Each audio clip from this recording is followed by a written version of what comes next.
You can now receive guest requests. Here we go.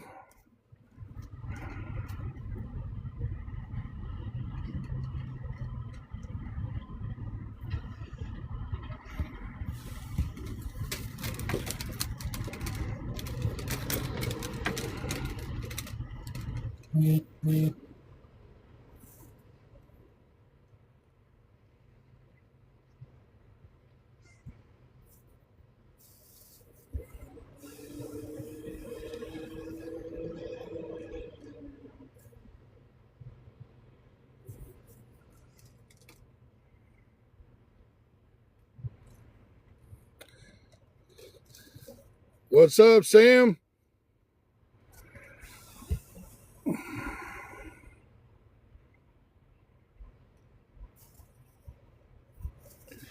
Give me all a minute, y'all. I am trying to get everybody, trying to share this out for folks and everything. Anybody wants to come on up, let's do it.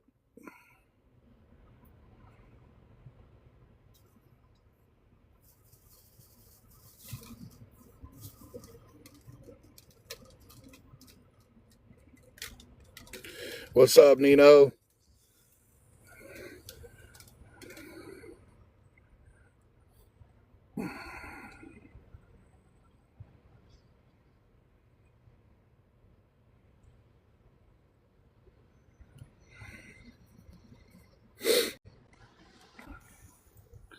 There we go. Sam, can you hear me? Can you hear me? Yeah, I got you. You got me? Yeah, there we go. Still trying to get it all rocking and rolling here. So, yeah, we were just talking about whether or not you were going to do it or not. yes, sir. Yep. No, I was on the phone with Matt and I kept telling him, I'm like, bro, this thing starts. We got to do the damn thing. So, you know what I mean? Like, he's like, oh yeah. I was like, bro, you get on there and talk. It's, oh, I love my little brother. Oh, Looks like Pablo's with us. yep. He just popped in. Can you hear me? She was texting before. Yeah, I got you, big dog. All right, I cannot put the video because I do my trick here. I understand. You don't have to go with that. You really don't. You know the lucky. Let's see here. Where are we at? Did I miss anybody? I don't think I did. There we go.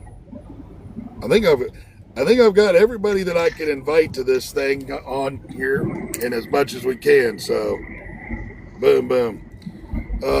What else do we need to do here?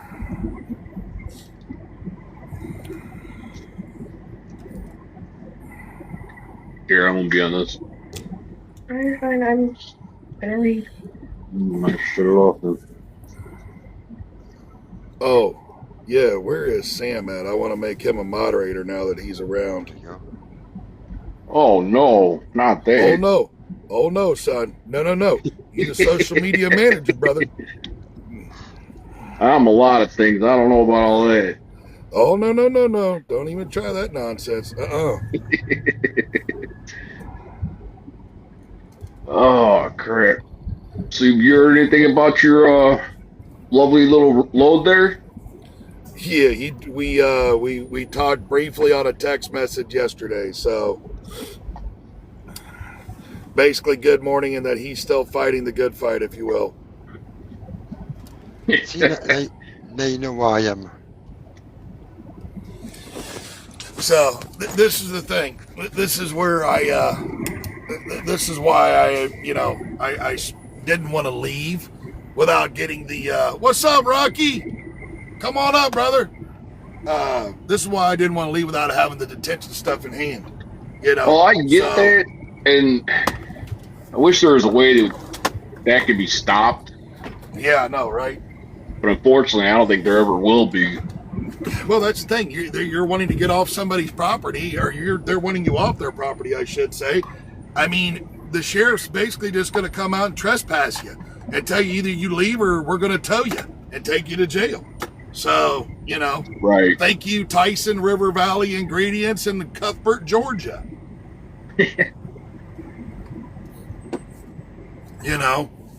So, and I mean, Mike, I can say this. Mike over at RFG, he fought the good fight for me, man. He did. you know, but there's not much he can do about it either because No. he doesn't, you know what I mean? So, No, his hands and are what tied it to a is certain they point were too. trying to get away. They're just trying to get out of paying detention is what it amounts to, and paying layover, you know. Well, So, they're looking at it this way: they got you off their property. They're only responsible for while you're on their property, as far as no, detention. actually, at this point, no. Due to their delay and their detaining is the cause of me having to have the 4 to 5 days of layover. Because the load was supposed to and could have been delivered by 15:30 in Texas. Oh, I completely understand where you're coming from, but I'm just looking at their eyes. They don't give a shit about what happens after because they've already got the load sold. They're more than likely they've already gotten their money for it. Right, They're just right. okay. He wants detention. Well, he was here until X amount of time, so we're gonna give him this little $20 an hour bit, whatever it may be. Right. Well, that's why Yep. we're trying to change that, you know. I get that. don't know, I we'll just see. There we go. I like that a little better. It makes it a little easier for me to read, and I don't look like I'm looking down on everybody. no, you're always on that high horse. It's called bifocals, okay, y'all? It's called bifocals. It's called old age. My bifocals are the same place they are every single day, strapped to the freaking sun visor, and they never come off of it. Yeah, well, the thing of it is this. My eyeballs have finally stopped being able to see things up close. This right here, I can see me, everything. All the little comments that are going on, I can tell something's going on down there, but please, God, don't ask me to read it. So, Well, that's how my wife gets all these funky snap pictures, and she'll video call me and she'll put something on the screen and I can't see it. And here I am, leaning in, squinting at the camera. She gets a picture every time. Where's your glasses? They're on the Right. visor, but they, right where they always are. right. Well, when do you ever wear them? The day that I get pulled into DOT, they pull me around the back. I pull them off the visor and put them on my face. Right. And then the worst of it is for me now, though, is like I've noticed when I made a few videos and stuff where I keep my phone set if I'm sitting in the driver's seat on my phone holder there, it's down below, or I got it sitting on the steering wheel. And if this part here, there's enough that with it being that close and I look down, everything looks blurry unless I look through my bifocals. So I gotta look down, I gotta look like this, and if it's sitting down where it was, like you can tell, it looks like I'm doing this at people, and it's like, no, I'm actually just trying to be able to see, because, I'm catching a reflection of the phone off the windshield and using my bifocals to read it off the windshield. Don't worry. there you go, Fine. there you go. Oh boy. Oh, don't worry, your lovely treasurer's got bifocals too, and just you guys, it's that old age y'all got. If I remember right, I'm just going to throw this one out there. Somebody that had these little cute curly locks on their head and everything wore glasses every day of their life until they went and got contacts. Oh, I do wear glasses, but that's not bifocals. Not yet. Well, no, it's because he doesn't need to be able to see up glasses to see up close. That's why. Bifocals happen because this out here is so the normal part you can see your distance. This down here is so that you can see up close. That's why Mr. Samuel David. Oh, listen to you. Yeah, don't mess with me. Wow. I got jokes all day. Almost your full. That's almost your full name, man. Holy days. Yeah, I've been lucky. I haven't needed glasses or anything yet. well, Rocky, I wish I was still having your same luck, sir. I really do. because I fought the good fight and was just wearing readers up until about 2-3 months ago. Well, into summer, so probably more like July, August. But my cousin was helping me install a sliding door for a customer, and I've got my readers on and I'm wearing them like this, and I'm walking around and taking them off and stuff and putting them back on like this and the whole 9 yards. And Jai looks at me and he says, "Man, when you gonna finally just break down and just get a regular set of glasses that you can walk around every day in?" And I'm like, "Dude, I really don't know if I want to do all that." And he's like, "Man, it'll be so much easier for you." He goes, "How many pair of reading glasses do you have?" And I said, "Well, there's one in every vehicle. There's 2 in the semi.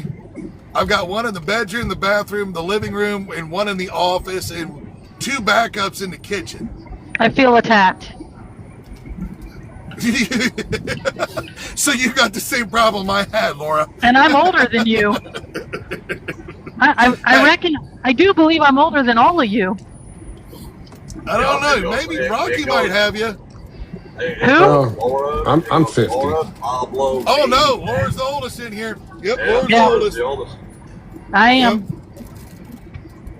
Here I am in all my old glory and 7,000 pairs of reading glasses. Well, I'm just going to tell you, it actually, to be honest, I will admit my cousin was right. Just having the 1 pair of glasses, it does make it a little easier. It just takes a little getting used to the bifocal, but after about, 3 weeks, I was pretty much used to it. And now without the glasses, I kind of feel half naked. So, Well, when I wear my reading glasses and I'm not using them for reading them, I put them up so I look like a teacher.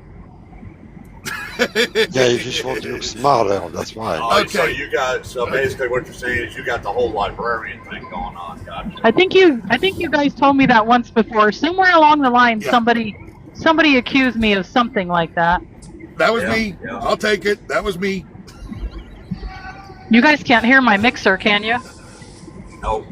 Good. No. Yay me. What are you making today? You making the bread? Homemade bread. Yeah. Nice. You know what? I am so sorry. I just remembered I was supposed to send you my Amish sweetbread recipe. Yeah, you didn't. I know, I failed. I Yeah, you're failed like 4 miserably. days. You're 4 days late on that. I'm trying to go for the. Look, you all know I have ADHD, and it's like watching Elmer Fudd chase a Bugs Bunny, okay?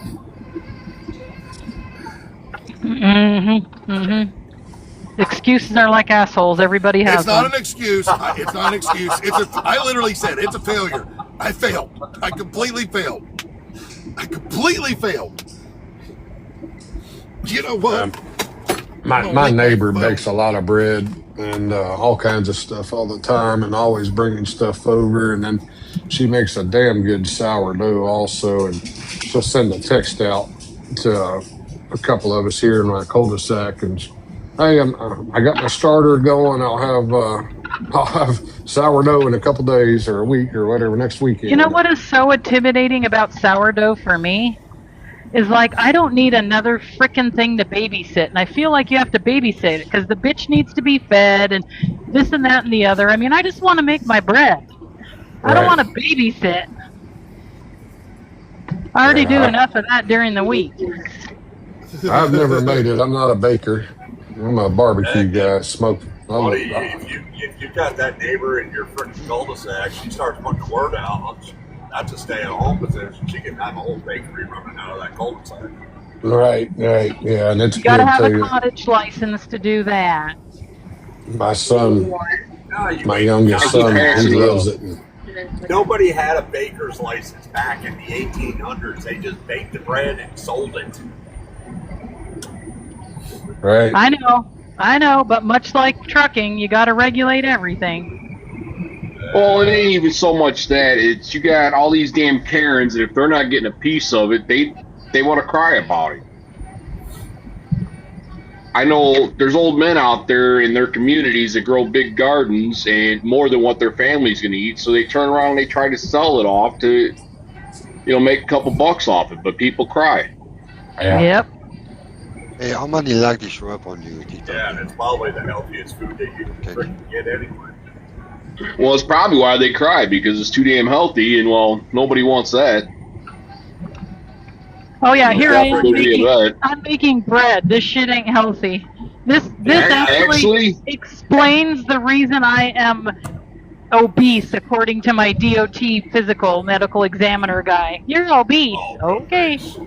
Actually, Yeah. depending on what ingredients you're using, it actually is healthy. Because you don't have all that extra preservatives that butter bread and all them are putting into it, or butternut. Yep.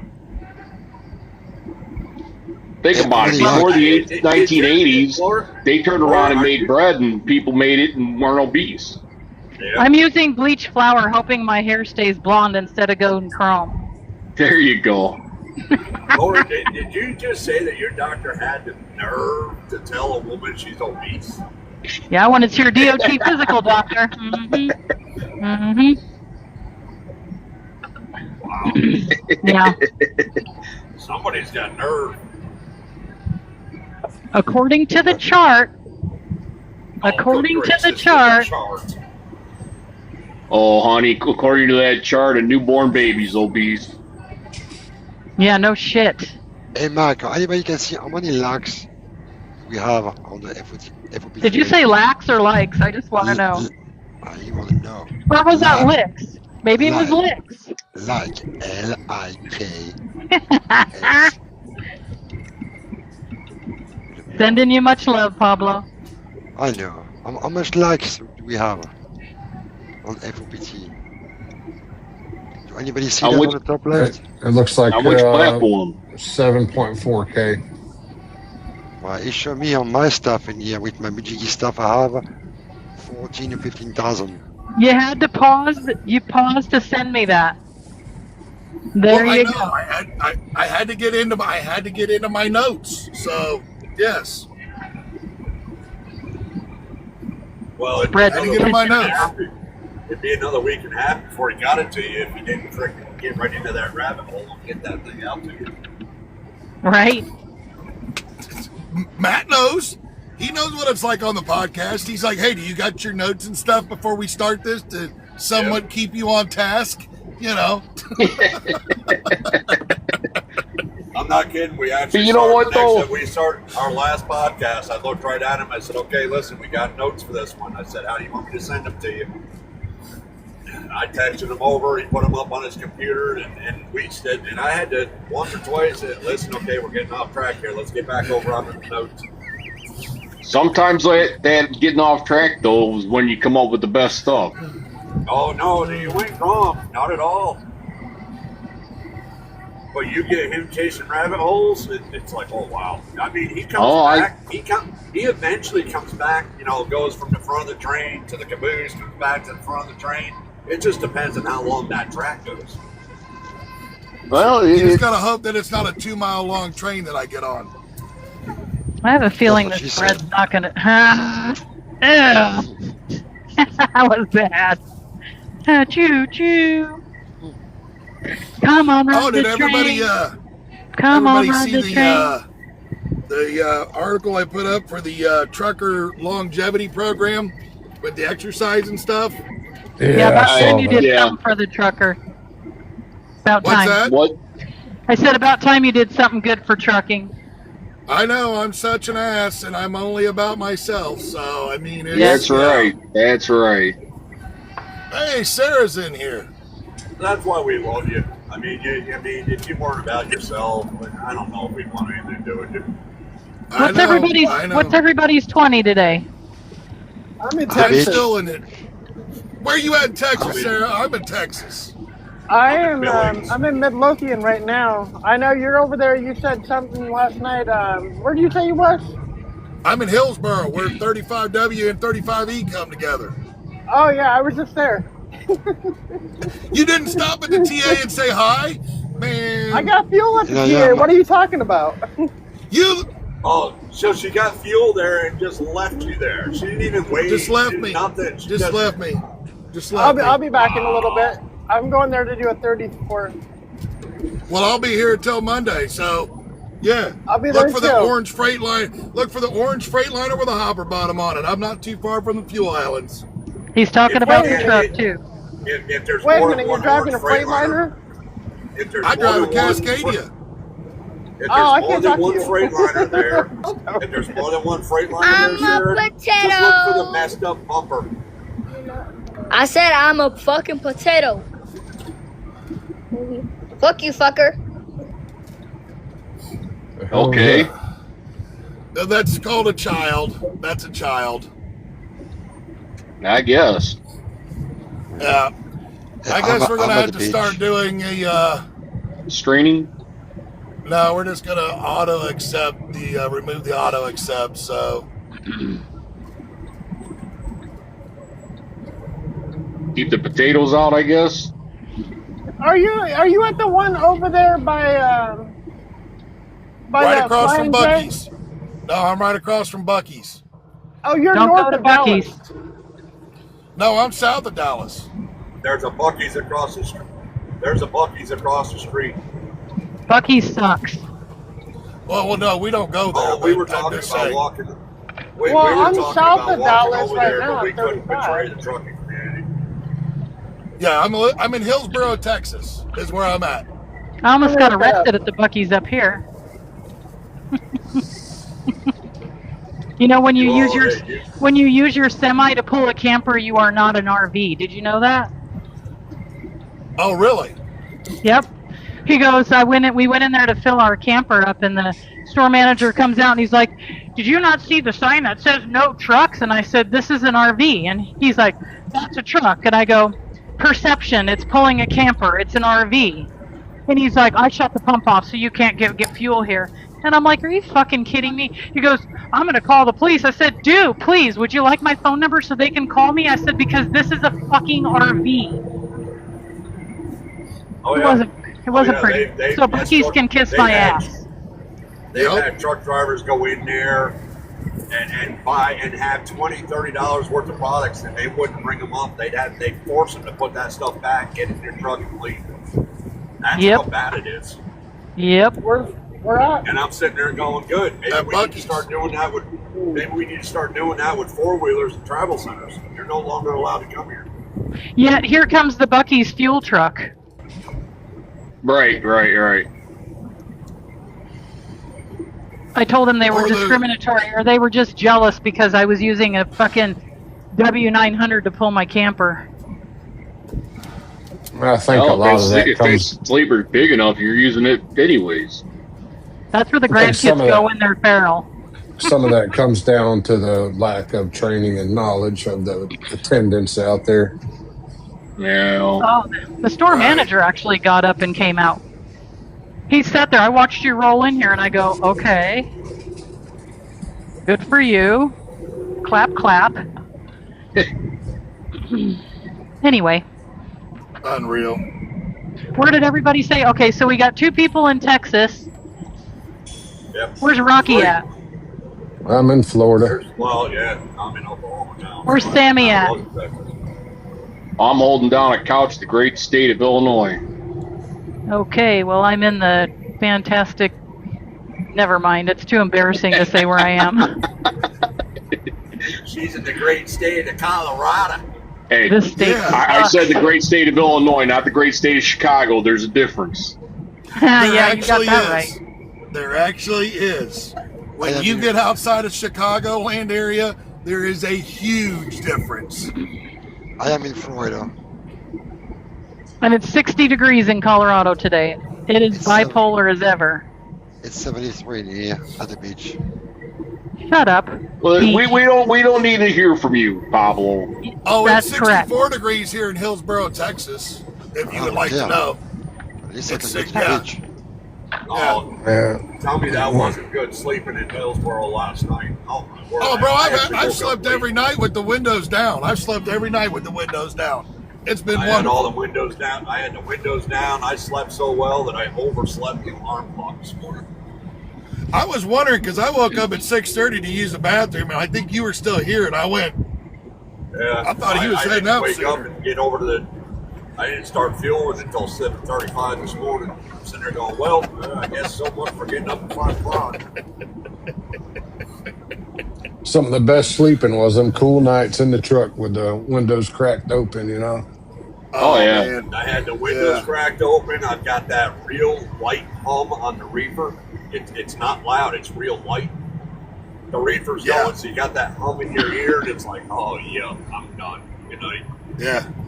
Yeah. You guys know what the best night on the road is for sleeping? It's when you park your truck at the hotel and you check in. We see who makes the money. Yeah. Right. Yeah. Sarah over here bragging about it, you know. Yeah. She probably gets her bikini out, goes and hops in the pool, and you know has a couple Mai Tais or something. Hey, she doesn't need that $1 a mile. It's $5. She's already getting a $5 a mile. Yeah, she's an owner-operator, so it's $5 a mile. Oh, okay. There we go. Yeah. Yeah. That'll reduce. Oh, Matt's theme song's on. Hold on, Matt's theme song's on. Everybody be quiet. Oh, I need to leave.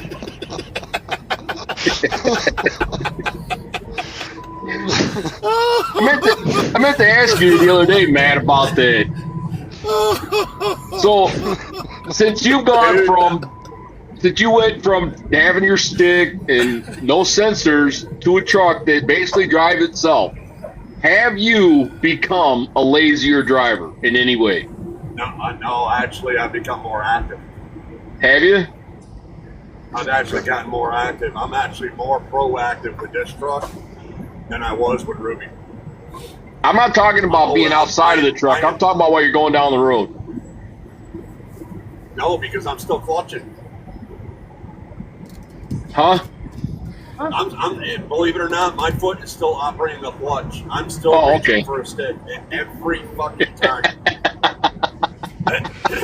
I come up behind some. I'm not kidding you. I was coming up behind a Warner earlier who was only doing 65. I'm set at 72, and I'm coming up and I was climbing a hill and I went to go gear down. I'm telling you, my left leg went for the clutch, my hand went for the shifter. Gear down one to get by him. Nope, wasn't there. It takes a while to get used to that. I don't want to get used to it. That's the problem. If I were to buy a new truck today, it's going to be one of these new ones with all the stuff and the automatic transmission. The hell with that shifting gears. Well, no, you don't. No, you don't. I'm a firm believer. If you do that, take all the sensors off the crap. The front sensor, the side sensors, remove them all. Well, but he's not talking about running the Bendix. He's just talking about using the automatic transmission. The automated. When you look at the down-speed engines and stuff and how they're setting up and designing the gear ratios, he's not wrong. Your fuel mileage and stuff that comes up. But it would be a Volvo or a Cascadia, most likely a Cascadia for me. I wish we could get the DD15 in a Cascadia with the I-Shift transmission. That would be a sweet-ass truck. You can't get the DD15 on an I-Shift? Not with the I-Shift, no. Not on it. You can't get a Freightliner with the Volvo transmission. That Volvo transmission beats them all.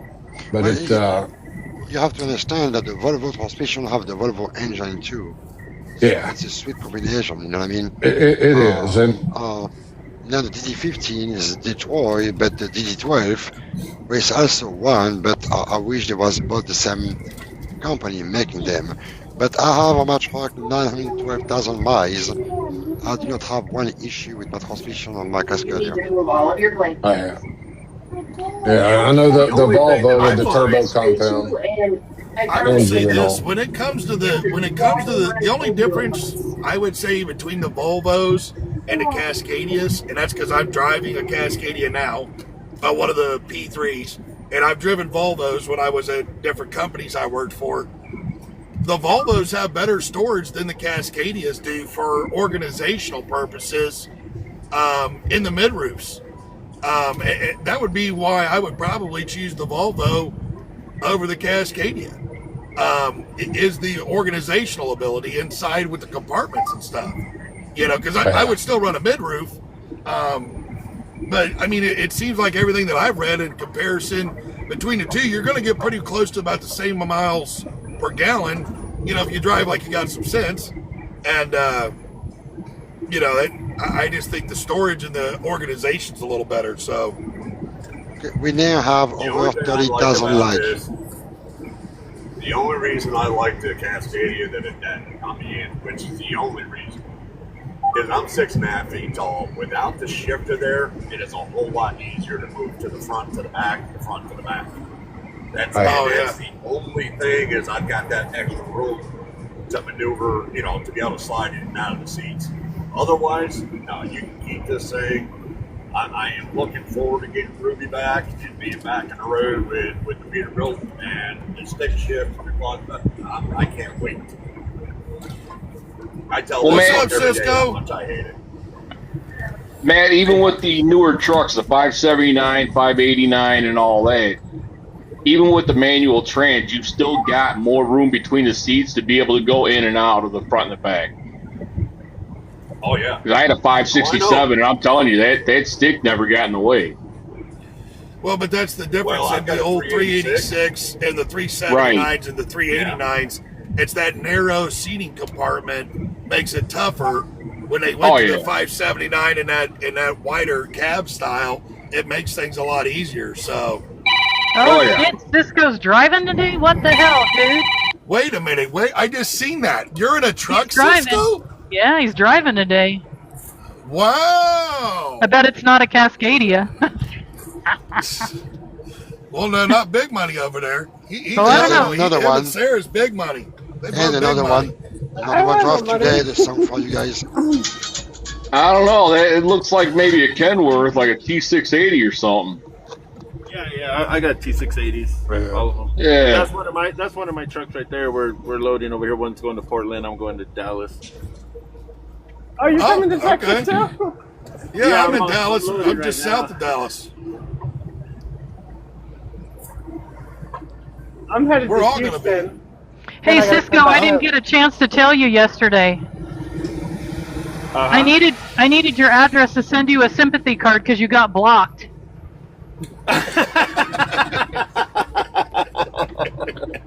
Oh, no. I'm all right with that, man. I said it a million times. I'm good. I just thought that was funny. I thought it was hilarious. Yeah. Yeah, I think we've all been blocked. Not me. From Oh, you who? haven't? Not yet. It's coming. Yeah. Who got blocked from who? McCowan. Yeah. Oh, I'm not blocked. I just seen one of his bullshit videos this morning before we got on here.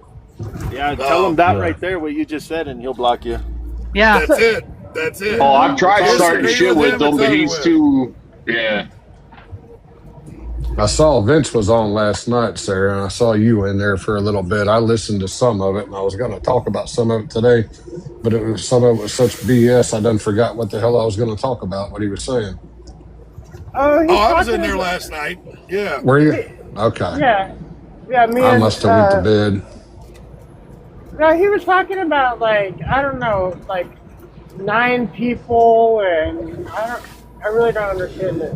So Oh, what yeah, he's having- talking about, Sarah, is what Matt and I have talked about on the podcast. What he's wanting to do is he's wanting to put together people to go from capital to capital, state to state, and basically spend a half a day or a day at the state capital and trying to get some sort of change. And with moving from capital to capital, like I was talking to him last night about, you're going to have 2 or 3 truckers that are going to lead this, and that are going to be the ones that are going to be at every capital. Now, the rest of the truckers that are there could come from the state, or people that are maybe spending a 34 there, or are on their 10 or whatever, and basically using that as a form of protest in every single state as we go. Can I ask a question? Sure. Have at it. Like seriously, if everybody is so flippin' broke, how in the Sam heck are they going to be able to afford to do that? If you're I was just wondering the now, same thing. I'm trying to figure that out. Who's wait, going to foot the bill? And one other thing, Well, if you have customers that are keeping you busy You're expected to tell them to piss up a rope while you go do this? For 2 months. You're looking at 2 months. I was It'll be thinking 2 3 if months they're to do doing it. it by truck. Okay, so I'm not just a stupid girl wondering the same shit. It doesn't make any sense. I told him this last night. Matt and I, I've done the math on this. You're looking at a minimum of $50,000 per trucker that's going to go to each capital. So we'll just say that it's Cisco, myself, and Matt. Okay, the three of us decide we're going to do that. Each Thank of God us you guys are get going to the need fuel mileage. Well, I'm just saying, each one of us are going to need a minimum of $50,000 because you're not working. You got to pay your business expenses. You got to pay your personal expenses. You got to pay the fuel for the truck. You got to eat while you're out on the road. You're looking at, 50 grand minimum for each person. And you got to have some money left over if you need to fix a tire or something happens, something breaks while you're out on the road along the way. There's a lot of money involved with that. So when you talk about that, now I'm going to say this. Like, do these people not understand the tax ramifications that are going to come to whether it's a company driver at a minimum of $1 a mile or a carrier at a minimum of $5 a mile? Do they understand how inflated your frickin' government taxes are going to be? And you don't want the government in your business. I literally just talked about that on a video. I literally just made a video about that. This 30% increase in wage from 66 cents to $1 a mile, we'll say, to go from $100,000 a year to $150,000 a year. If you go through and do that, you're going to raise your income by 30%, but raise your tax bill by almost 100%. Yeah. In the state of Ohio, because I'm from Ohio, and I know what those tax rates are. I'm not going to talk for every state, but I know Ohio. At $100,000, you pay about $24,000 on your income. If you go to $150,000, you're paying $44,000 in taxes, and that's just bare minimum easy tax. That's not including anything else that you might have go on. So, yeah, but they don't understand. They don't think big picture. Go ahead, Cisco. Yeah, they're gonna bankrupt people. Right. Yep. Well, but what about like, I remember, I understand the $1, like, I'm not really for the $1 mandatory, you have to pay somebody $1 a mile. But if the rates were to increase to a point where you could pay a driver $1 a mile, that would be, I would think that would be something that would happen industry wide, because I can remember 10 years ago, the rates were 45 cents a mile. We're at 65 cents a mile, 70 cents a mile. Obviously things are going to go up because obviously cost of living goes up. Everything like that. But it's just a matter of how can we get the trucking companies also to move along with the cost of living. And the thing is that we're still running, some of us are still running at, 2008 rates. You know what I'm saying? They're just, that's crazy. Well, but so, this is one thing that a lot of them don't think about though on this though. If you work for somebody like Laura here, and I know how good she treats her drivers, you have a carrier like that treats their drivers immaculately. Like I worked for a small carrier that did that.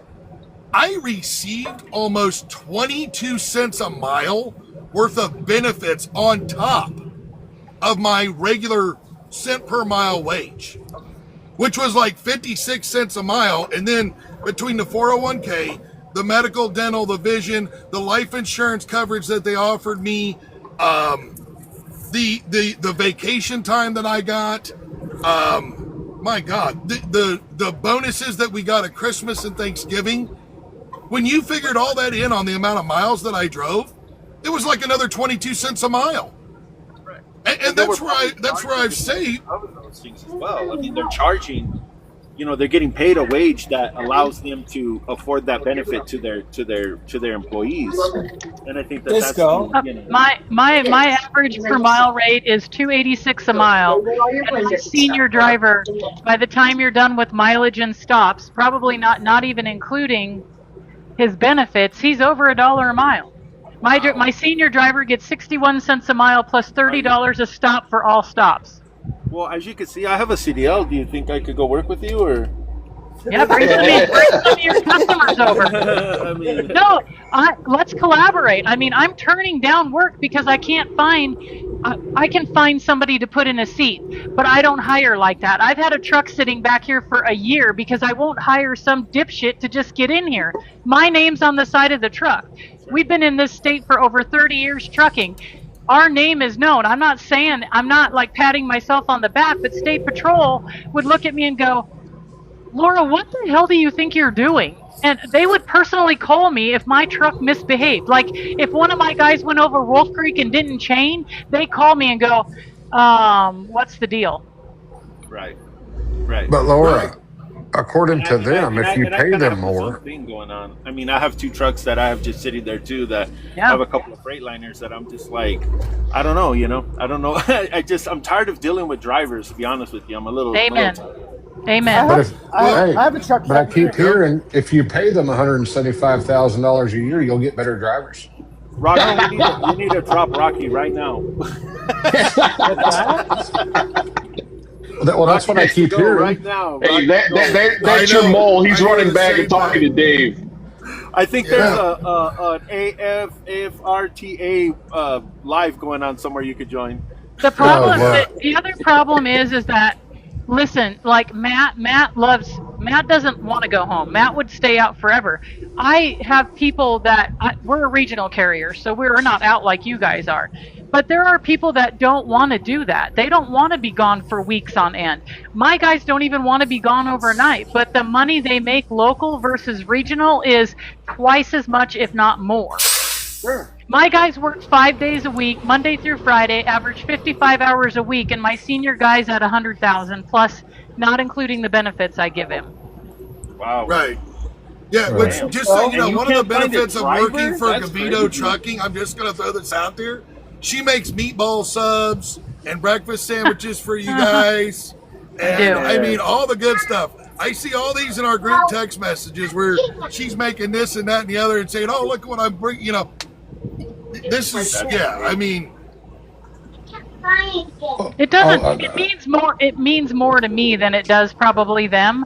But it's something that it's my therapy, but it's their treat, right? Like I went with my husband to Rapid City and we stopped at frickin' the Golden Arches to get a sandwich and a coffee.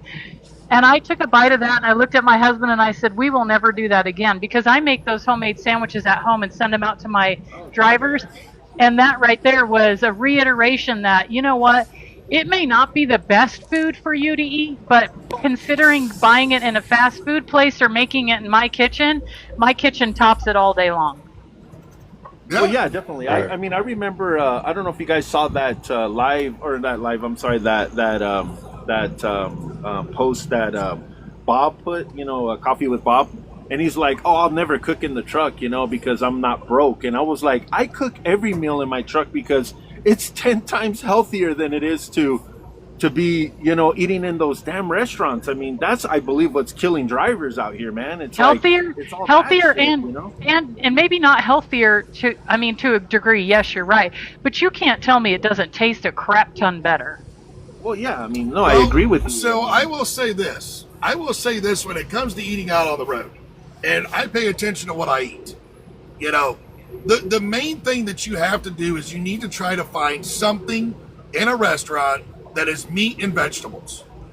And I mean, like, order the meatloaf, order the salmon, order a steak. If you want to order a burger, order it without the bun. Remove the carbs. Remove the starches Right. so much. It's Right. the carbs and the starches with us just putting our butts in the seat for 11 hours and not getting out of the truck and walking around. That's why in that workout thing that I just posted, one of the things is in there, it's non-negotiable. 30 minutes every day, get your butt out of the truck and go for a walk. And the thing The only is other this, thing that I want to see it happen so that these guys and gals' blood pressure drops down. They're not having to go see the medical doctor. They get their 2 years, and their hips and their backs and their shoulders and their necks are not getting beat to hell and back. I am Because going they to get out and request. stretch. I'm going to request that you also, you guys that are in these trucks that drive. I mean, my guys get in and out because we have multiple stops. But compression socks are incredible for you guys sitting so long and your fluid pooling Yeah. in your legs and your hips and your back. Put some compression socks on. You would be amazed at the difference it makes. Yeah. Help Well, I yourself would say out. this. They're freaking cheap. They're better than going to the freaking doctor who's going to push some pills down your throat. So you can do this as well, though. If you don't want to do the compression socks, I'm not saying it's a bad idea. It's actually a wonderful idea.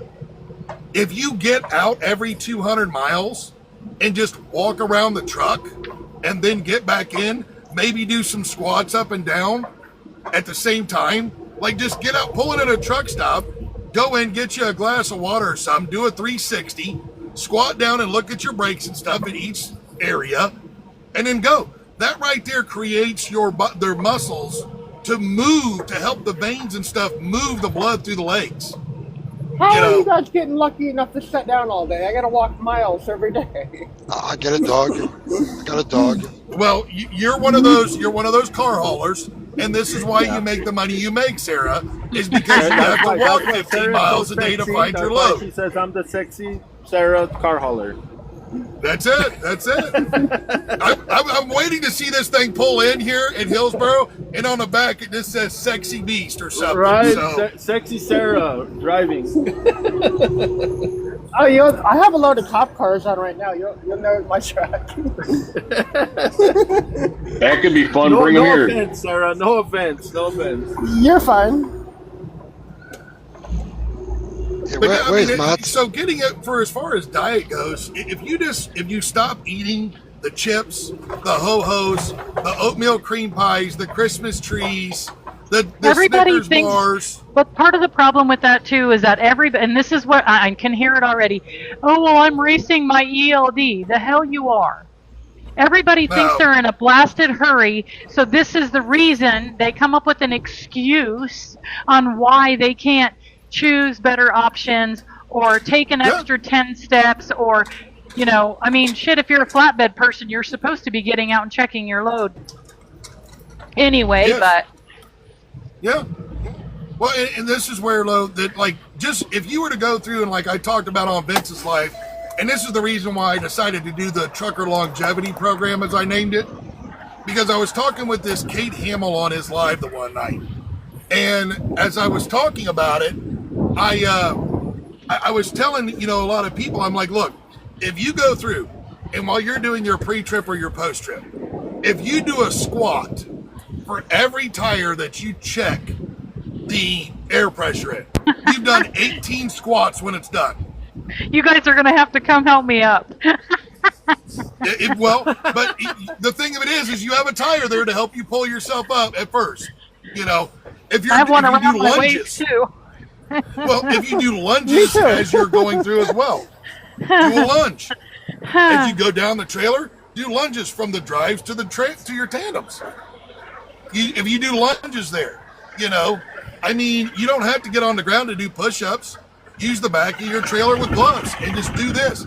All you have to do is just create some muscle movement. Work your muscles. As you work your muscles, you burn every energy. driver's working their jaw muscle. That's what I hear most of the time. Well, this is why I have a wonderful jawline, because I work it every day. My mouth never stops running. Chiseled, I'm man. not gonna lie. Chiseled. Hey, you could get better rates with He's that. like a Greek god statue. That's it. That's it. With That's clothes it. on. Right here. It's all in the jawline, Cisco. Though it's all in the jawline. What did you guys think of Bobby's live yesterday? I thought that was one of his best lives, honestly. Yeah, I it was was. so That was pissed actually a I really couldn't good get live. in there. I wanted to get in there so bad, but I was like, oh my God, I needed to get some popcorn, some more coffee. I mean, you guys crushed it. It was amazing. Yeah, that was a good live, man. I was, Well, Moonshine Express has now blocked us, so. Oh, really? Hey, Mike, is there a lot of so parking after down there? last night, well, you remember Cisco, how in the live he was talking about how 100% of the fuel surcharge needs to go to the owner-operator, blah, blah, blah. Right. And, fucking over professional truckers over here doesn't care. And last night in Vince's live, I brought it up. If you go read the act that we have, it's in there, Title 6, Section 603, 100% of the fuel surcharge goes to the owner-operator. Right. Well, you But know, we're over here That's trying to just good fuck over business. professional truckers. Actually, Rocky and I, we talked about it last night. He called me because he came in real late last night, and I was kind of giving him the rundown of the live, and but he had a thing about that too, and I think that because I know that Bobby kind of got a little like, well, I don't agree with you, Cisco, and I was like, well, yeah, but I mean, what I'm talking about is I don't deal with fuel surcharges like you guys do with dry freight. I see a lot of dry freight, you know, you can kind of because they want a whole year contract, you know what I'm saying? And I'm like, yeah, but if you look at the rate, I mean, and this is the part, again, this is what I was telling Rocky, where, again, the people who have never dealt with customers, who have never dealt with that end of the business, don't understand that the rate that they give you is garbage. You're really making money on that fuel surcharge, and you need to have that fuel surcharge so that you can offer the better rates to the carrier so that they'll move the load. And it's just the structure of the business. I mean, I don't know, Rocky, you could probably talk a little more about it. But, what we were talking about when I called you yesterday to catch up on what was going on, because I came into that live late and I need to find it on YouTube if you post it and watch it. But, you know, a fuel surcharge with most third-party stuff in spot market freight, and spot market is most of the crap that's on the load boards, does not have a fuel surcharge added to it. It's an all-in rate. Mm-hmm. So if the load's paying $2,000, it's paying $2,000. Now, if you work for a carrier like the Blue Star, and you're pulling a third-party load at spot market off of another load board or something, the agents would break out fuel surcharge on that according to what the national fuel surcharge rate is for that week, which is published every Monday. So if it's 42 cents a mile fuel surcharge, if the load pays $2,000 and it's a 1,000-mile load, there's going to be 420 broke out of the $2,000, bringing it down to $1,580 rate, 420 fuel surcharge. The truck gets 100% of the fuel surcharge and a percentage of the rate.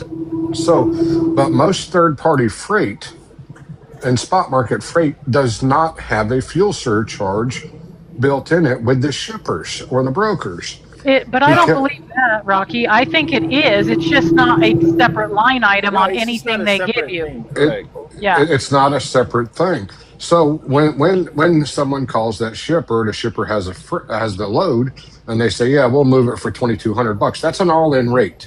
There's no fuel surcharge broke out of that. It's all in. Mm-hmm. So the only thing the guy would see different if he's like Cisco has his own authority. What he can do is take the $2,200, take the national average fuel surcharge for the week for his driver and say, okay, this part of it was fuel surcharge, this much of it was rate, but the total all in was $2,000. Okay. The number doesn't change at the end of the day to the driver, but it's broke out in separate lines, and it's more stuff for Cisco to do for his guys. So the money at the end of the day is basically the same. You're getting the full $2,000 for the load. And it's all in. So it doesn't really matter how it's listed? No, because if they're going to give me 1,600 line haul, 400 fuel surcharge, it's still $2,000. Correct. The other thing that people are not smart enough to understand, or maybe they are, and I'm not probably talking to anybody in this group, but you know, like my stuff, I take the National and the Rocky Mountain and I average those out because the places we go are within the Rocky Mountain and in the national average too. But if you're like somebody like Cisco who's in California, I would be using the West Coast number for the DOE every Tuesday. You should be your fuel surcharge calculating your rate, whether it's all in like you're talking about, Rocky, or whether they line item it out. It doesn't frickin' matter. But if you're in the Midwest or Southeast or wherever it is, you better be looking at the DOE document and knowing what the average is in that region and using that to calculate what your fuel surcharge should be. I'm making a crap ton of money off of fuel surcharge because the place that I buy fuel is usually 30 to sometimes 80 cents cheaper than what the national the average for fuel is. For instance, if the average for me is $3.50 a gallon and I'm buying it for $2.49, my customer's getting charged for that average fuel surcharge, right? I'm getting my fuel cheaper. But when I buy fuel in Farmington, because my driver didn't plan his trip correctly, I'm paying $3.77 a gallon. Yeah. And And your customer is are you, so do your rates adjust with the fuel, or is this something you do just internally with your company? I have a loaded rate, I have an empty rate, and then I have fuel surcharge goes on top of each one of those, and it changes every week. Every So week this it is changes. how it's broken out. It's itemized on your invoices to your customer this way. No. No. So you just give them a total price. Are they aware of how you're doing this, or because I know Yeah. a lot of businesses or a lot of customers that run a fuel surcharge scheme, they actually give you like the table to use. You know what I'm saying? Like, so if it's this price. Go ahead. They put it about 3 years ago, maybe more. I don't remember when. I'm not even going to say. They sent out. They were trying to bid some freight, and they had their matrix, and it showed what their fuel surcharge was, and their fuel surcharge was actually higher than mine, which didn't make any sense because they run automatics with 4 1/4 motors, so they get a lot better fuel mileage than I do. And I don't know how they figured it, but they certainly had a higher fuel surcharge than I did, so I don't feel bad. Plus, the other thing, Cisco, is that I'm competing with a broker, and so I know. I don't know if it's unfortunate or fortunate, but I have a relationship with this company that we haul for 18 years, and they started using this broker, and they called me they wanted me to bid Casper, so I bid Casper at $11.50. It was going to a job site, and I said, well, what's the broker at? And they're like, oh, the broker's at $12.50, and I said, okay, good, I'm below the broker. Right. Which that's what most customers want. That's what a lot of people don't understand. I mean, I run into the same thing with my customers. I mean, having assets and also having a brokerage has been a real plus for me, because brokers can obviously sometimes get the job done. Well, they're going to be a little bit higher because obviously, and the customer knows that because they're trying to make money. So, but when I would go directly to the customer, they would go, well, you have your own assets. Why are you giving me a broker price? And I go, well, what if one of my assets isn't here? What are you going to do? I want to be able to keep your business within my companies, and I want to be able to broker that load. So why don't you give me the same rate and you don't have to worry about it? So I'm using that angle for the rate that the broker's getting, even though, like you said, they're going to want to see the person with the asset to be lower than what the broker's charging. Well, in the broker trucks, to be honest with you, we do. Experiences, should I say, this has happened. I'm not saying Well, I'll say this about the fuel surcharge on how they figure that. And a lot of them, it all depends on what they consider a base. So on the fuel surcharge, are they using $1 per gallon as the base? $1.25, $1.10, $1.50. No, yeah, That's what I mean. Like, what are they? What is each one using? Like, I use $1.25 on mine. Laura, it sounds like you use $1.10, or they use $1.10. I think you just said. I know I use National is $1.10, $1.30. I did Yeah, well, $1.10, and it started in 2003. Wow. Okay, so and that's the thing.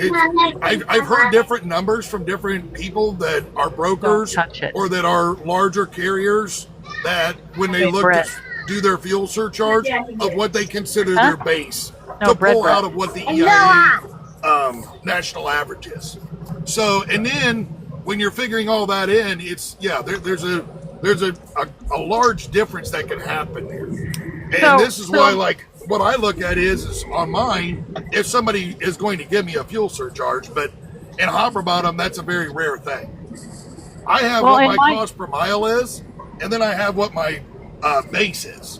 And my base is based off of $1.25. So I go anywhere, like right now, I'm looking at it, I have a 42 cent a mile base on fuel surcharge, and my actual cost per mile is 65 cents. And as long as it's somewhere between there, I'm happy.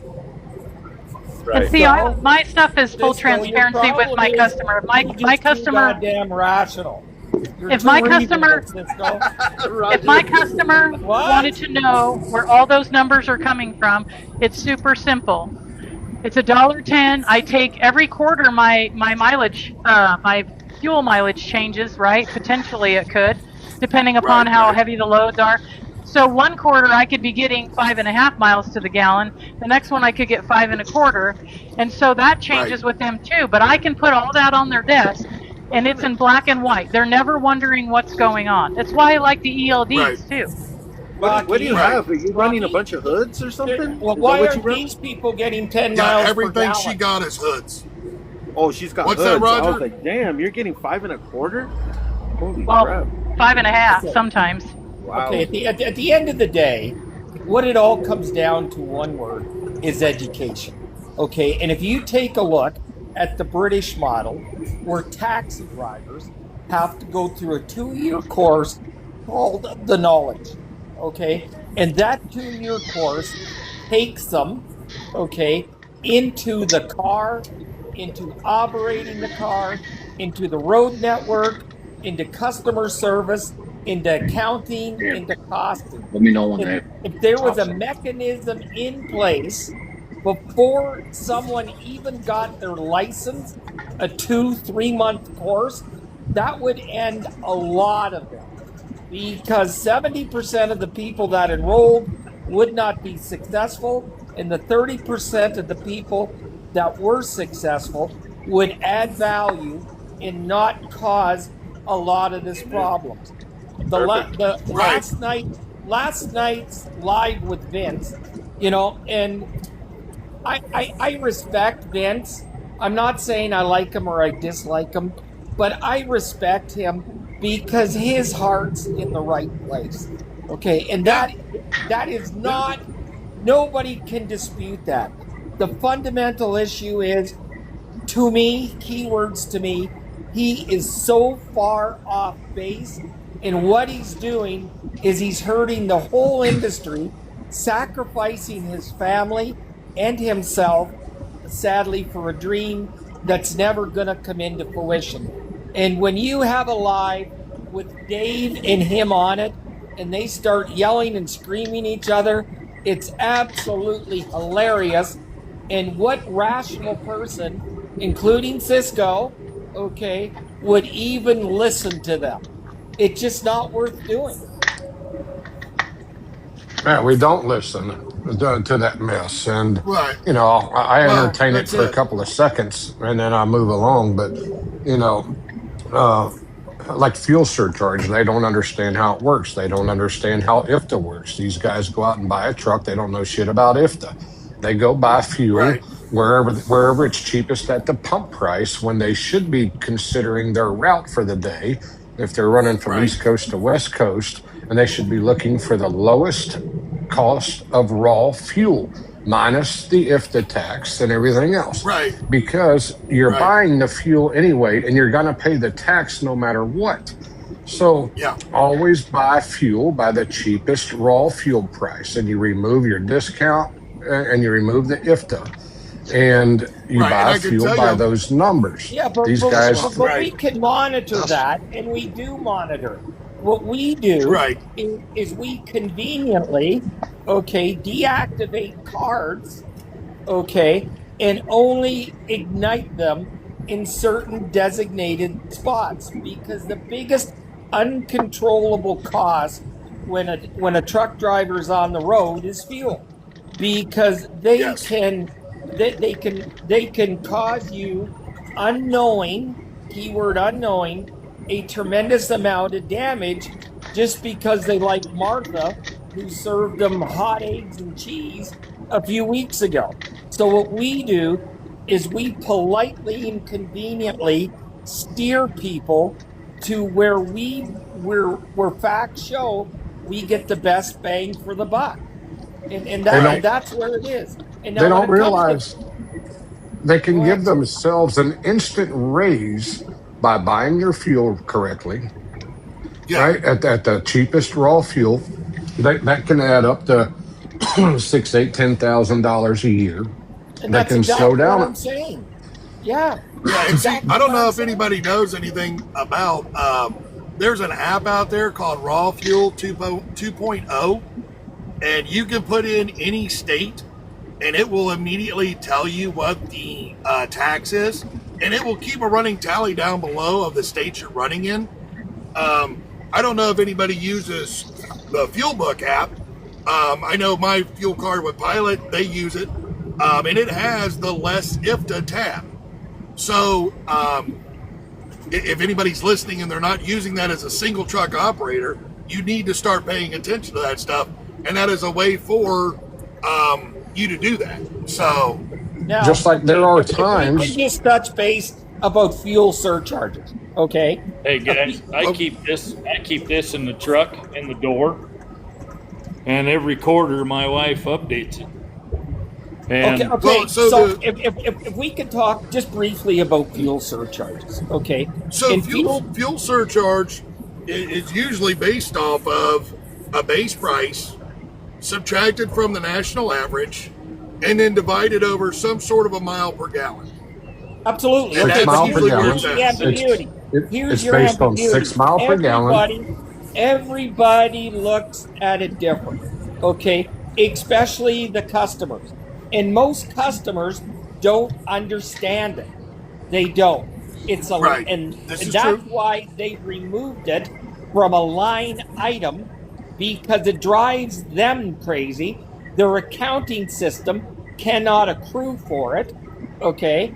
And that's why it's flat rate, and that's why most shipments are moved point to point. And historically, there'll be a agreement between center of influence at the shipper, okay, that this is a static number. It fuels $2 a gallon based on the DOE. But if it raises about that, we'll use a parameter at 6 miles a gallon and we'll adjust it accordingly. And then they come back and say, well, our freight costs are not static. And the answer is yes, they are static, but the variable is fuel that is beyond the scope of you and beyond the scope of me. And that's how we do it.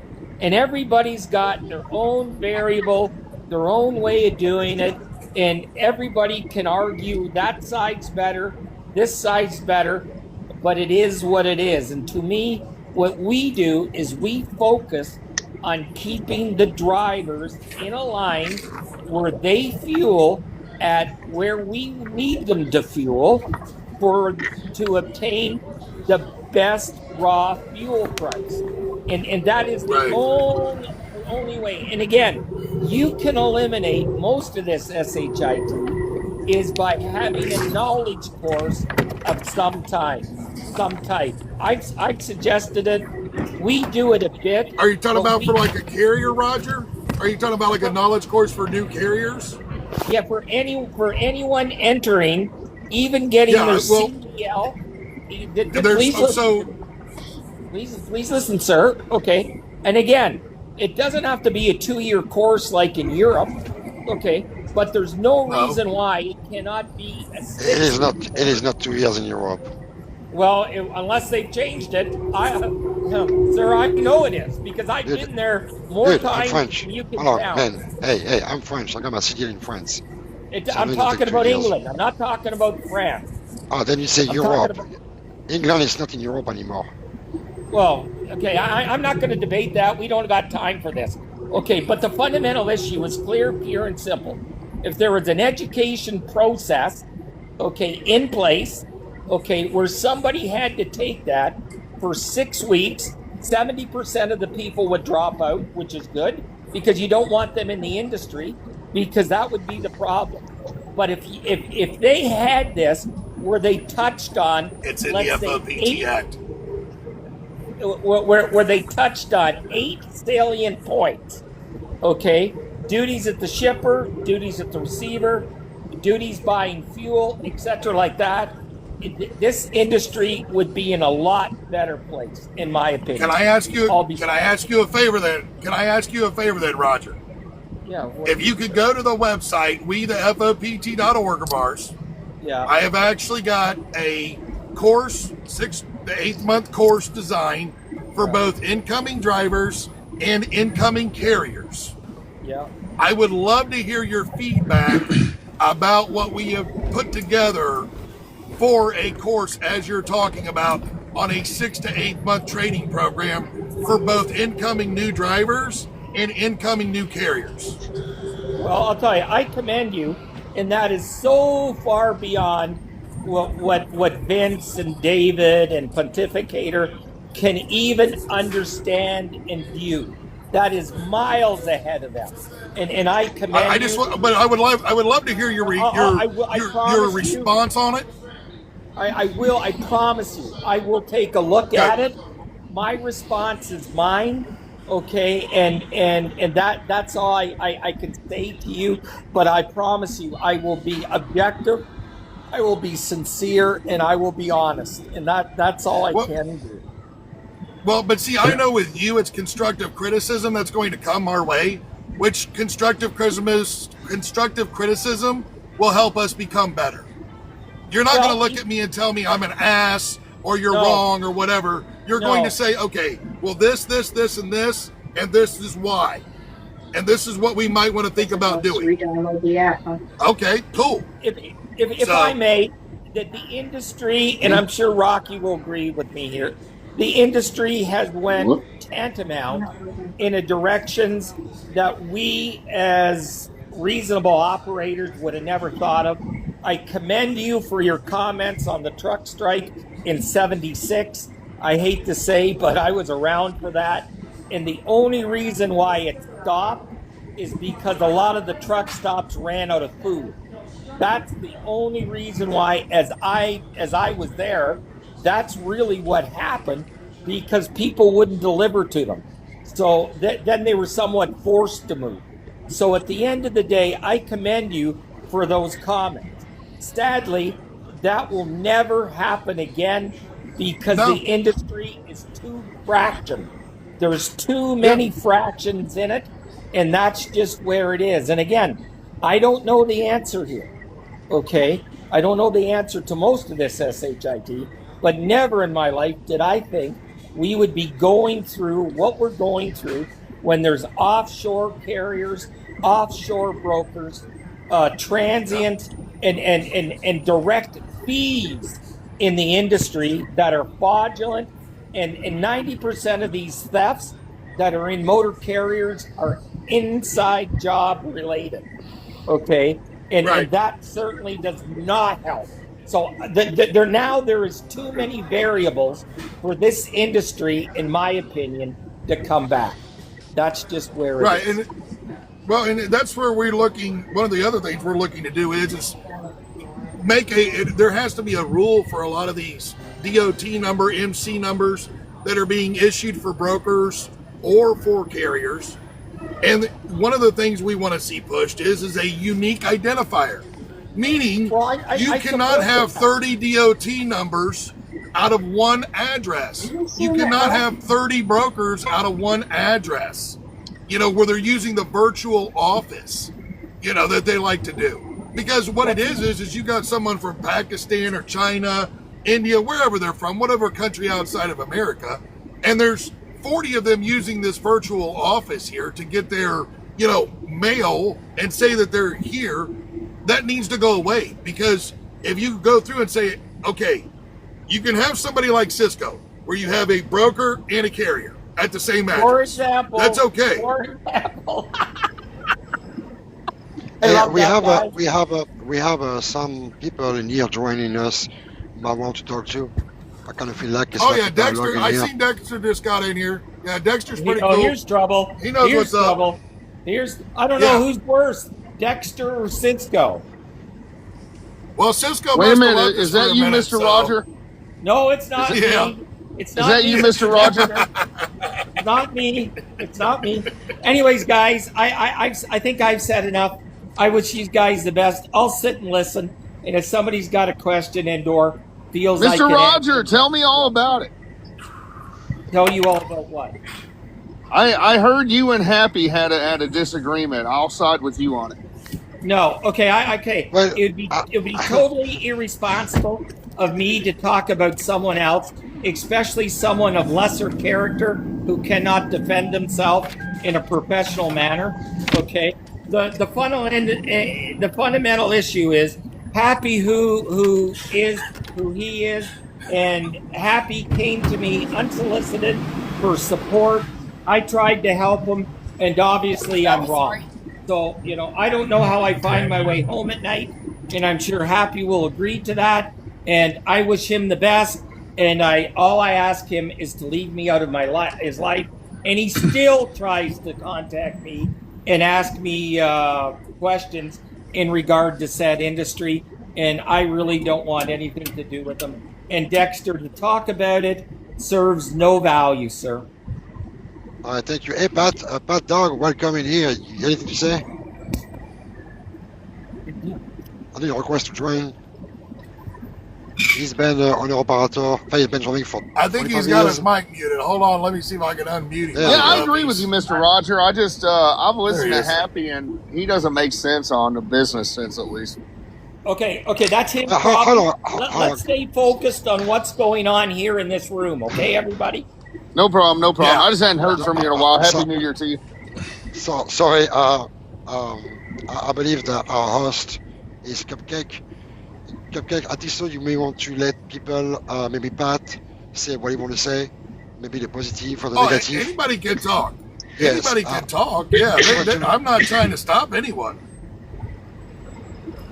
I will just say this. Unfortunately, Roger can be a little bit like me and a little long-winded. So it just happens, you know. But, you know, yeah. I mean, just to throw one thing out there really on that unique identifier, Section 108 in the FOPT Act is what covers that unique identifier. So, you know, I really do wish everyone would go over and read it, go through it, you know, look at the programs that we're trying to put together for new drivers and new carriers. I know, Fat Dog, you said something there in the thing about, is anybody able to give constructive criticism? Of course, if it's constructive criticism, you know. Okay. Nope, I'm right there with you. That's what my question was. I mean, I'd like to take a look at it if you don't mind, and if I can throw my 2 cents in on it, by golly, I will. If you go to the website where it's at the bottom, thefOPT@gmail.com is how you can email over to us. You know, what you're talking about or whatever. It's right there. So, also, if you want to talk to me, I believe my phone number is on the website as well. So feel free to call me. So what we're designing, what FOPT is designing, is for the entire industry. It's for everything from company driver to fleet carriers to owner operators to lease. You name it. If you're in the industry, this is there for you to peruse.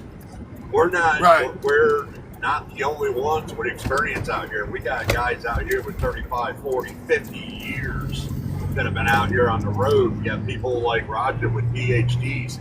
We want your feedback. This is the only.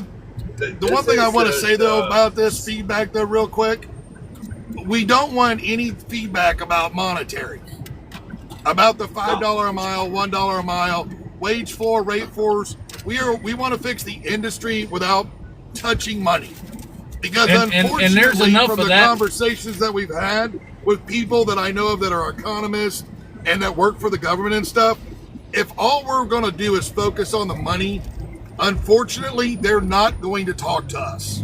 And like I was going to say, there's enough of that bullshit going around right now. So I think those guys should stay in their lane and we should stay in ours. And I kind of agree with what Dave McCowan's saying, but I think it's a little steep because, you know, at the end of the day, we're going to have to pay those rates as well, not only reap the benefits of getting those rates to our trucks and trailers and our drivers, but we're going to have to pay those rates as well. So I think you're right. I think we need to stay in our own lane.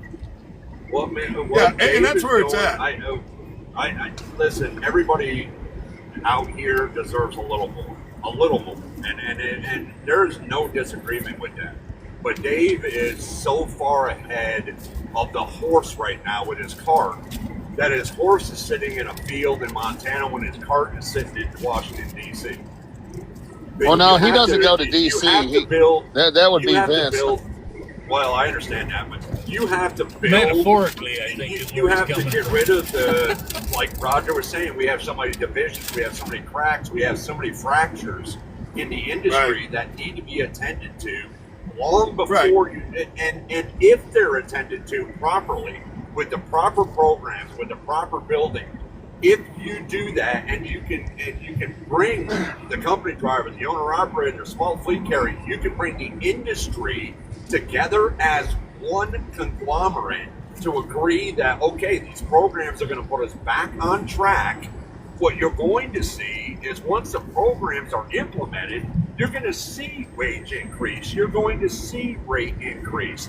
The thing we keep telling everybody, just say no to cheap freight.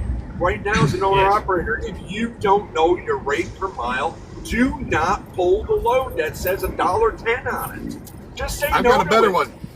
Actually, if you don't know your rate per mile, I've said this in the last 3 lives I've been in. Please reach out to me. Go to the website, get my phone number, get my email address. Please reach out to me. I will help you with my spreadsheet. I will do what I can to be able to get you up and know what your operating costs are. We're all about education, so yes. And the thing of it is, when you increase the price of anything, anything, everybody has to pay, man. So everybody has to pay when you increase your rates, the cost of goods. So you're not giving yourself a raise, sir. All you're doing is paying more. You just think you're making more money. Exactly. Right. Exactly. So it's an optical illusion, and AFART has no idea. I don't get it. I don't get why people are like, I need $50 an hour. Well, dude, your steak's going to go up to $100. So you move to Washington, D.C. or Connecticut, you make more money, you pay more. You've done nothing. You're better off to stay in nowhere, Kansas. You'll actually make more money and have less expenses. There's something But nobody understands that, sir. Nobody gets that. That's simple, basic economic 101 that a 5-year-old could get. Well, but I still think there's some really good on the one ideas out video there, here. too, guys. Taxes. What a lot of people don't realize with this. I made a video on this the other day. In the state of Ohio, and I'm going to stay with the state of Ohio, and please just because I know those tax laws because that's the state Are you from I it? live in. Oh, awesome. Yes, My I accountant live- lives here, La Rosas. Okay, cool. Yeah, I live right outside of Dayton, Ohio. So my Okay, accountant shout is out to actually Dayton. down in Delhi, which is around Cincinnati area. Yes, sir. Yes, sir. But anyways, with the tax side in the state of Ohio, if at $100,000 a year, and mind you, these are average numbers, so please don't take them as gospel. But average tax on $100,000 a year is around, what is it? It's $24,000. Okay? That's for your state, your local, your school district, your FICA, and your federal income tax. If you go to $150,000 a year, you increase your earnings by 30%, but you almost increase your taxes by 100%. Because at $150,000, You jump your into another taxes tax just went to bracket, sir. $44,000. Yeah, you went to $44,000 on your tax bill. That's a $20,000 increase, which is almost 100%. That's what they don't realize. They're going to get a 30% raise to go from 100 to 150. Now, what they don't realize is they're not utilizing tax breaks like 401ks, IRAs, and get your taxable income down. You can also set up that's where companies I've and tried to shells. teach them on that too. I've got a whole article that I wrote about. All you gotta do is ask them those simple carriers, questions, and and you know if they know finances or not. Well, Because they always want to talk about these tax loopholes. That's what they're there for. They are illegal IRS loopholes that billionaires take advantage of. So, and these are business. Set up a shell company, lease your equipment to you. Arnold Schwarzenegger does this and saves like $15 million a year. Oak Productions leases him to the movie studio. Why does nobody figure this out? I don't get it. There are so many financially illiterate people on this planet. How many of them have even filed taxes in the last couple of years? Okay. Everybody knows who Vince is, United Trucker, right? He just cut a video like 2 weeks ago and claims he hasn't paid taxes in 4 years. You know who watches those videos? The IRS. You just admitted to self-incriminating yourself. Why are people this uneducated? Why are people this stupid? Yeah, you're going to complain about the government. You're going to complain about living here and not contribute. 4 years?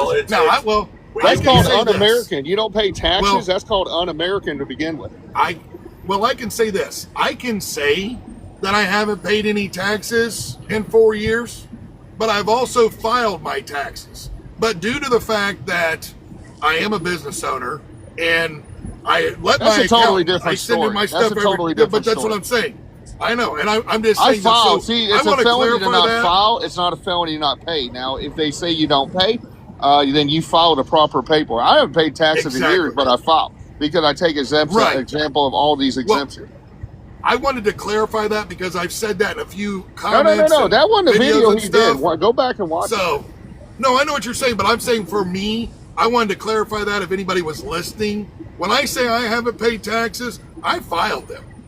I When sent all of my GE got the stuff to my $14 billion accountant and let him refund a do few my years work. ago, they filed their taxes. The government gave it back. Majority hear of you. people What are you haven't saying, sir? filed. Yeah, they haven't even So, filed. yeah, they haven't Yeah. even When you don't filed. file, you don't know if you owe or not. Right. That's Yeah. the thing.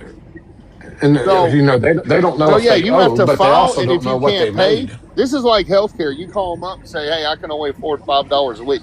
The hospital by law has to accept that. So when people say they can't pay healthcare, how is that possible? You just bought a $1,500 iPhone. You're shooting these videos on not being American and paying taxes on a $1,500 iPhone. Does that make any sense to anybody? No. No. Well, and we have such a problem with education. We have education on the financial side. We're seeing educational issues just with some of the people that are talking on TikTok, especially when it comes to when it comes to making changes in the industry. People don't understand there's three parts to it, and everybody wants to focus on just the community. There is the trucking community. That's every one of us, our brothers, sisters, every last one of us that's out here on the road. There's the actual industry, which includes the warehouses, the shippers, the receivers, every aspect that comes with the trucking on the trucking side of it. And then you have all the communities that we serve. There are three major components to all of it. And everybody that takes and creates these organizations, and this is where the change is looking at community. They're looking at the brothers, the sisters, and they're saying, oh, well, and I won't name names, I don't need to. Where this whole, we deserve this, and we deserve this, and we deserve this. Well, are you looking at the fact that there are two major more components in the triangle, and that's the industry and the communities? In order to make real change, you either have to have a positive in all three sections, or you have to have a positive and a no growth. It can't be positive, negative. It can't be positive, negative. It has to be positive all the way around, or a positive with a flat line on the other ones. No up, no down. Where there's, that's where real change takes place. Right. You can't. Hey, well, you can't this is sit where there we and talk say about me, bringing me. the You can't entire sit there industry and say, together. you can't sit there and say me as a community, and then go home and watch your neighbor starve, or watch a warehouse. Every one of us has driven through how many communities that the warehouses are boarded up or shut down, or they just laid off 250 employees, and they're all going home going, hey, I don't know how to feed my family. You have to look at every aspect, and this is where outside the box, around the box, this is why we ask you guys to go look at, WeTheFOPT.org, because the stuff that we're posting, we need, we can see a lot of the outside of the box. We might be missing something. How do we make the positive changes and affect everybody equally, or at least keep so there's no negative on the you have to get on people's or level. on the community side. Well, you have so if you wanna drivers make that can't the agree on the change- same naked woman, so you have to get down on their level. Yeah. I mean, okay, so your Well- neighbor loses his job. Why didn't he drive a truck? He doesn't want to. Why? Okay, nobody wants to drive a I truck now. understand that. Nobody wants to do manual labor. We got 1.5 million blue collar jobs need people yesterday. Right. No, Yep. nobody wants to work them. So Well- how do you attract them? I mean, they're paying $40-$50 an hour. You a fast Well, food this is the worker that thing. want Everybody 25. You wants can go make double that. They don't want to. Right. Well, this Hey, is where please, everybody So why wants is a something fast for food nothing. worker better than somebody that drives a truck? They both got the equal amount of dependence. 5 kids, a wife, girlfriend, whatever. Go out and make some money. Make something out of yourself. Nobody wants to anymore. Well, that's because they all want to become TikTok famous, and they want to Yeah. be able to be a content Yeah, but guess what? That's a creator or 1099. whatever. Who owes more taxes than TikTok people? I understand that. I'm just telling you what I hear from people. I'm not disagreeing with you. I'm just saying that it's, this. Well, it's where all we're going to at. change because So- now it's going to be 85% American owned by Larry Ellison, and he didn't get to be the third richest man in the world by being nice and charitable. Well, I get that. The thing of it is to talk about the change, though. This is where we need to get our mothers, our fathers, our brothers, our sisters, our cousins, our neighbors, our coworkers, everybody on board. And we need to come together and figure out as an industry. And when I say an industry, I talk about the transportation industry, shippers, brokers, carriers, and truck drivers. We need everybody on board with this. Because the reason I say this is this. We have shippers that are deathly afraid of losing cargo due to cargo theft. And a lot of it happens due to the virtual office DOT numbers.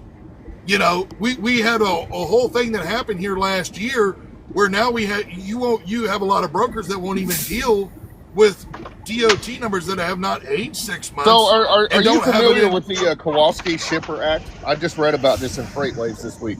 Kowalski, I just wrote it in the comments. I seen that and I wanted to read it, but I didn't get a chance to. Okay, it's about broker transparency and it answers a lot of y'all's questions. I haven't heard anybody in any trucker room talking about it. It's a national act. They actually passed it. It's a bill. I think it's called like the Brenda and something. It's named after an actual couple. Okay. Yeah, and it's on. Okay, it's on. I recommend everybody read it, and it will answer a lot of your questions that you're talking about. It says, I don't know why anybody wasn't talking about it while they were trying to pass it. Then they passed it. It's a law. I brought it up on Bobby's load board last night, and everybody's like, "Oh, what? Crickets chirping." I'm like, everybody complains about stuff, but doesn't see the legislation. I mean, there's like 5 bills that passed this past year in 2025 that are talking about the issues you guys are, and I haven't heard anybody talking about it. I read FreightWaves. Now, they dump on FreightWaves on Bobby's load board, and I'm like, it doesn't matter if they get one article about CRST incorrect. CRST, everybody can agree they suck, and nobody has anything nice to say about them, but they have some articles. Just do a little bit of research.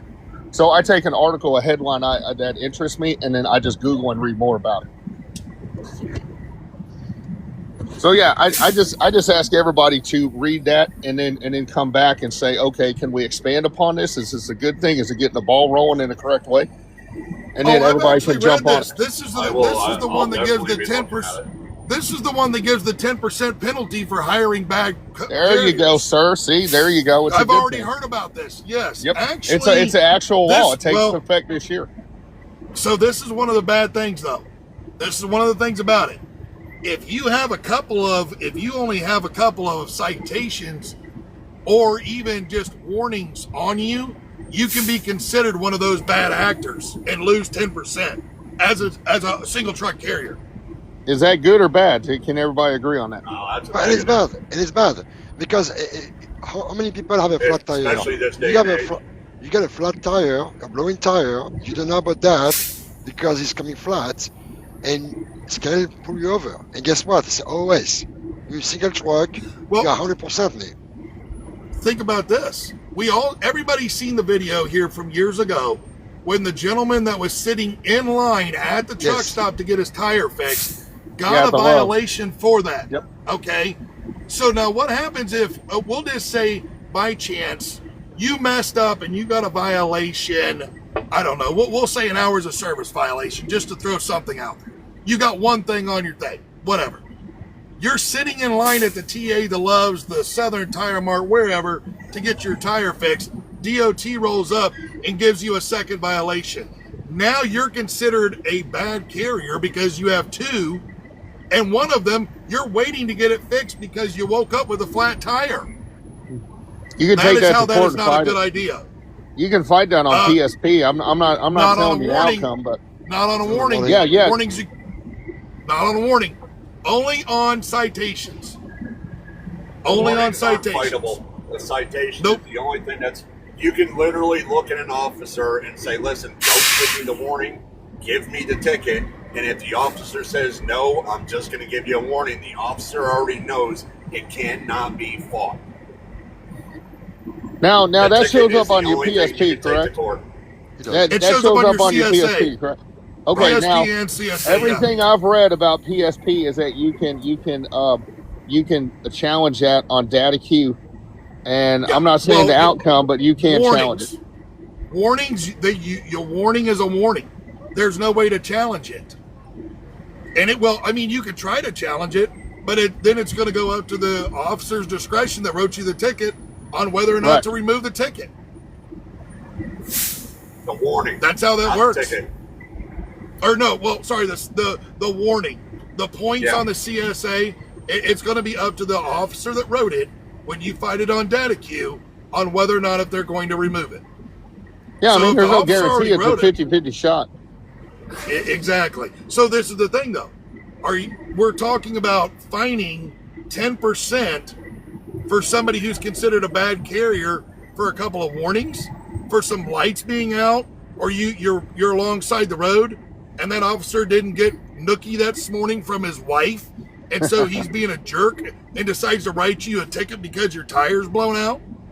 I mean, How come many on. scales have we pulled into with potholes? You blow a tire on the way into the scale, or it pops a bead, and they give you a ticket for it. As you're going into the scale, this happens. Yeah. You know, you're putting a lot more. Again, you're putting more now on the carrier and the owner operator than what needs to be put on them. Those are freak incidences. We all have had those. Exactly. So are you saying this is They against the owner operator, or this is a good thing? No, it's not. Example, It's 3 not a years good ago. thing. 3 years ago, okay, I got a blowing tire on my trailer. I pull up on the E-lane. After 10 minutes, a state trooper put behind me. Guess what he did? He gave me an OS. I have a blow tire. I stop right there. I mean, I'm not driving, I'm stopping in here, and somebody coming up to have a new tire. He put me an OS. I'm gonna fight it. We need it's not a bad idea to run what they're running. I think it needs to be adjusted, severely adjusted. 10% is, I mean, that is an awful minimal. Yeah, and number. it's 10% of the contracted value. So whatever the value of the load is, and this is from the shipper from what I'm reading here, because I'm looking at the actual bill right now. It is so any broker under this part that contracts with any specified transportation company shall be liable for the United States for a civil penalty in an amount equal to 10% of the value of the contracted cargo for the entire contract of such broker with specified transportation company. Okay, so it's not affecting the transportation company; it's affecting the broker. Yeah, but the broker won't This has work nothing anymore. to do with the transportation then. This Yeah, has it's everything to the do- actual this is broker. just the broker. Yeah, but what's going to happen? The broker will limit about who they want to work with or not. But the broker, So- what the broker's going to do here on this side of it, what the broker's going to end up doing is applying some kind of fee to the rate con, putting the fee, that 10% is going to be somehow written into a fine into the contracts that we pull and sign in order to pull the freight. So we're going to see more fines. Oh, hold on. And I'm going to tell you right here, I just read. This is so this is going to be during a 5-year period if you have been issued 3 or more violations in a 5-year period. You are considered a dangerous carrier.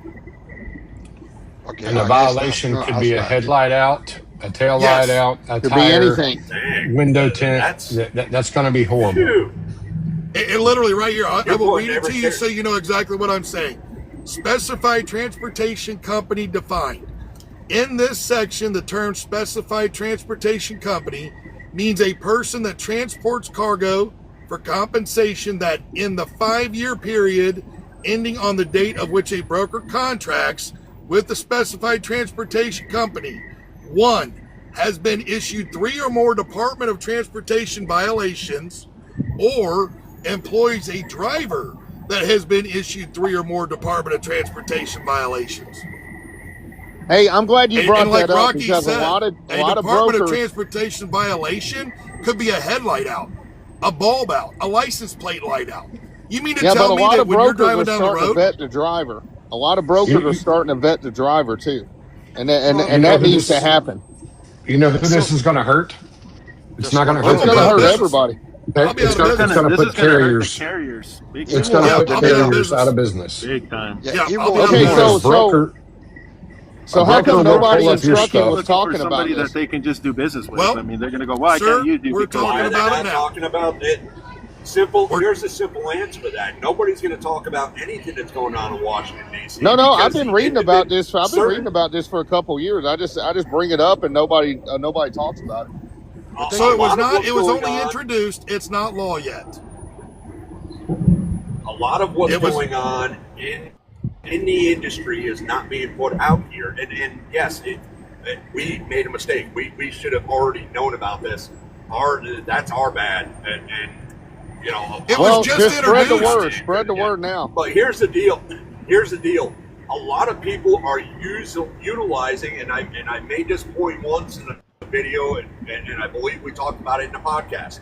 People utilize the biggest emotional freaking problem there is in trucking. We watched it go from the non-domicile CDLs. Now we're watching with the money. They utilize the most emotional topic to gain a following. Wait a minute, And whoa. then they try to You're saying push you have a something podcast? dumb and quick. Yes. Okay. What is the name of your podcast? Write it in the comment. Can I go on Trucker Podcast? But I've never heard you guys on there. And we're actually, if you go to thefOPT.org, it has it in our YouTube. Our YouTube is, what is it, FOPT 25, I think? Hold on. I believe so. FOPT 25 is the name of your podcast? No, that's our YouTube. Our podcast is Oh, I the New got you. Trucking Standard. So I just type in they're New on Trucking YouTube Standard or and it'll pull it up. Spotify. So I just pull in New yes. Trucking Standard, it'll pull it up. Yep. Looks Okay, like this cool, was cool. just introduced December 17th, from what I'm seeing. Yeah, that's what I'm Right. looking at right now. So Yeah, but Of to be 25, introduced, so. it has to have steam and get to court and get to the representatives. That's what I'm saying. Absolutely. So they've been Yeah. chatting about this for years. It's just now being formed and going up there. right. Yeah. And, Yeah, and like from what I've Jason's Law seen so took like far. 5 years to get introduced and then become a bill. Yeah, and if it were to, Well, there's all a I lot see of this bills doing. Yeah, I There mean, is, that aren't everything going anywhere. takes years to get introduced in Congress. So anybody thinks it does, it just doesn't get Well, Oh, no, yeah, it takes actually, forever. actually, the Fair Yeah, Tax exactly. Act has been introduced every year. They have introduced the Fair Tax Act every year for the last 25 years. They just right. reintroduced But now it it's January here. 1st. It's on the verge of getting voted on. Well, it's gonna be introduced. voted on. It has to go through committee still. Well, and I'm going to apologize. We are 2 months in. We are 2 months and 2 weeks in to doing anything live and anything like this. And we haven't hit the hard topics. We have Yeah, not I'm been going to hitting- promote your all's channel and podcast to everybody. I didn't know you guys had a podcast though. Yeah.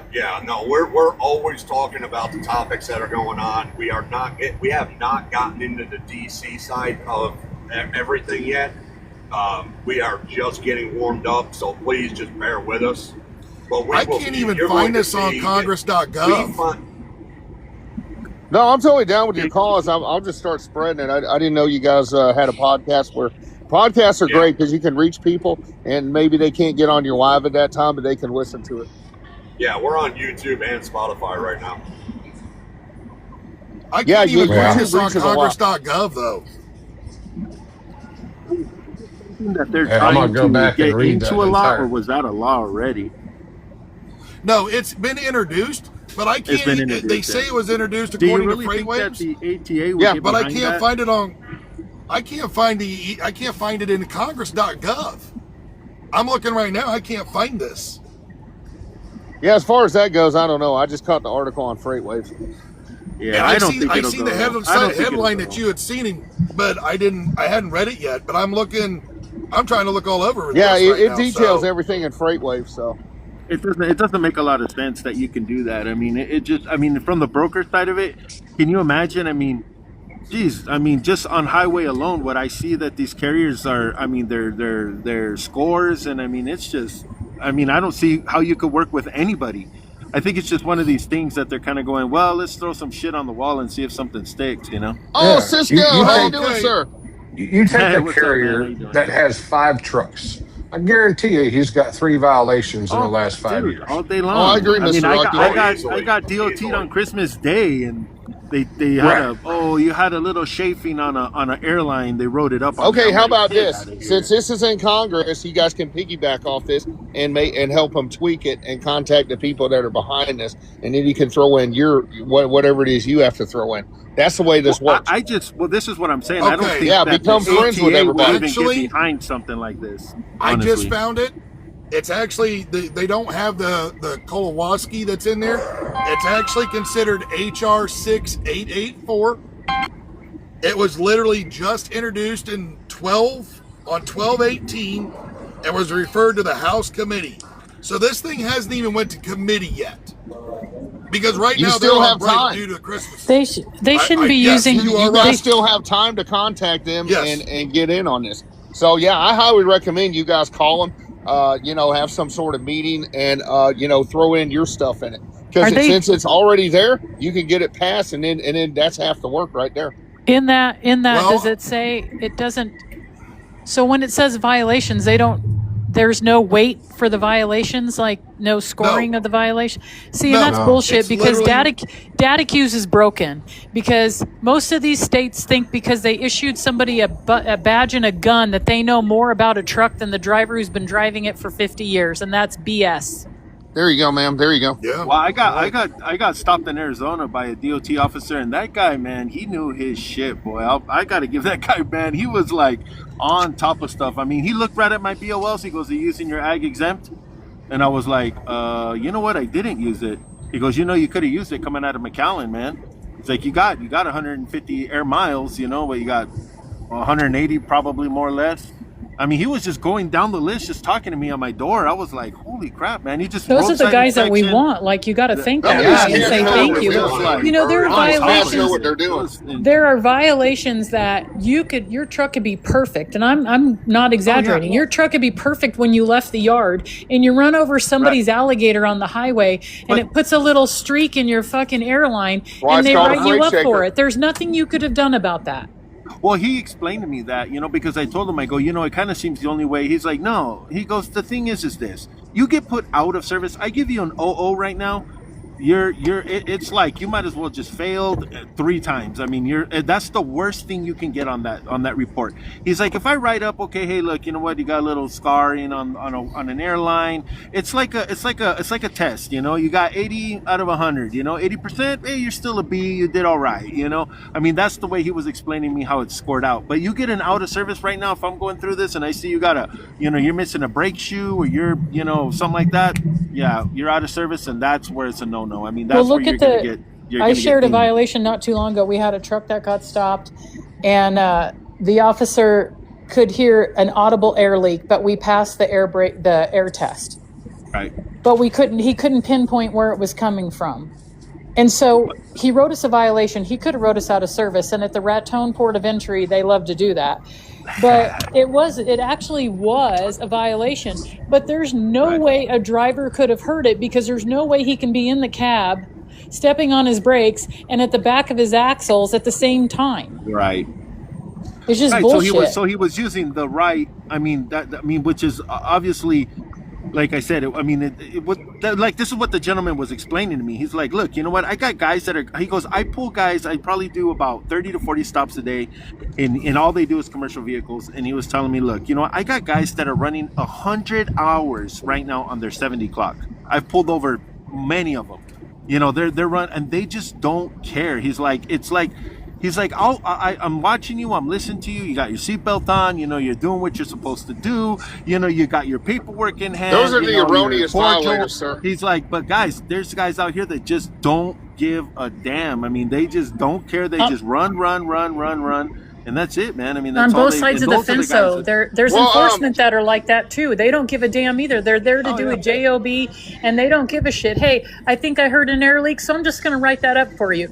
No, sir, that's not what I need you to do, because you don't understand how you're affecting my insurance. Right. And then when I go take it to the shop and utility says, hey, there's nothing wrong with this trailer, there is no air leak, you know what? They still won't overturn the violation, and it's bullshit.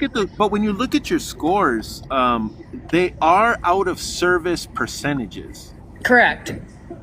So I mean, as long as you're not out of service, they're gonna write stuff on there. And yeah, I mean, it does count against. I mean, I'm not gonna say it doesn't count against you, but what I'm trying to say is that it's the out of service that the insurances are looking at. I mean, those are what they're looking at on that safer. It's not just out of services anymore with Can we insurance. all agree that we haven't had that much enforcement in the last 5 years, and they're ramping up now, and everybody's like, Oh, so yeah, used to definitely. No, running I that can't way. agree with- So, not here. And where is here, ma'am? Colorado, Okay. Wyoming, New Mexico, Well, Kansas. I'll just be Kansas has straight up gotten with lighter. you. In Dexy's whole career, the West Coast, they know what they're doing. The East Coast, not so much. We don't have as many scales, but the West Coast does know what they're doing. You can have your West Coast. California is not even on my trucking map. Yeah, I don't. Well, I don't blame you on that part. It can fall right in the freaking ocean. That's I'll be really what's honest with you, happening. man. I took They're a look starting at to LA ramp 'cause up it was paying enforcement, good. and everybody acts like it's their first day out here. And I'll say this, and many of you aren't going to like it, but I've said it for years.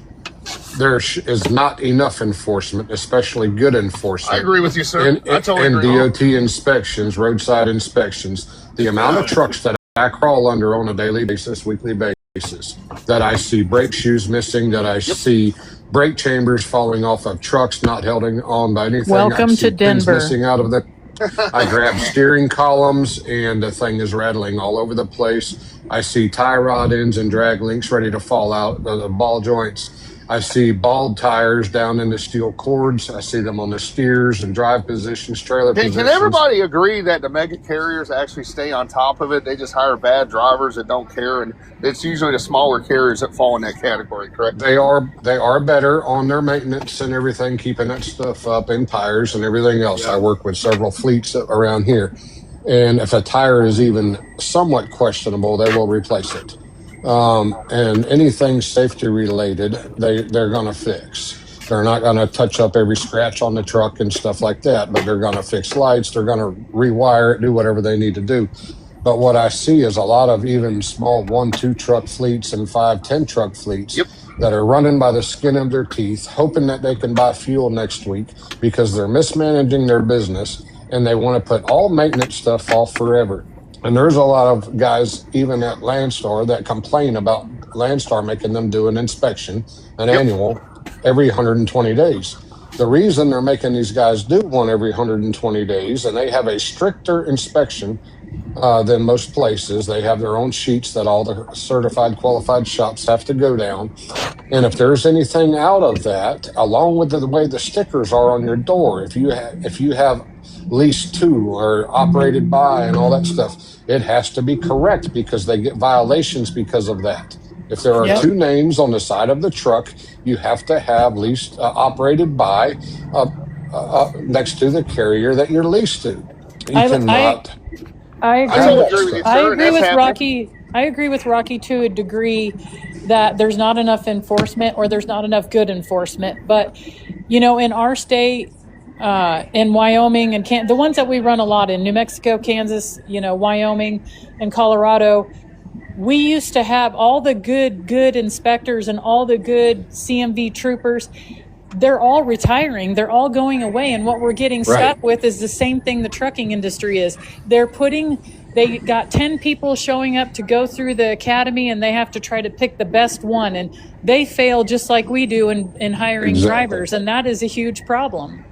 It is. And I agree with Rocky as well. I mean, we were sitting in Texas, Mike and I both, side by side, both our hoods popped up. We were going through our trucks good half hour, 45 minutes, front to back.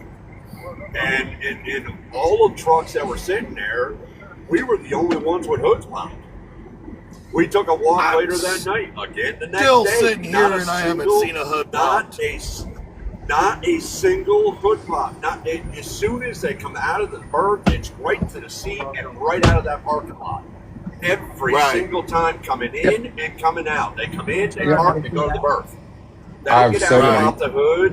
There's no post-trip. There's no pre-trip. There's no nothing. And that's why not slip seating trucks is super important for us. We don't slip seat our trucks because somebody can say, "Oh, that wasn't me." Oh, really? Well, who else is driving your truck? Well, that's a common excuse when you drop and hook a trailer. Oh, it was a yard dog. Like they care about your equipment. Well, why'd you pull out of the this is the place thing. without walking around your trailer? Because you Well, but you actually have did. to do the pre and post for it to happen. But yeah. Well, I mean, can we all agree today's drivers of the last 10, 15 years are here for a cup of coffee? So there you go. Yeah, basically. Matt, what do I You keep go to any saying? truck stop. Make Matt, sure what you do pay I them keep $1 a saying? mile. Yeah, I literally and keep I've saying- said that before on their lives. I said, you Okay, go to okay. the truck stop. I date a lot of And in the women morning. in the offices at the trucking companies, and they all say the same thing at every carrier. Doesn't matter what you do to hire and retain a driver, they're not going to stay. You can give them a sign-on that's bonus. a lie. You can give them time off. You can pay more miles, and they still have recruiting bonus. Okay, Preach. Look Preach. at UPS. They're struggling to hire drivers. So is Walmart. Why'd they up it to 115,000 this year? 137, I thought I saw. To Yeah, it's start. Well, some 137 people are now. claiming they make this and that, but they're paying all-time high wages. We can all agree on. So Yes. why are we struggling to hire drivers? Well, because this is Because the I have problem. manual transmission. Nobody wants to work anymore. There it is. There Yeah, you Nobody go. wants to work There you anymore. go. I agree with Cupcake. Nobody wants to do this job anymore, man. I mean, Exactly. No, hold on, Cisco. This isn't just our Oh job. no! They want to do This it. is The illegals everywhere. want to do it. They The don't want illegals want to Well, do it. yeah, I agree with that, but I'm just saying I don't think that. I mean, much less trying to get somebody to do. Okay, these okay. type of We can jobs. say an but American this isn't American does not want to do this job. Women don't want to do America it. doesn't Men wanna don't work. want to do it. Just the I illegal. agree. I agree with Well, Look no, at your America shops. doesn't want to work at all. I'm talking Look at at- There you all. go. Well, Look look at at the you. Look at the repair blue shops. collar workers. You have But I people out here that are complaining about they cannot pay their bills, men and women, and they could go right now to the pipe fitters union, the electricians union, the carpenters union, the laborers union, get an education as an apprentice, and when they're done with their apprenticeship, they become a journeyman, and they're making almost $100,000 or more a year. And will they do it? Hell no. Because they want to sit on their ass and scroll their phones because they're all dopamine addicted. I talk it's about not this with many repair shops that I work with. It's not And- just a bit. Go ahead, bud. I'm sorry. Oh, no, the little delay I've got in my ear, I didn't realize you were talking to. I struggle with this, trying to hire good people. And I get people that come that didn't want to work. They work somewhere else, supposed to have a little experience. And they get there and they literally have none. They got no experience. They don't know what the hell they're doing. They guess at everything they touch on the truck. But a lot of the shops that I work with, even some of the dealers and the Freightliner dealer here, and they are struggling like hell to get competent people. So they hired people that can change parts because they have trucks coming in, warranty stuff and all that they need to get out of there. And if they can at least get somebody to change the damn parts and send it down the road, they get the truck back on the road. Doesn't have to be They done struggle good, like not hell. running Monday, but Every I want it. business around me, Annual inspection whether it be done a dry Monday. cleaner or a hamburger stand or whatever, they struggle to hire people. Every industry is struggling to hire people. All your distribution centers, the food warehouses that I go to, and cold storage places I go to and work on trucks, and their yard jockeys. They're struggling to hire yard jockey guys. They're struggling to hire people inside, office people. People just don't want to work nowadays. It's not just Exactly. trucking.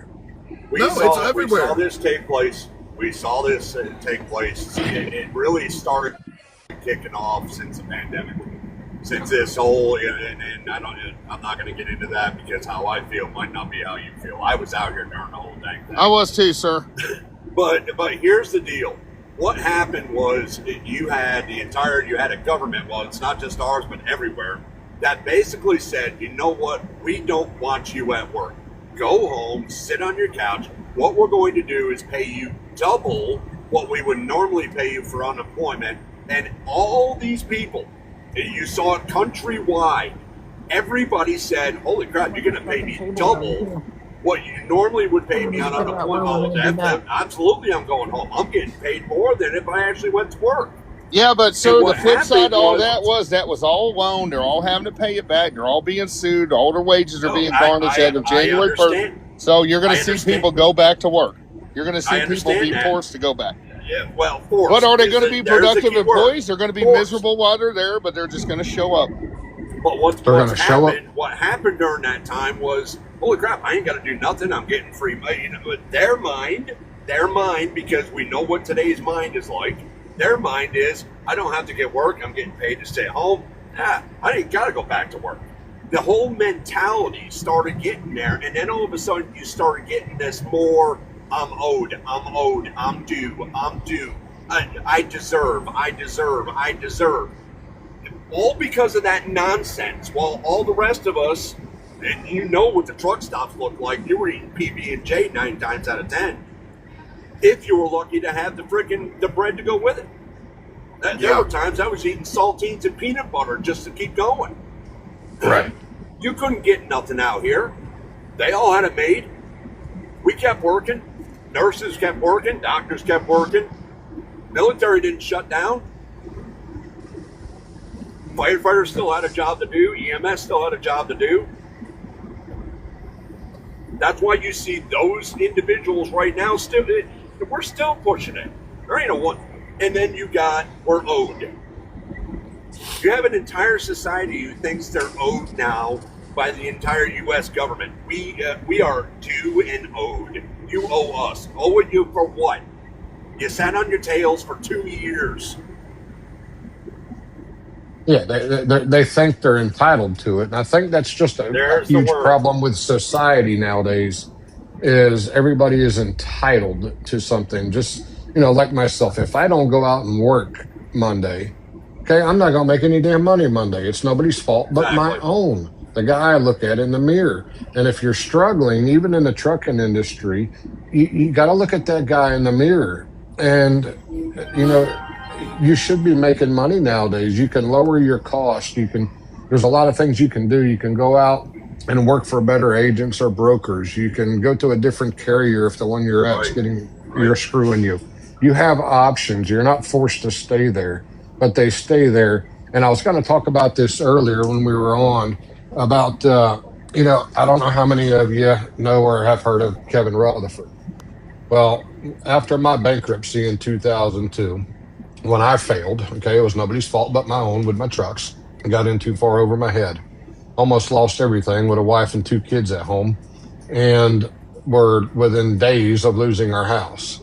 So lost all our vehicles and everything. Had to start all over. Well, then in 2007, when I found Kevin Rutherford on satellite radio, doing his podcast once a week, and then he came out with some programs, and he's got a couple out there on the Let's Truck tribe that stop holding the steering wheel and start driving your business. That was one of his first ones. Okay, and then he has another one, taking care of business. And taking care of business goes into, just business stuff where why are you in business? What do you want to do in business? And he also has changing lanes without crashing, right? Goes into why lease purchases are bad, and do you want to lease from a third-party company, lease to a carrier, all kinds of stuff. Well, there's so much good information in there. The fuel optimization teaches you about IFTA and your fuel tax and why to buy fuel at the lowest net cost and raw fuel and everything. But when we tell people about this, and I'm on the page, I'm an ambassador in the pro channels where we have the MD Alignment guys. There's a broker connect with brokers, networking and stuff, and drivers are able to go connect with and learn what brokers do. There's an expediting side, there's a fitness side, fuel mileage side, maintenance, the guys from Pittsburgh Power, there's taxes and accounting, all this stuff in this one place to go and learn from. But when you tell guys, hey, for $55 a month, you can go get all of this. You get the full shows Monday through Friday when he's on his own app, because he's no longer on Sirius Satellite Radio. So he has all of his own radio network there. And you can go to this stuff and listen to years and years and years of these shows of people calling in with problems, how to fix them, how to work with brokers, how to work with, everybody, how to build a relationship with your mechanic. Okay, just when you go looking for a shop to work on your truck, somewhere close to where you live at, where you can take the truck to, that you can trust them to go work on your truck, find safety issues, zip tie up lines and hoses and double wrap a hose and this and that. Okay, you go interview them like you're going to hire somebody. Do I want this guy to work on my truck or not? So if you go interview this shop and build a relationship with this shop, they'll keep your truck going, they'll get decent rates, they'll keep you moving, you won't be on the side of the road with a $2,000 tow bill and all this other stuff. But people don't want to hear that. And I talk to these guys all the time. They'll tell me when I'm working on their truck how they're struggling and what's going on. And I say, why don't you go check this out?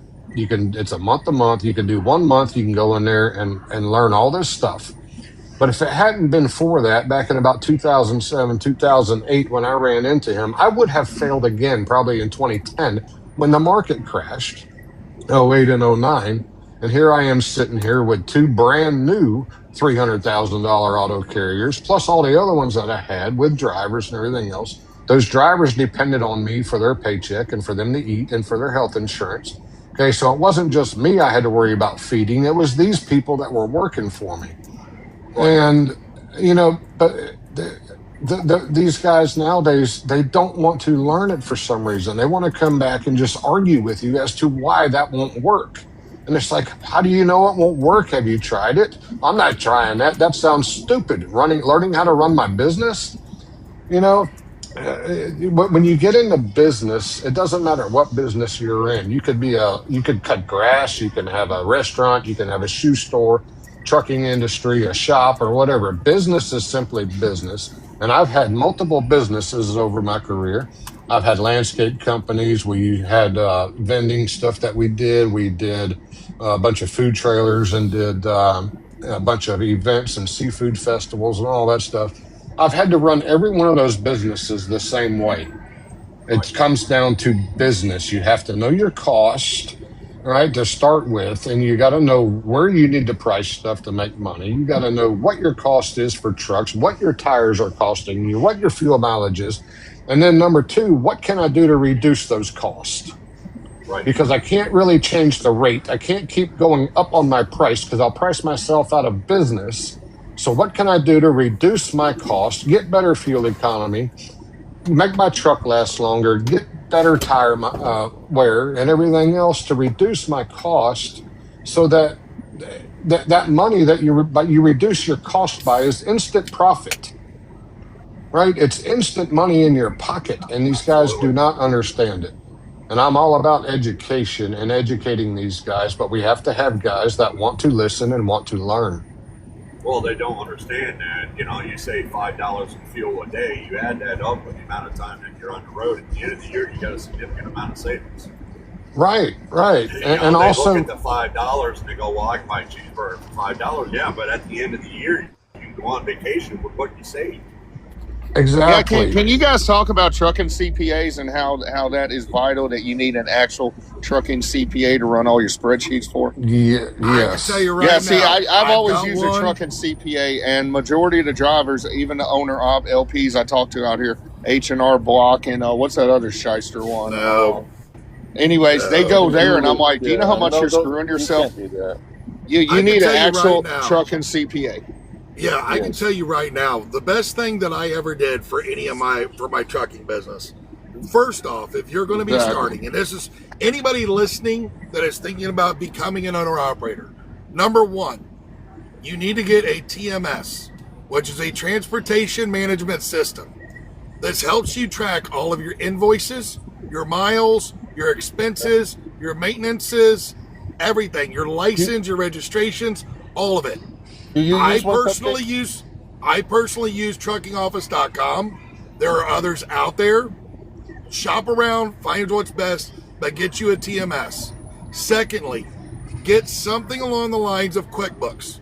I'm not saying you have to use QuickBooks. There are other accounting software programs out there, but make sure that you are able to link an accountant to said software. Yeah. And then thirdly, as Dexter pointed out, interview any accountant that's out there. My accountant, his brother owns a trucking company. He does the taxes for said trucking company and other trucking companies in the Cincinnati area. So I don't know if he's willing to take on any extra clients right now, if anybody's in that area. I have a listening. trucking CPA in Circleville, Ohio, which is south of Columbus, on US 23. And if anybody wants his number, I will put it in the comments section. He's taking on new business. He was a actual trucking CPA at an actual trucking company for like 15 years, and he's been on his own for 25, and he still does small fleets. And I can't. I mean, QuickBooks is cool, But when you have somebody like that, you can call them, email them. And I've been with the man for 12 years, 2012. He will do everything for you. I don't have to fill out form. There's one in Fort Wayne, Indiana. I don't know if they're still in business, but at 12, I interviewed them, and they wanted me to fill out 5 sheets front and back. And I'm like, no, I don't operate that way. I tell you over the phone, a simple email. They will talk to you. That you just tell them what you need, what you do. This is all they do for a living. Okay. They know the laws. Listen, the laws change every single year. Yes. Okay. And you will screw yourself out of thousands. And in a business, we're talking tens of thousands. And you have to be running you need to be running a retirement account as well. And he handles everything. He can handle your personal, your entire families, in addition to trucking. But you need a trucking guy. You do. You really. I mean, here's the deal. You don't go to a regular auto mechanic for diesel, right? Well, why would you go to anybody else for your taxes? We're talking penalties. They push the enter button and they freeze your accounts, dude. The IRS. That's how they operate. You're screwed. Well, this is why I say you need to interview an accountant. You need to see what their knowledge base is.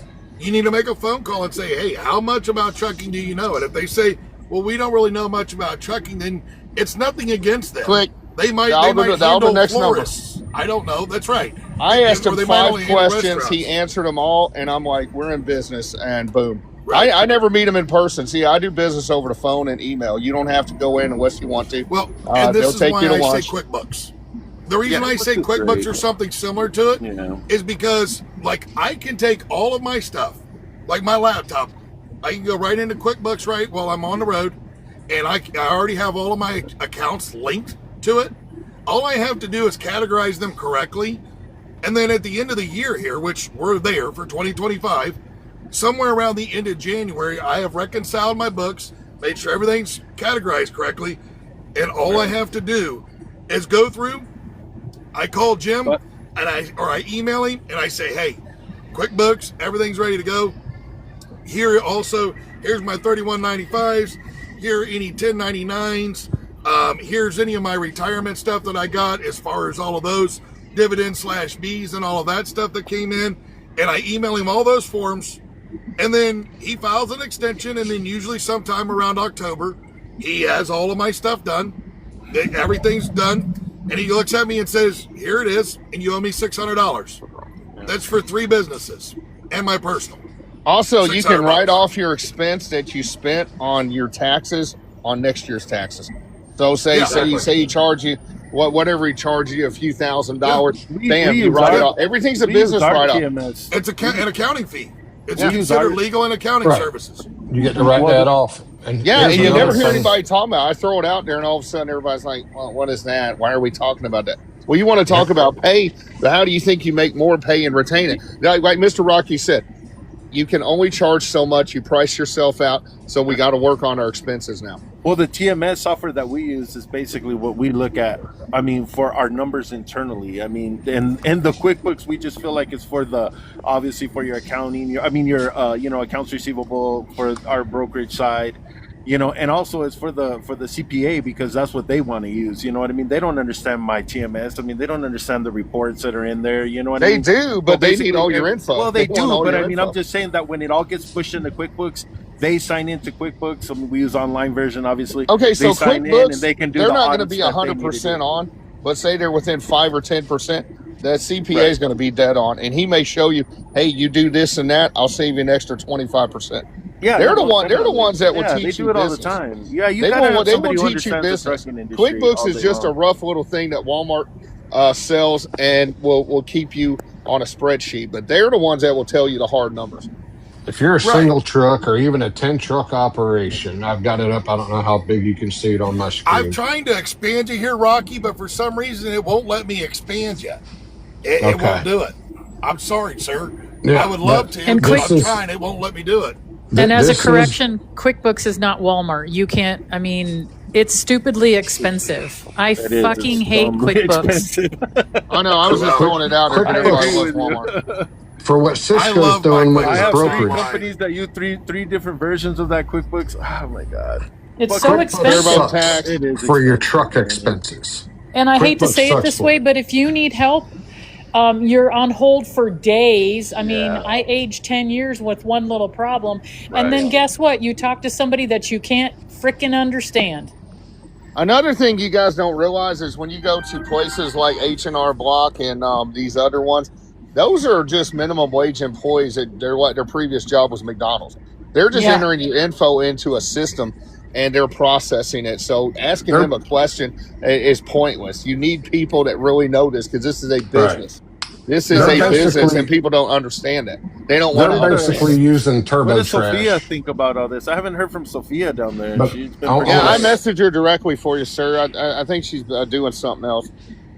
But I've got up, y'all can't hardly see it on here, but on a Let's Truck, Kevin came out in about 08 with his program. It was always $19 a month, but now it's like $25 a month. But it connects with fuel gauges, which is an app that you put your fuel in every time you stop before you pull away from the pump, put in your odometer. It picks up where you're at, and you put in your odometer and the fuel cost and how many gallons you got. And it'll keep a 30, 60, 90, and lifetime fuel mileage average.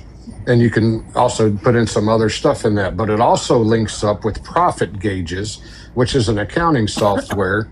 All of it's about $25 a month. For a month of settlements to enter into this, once you get your stuff in and you figure it out, first couple times take you a little longer, but in about 15 minutes a month, you can enter all of your settlements into this. At the end of every month or first of every month, you'll enter your odometer reading on your truck, and it will give you all of your fixed cost, all of your variable cost. It goes through, breaks everything down to cost per mile. You can go in and put your loaded miles and empty miles and break all that down, get all your percentages and know everything to a dime. And then at the end of the year, in January, all you need to do is go to reports, click report, carry it to your trucking accountant. You put in your logbook days, how many days were you out this month away from home? And it gives your accountant everything for them to go through and do that. So guys like me. What program is that? It's on Let's Truck. Okay, part of Kevin Rutherford stuff, Let's Truck.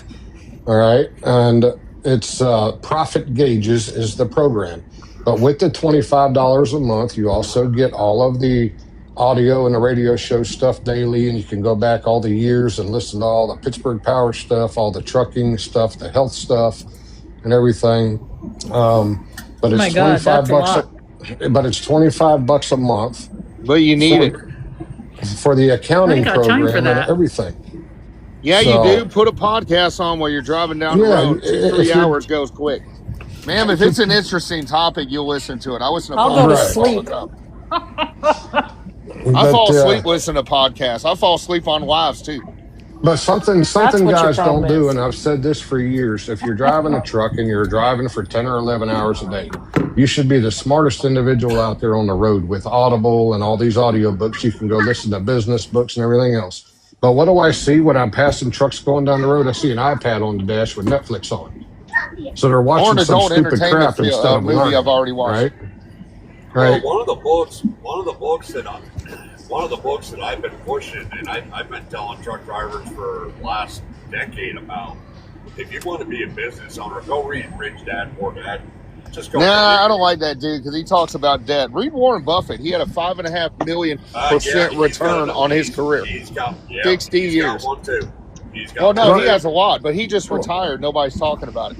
So, well, that's the thing. You don't want to read just one book. You want to read multiples or listen to multiples. Because his system might not work for you. Somebody else's will. Here's the deal. Right. Get a big pot. Throw everything in. Mix it up. Create your own system. Right. Exactly. Right. But learn something from all of them. Yeah, because Warren Buffett started 60 years ago. Do you realize all the mega carriers, you cannot recreate that? The last big carrier was like Celadon from 86. We have too many rules, regulations. You cannot recreate. That's why they buy other companies. So what works for them will not work today. Their investment, when you bought Coca-Cola at $5 a share or another company, they acquired them, they gave you stock split. It doesn't work that way today. So you need to figure out a customized plan for yourself. I highly recommend getting a financial advisor.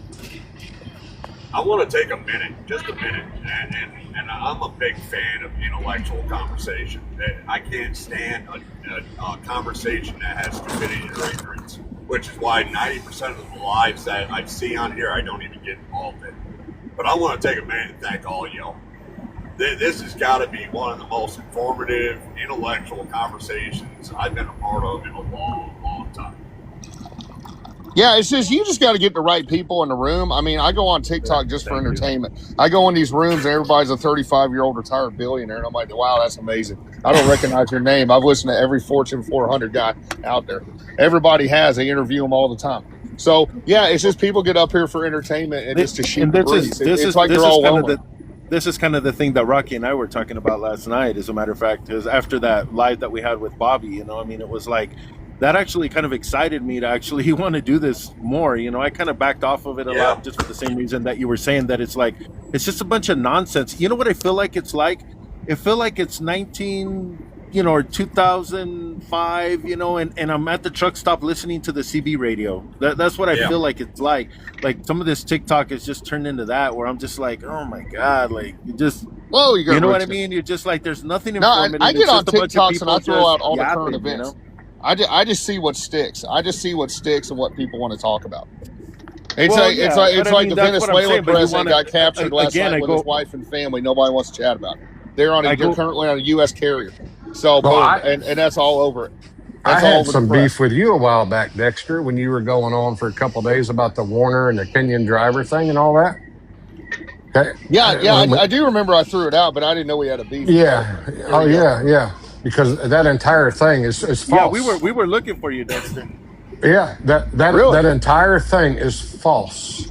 And that's why I think I told Cisco and even Vince, I said, you're letting guys on that are talking about this stuff that they did not do 10 seconds of research on, because if they had, they would have seen that this entire thing was false. Oh, damn, I missed something. Yeah, Yeah, 1,000 yeah. apologies for that, sir. I actually got that off the Asian Mod Trucker show. I just listened to his show. Well, I yeah, actually did not Google anything about it. I just listened to him. So, and that right there is how so much misinformation gets spread to these truck drivers, because you said it to 10 drivers, them 10 went out and said it to another 100, those 100 went to another 1,000, and now they all believe this misinformation bullshit that was false. So that's why I'm like so big on, before you start talking about some of that stuff, please do some research. Please just do a 10-second This little is where I search. see like, Well, I just- threw the just show like- out there too, so all they had to do was listen to a show. Yeah, like that- somebody just- like, but having somebody like Dexter, Cupcake, you know, they seem like they're very meticulous people. You know what I'm saying? Like they are kind of like Chris Polk is also that way. They're very like meticulous. They'll get on one thing and they'll sit there and they'll investigate the shit out of it. You know what I'm saying? And these are the type of people, like I was telling Rocky, I go, this is the guy that I want to hire. This is the guy that I want on that's my go-to man that I get. Hey, you know what, Cupcake? You know, I heard this. Can you look into this a little bit? Yes, sir. Let's go. Boom. Get me the information and let's go fucking, you know, let's straighten it out. You know what I'm saying? I mean, these are the type of people, like, because I don't have that kind of patience. I don't have that, you know, that thing where I'm just going to sit there and just, you know, ADHD the shit to death. You know what I'm saying? But you guys do, you know what I mean? And Well, I just want to gotta extend the applaud you olive for branch that. to I Mr. mean, Rocky I'm- and I mean, Mr. I'm gonna- Cisco over that. Cupcake totally geeks out on that and stuff. for Dexter to even go, hey, you know what? Maybe I was wrong. I heard it here. Even that right there takes fucking balls. I mean, let's be honest, Right. guys. How many guys can eat crow here? I mean, you know what I'm saying? I mean, to where they go, hey, you know what? I made a fucking mistake, but I want to do better. You know what I mean? And you can applaud somebody for that. Yeah, I you just know? want to extend the olive branch over that to Mr. Rocky and Mr. Cisco. So I was just that's taking it off a show. I listened right there. We love you, Dexter. We were just joking, man. Yeah. No, That's old school stuff, and we don't have enough old school anymore. That's part of the problem. Right. And that's why I don't just go repeat something that I heard without going and doing some looking, because I don't like that when all this misinformation gets all over the place like that. And if I hear it from Alex, that motherfucker, I'll just call him what he is. that guy, that dude has been an idiot ever since he's been on. He's hardly ever correct about things. Who is that? Motherfucker. The problem with Mother trucker. Yeah, motherfucker. The yeah. mother trucker. Yeah. The problem with Yeah. old school, you know, we don't. You said that we don't have enough of them around. The problem is that the ones that call themselves old school are leaving the industry. They're just throwing their hands up and leaving. Right. I am old school, and the way I was taught is you stand the line. You don't. Well, Matt, you don't can't back argue with down, you stupid, don't and that's run, the problem. You Yep. don't go and hide. You stand the line that you believe in, and you hold Hey. it, and no matter how long it takes.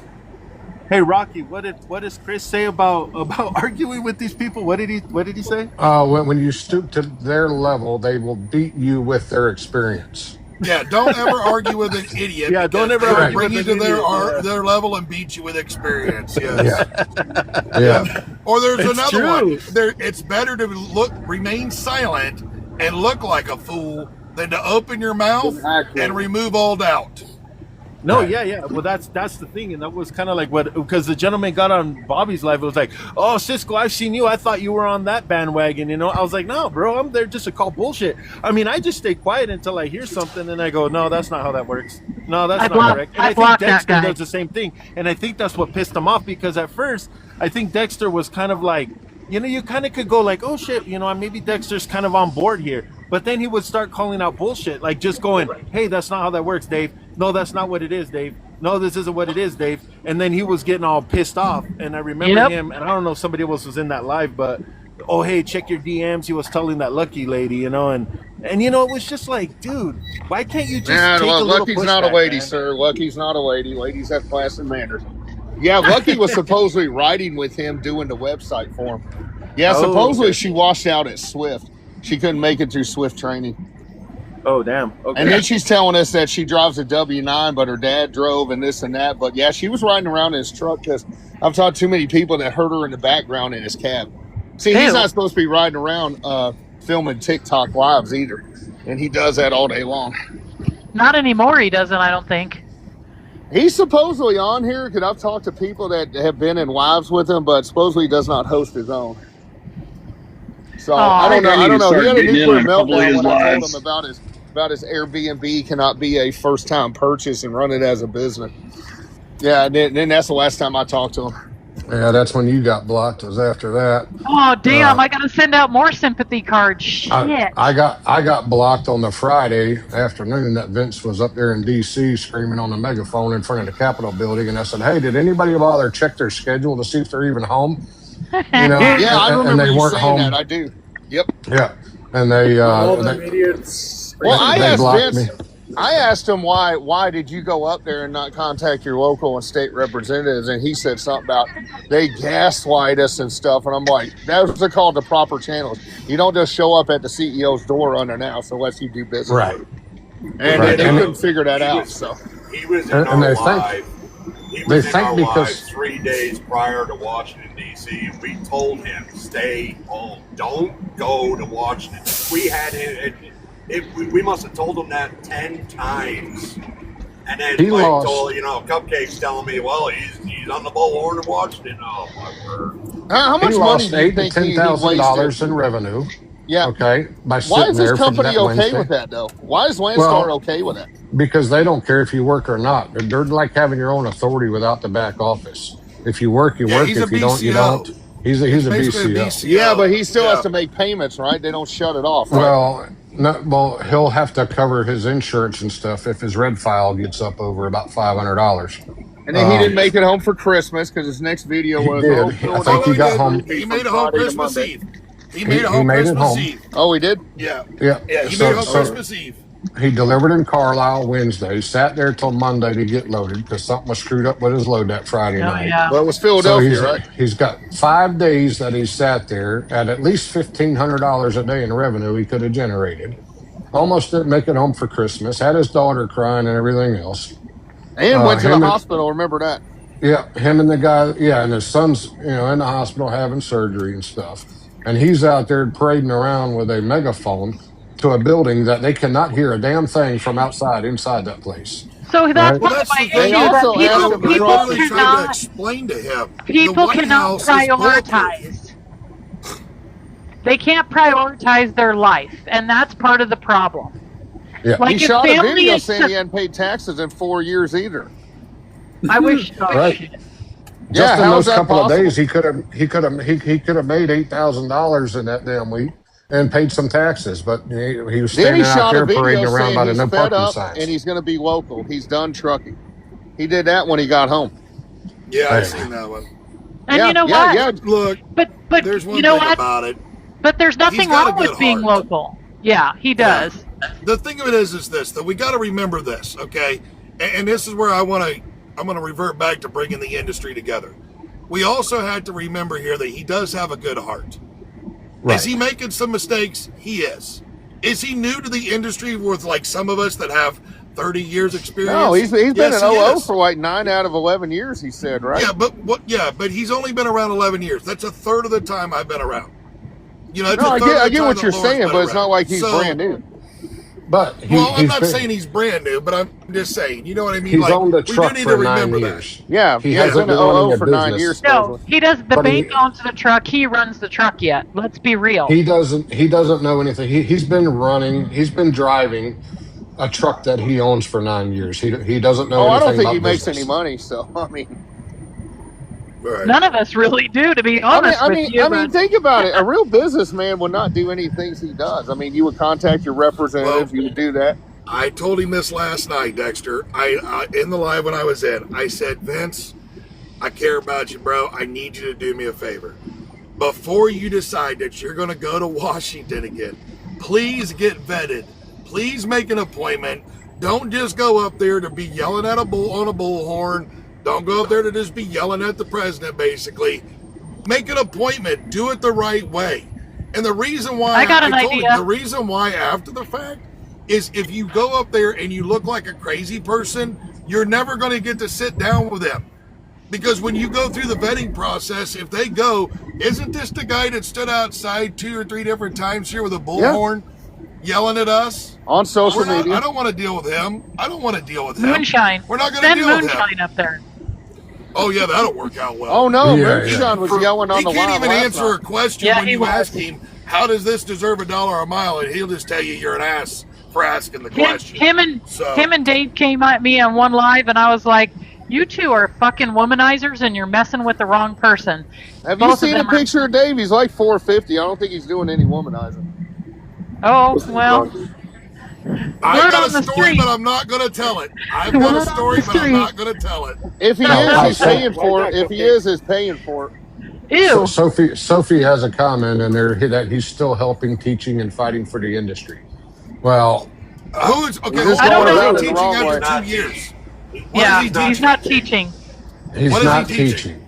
He's He's not screaming teaching. about the wrong stuff. He had to have me go in and do all of his debates. He's begged me to come back and run his show 3 times now. What is Who, he teaching? Vince? Vince? No, Dave. Oh, yeah, Dave. Yeah, exactly. Oh, Dave and Vince, neither one of them are helping or This is teaching what I'm anything. saying, Cupcake. This is exactly what I was saying. Well, a isn't little Dave while the ago. one that was that was hooked on narcotics and in prison? Yeah. I've Yes. heard a lot of stories about him that he just recently got out. I want to know why. I would love to hear why Sophia supports Dave's movement. Yeah, she dropped those, sir. I've been texting with her. But I wonder what. Well, she I was wonder- just down I there. know she DM'd Yeah, me she a was little on while mute ago. for a while. I don't She know. DM'd me, but it was like 2:00 in the morning, and I was sleeping. She is just for trucking, sir. I text with her quite a bit on here. Oh, That's okay. great Well, to be I for don't think she trucking. really. And I I don't think she commend, really cares like who's talking about it as long as they're talking. and I've said this to Vince many times. I commend him for what he is trying to do, but you've got to do it the right way. You There cannot go out and spread this crap that you're spreading. Dude, he's got a wife and stuff. 4 kids. How much longer is he going to stay married? Right. His wife's not happy about him taking days going to DC. Oh, we when already he's know got a that, sir. child at He'll home. be single at the end of this year, so. Let's- Yeah, I understand Right. he's like I hope 43, not. 45, So so. let's Okay, pray I'm he's going to not. say this though. I'm Let's going to pray say he's I not. hope not. I hope not. I Let's really pray do. not. I hope not. Yeah, Yes, but if I'm it with is, you it's on his that, own Laura. fault, sir. Sir, he Well, went but from Reno. let's back this up and not go into Yeah, because I don't wish That that could on be- him that could at be all. any- Yeah. That could be Mike. That could be myself. We could both be in his position. could be anybody. Here, where our wives are looking at us cross-eyed, going, "You're doing too much for the industry. You're Hey, fighting too hard. I ain't your You're wife, taking but I too look much at you time guys away. cross-eyed. There you go. You're taking too much time away. That Okay, could be on top of that, wasn't he home for a week? He hasn't gone back to work yet, so he's missed that revenue that he could have made and been at home and investing. There you go. I mean, he's his own worst enemy, right? Yeah, and I understand where he's at. And before 2002, I was kind of in the same boots. It was everybody's fault but my own. But until I analyzed my business and got my head on my shoulders straight and learned that, hey, all I did was buy a truck. I bought a job. I'm not running my business the way I need to be running my business. Well, And it's like once I tell my it's like I tell my drivers too. You know, I screw up all the time. I'm sure Cisco does too. All of us Right. make a bad business decision, but my drivers never know about it. Right. Vince Right. is on the Vince is very much got all the heart in the world. He's standing on Yes. the edge of the cliff, and when I'm standing on the edge of the cliff, I want guys behind me that are willing to grab my shirt and yank me back when it comes time. The Yeah. problem is Vince doesn't have that. Vince has somebody behind him who's willing to push him off the cliff. I don't know Vince as well as you guys do, and he doesn't answer my texts. I think I'm a little way too aggressive for him.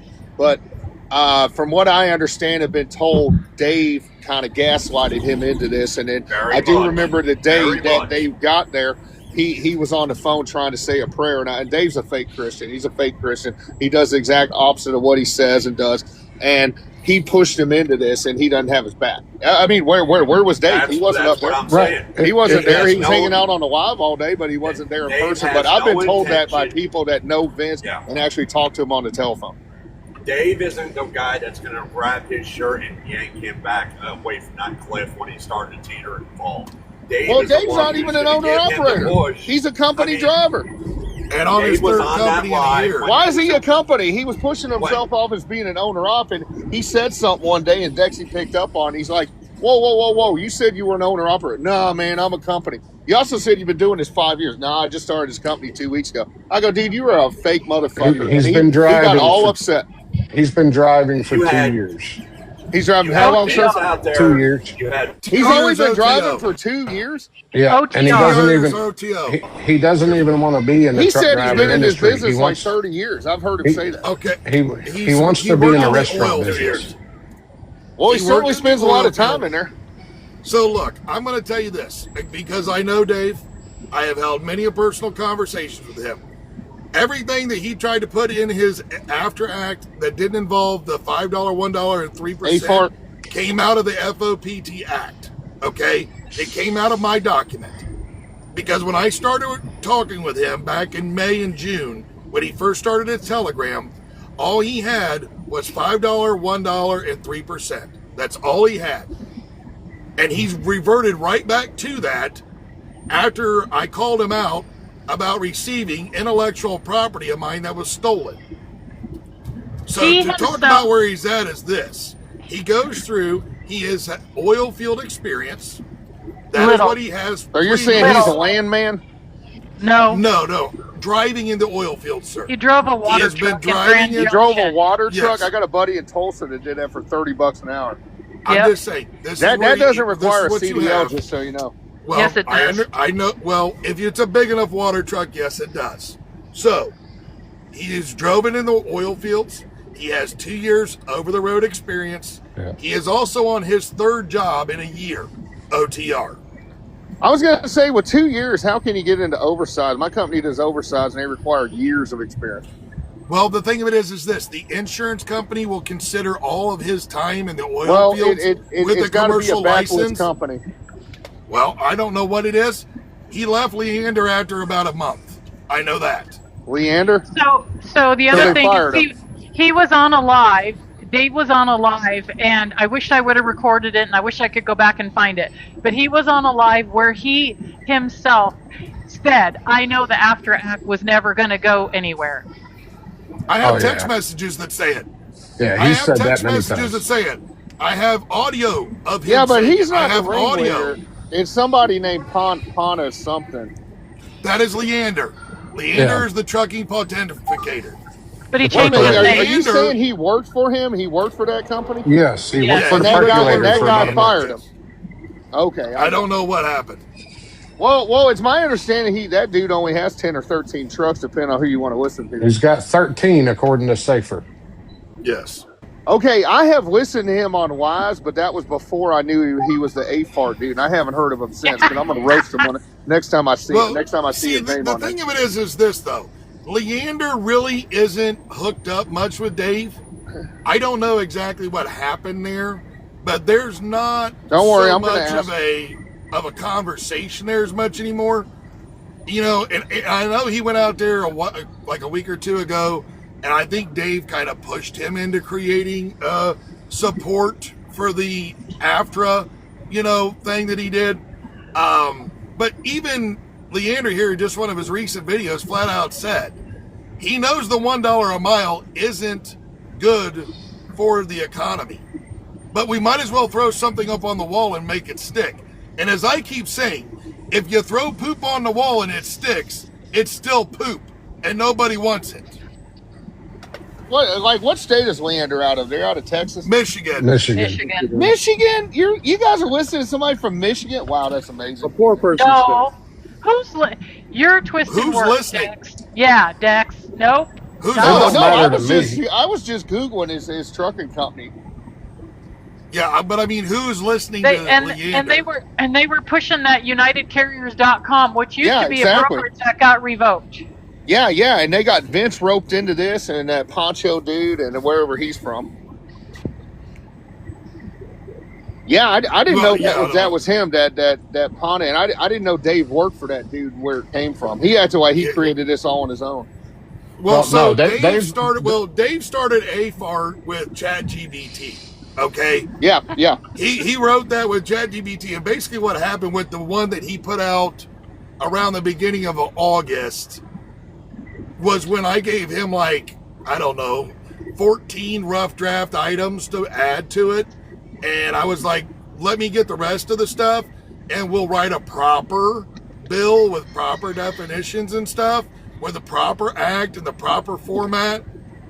And the next day we had this ChatGPT originated document. Every fucking day there was a new There's one. a woman that used to get on Dave's live, and she would talk and claim she was some U.S. representative. Well, I could never find where she was Actually, from. I know Audrey. She's not a U.S. Audrey. representative. She works in political science. She goes to D.C.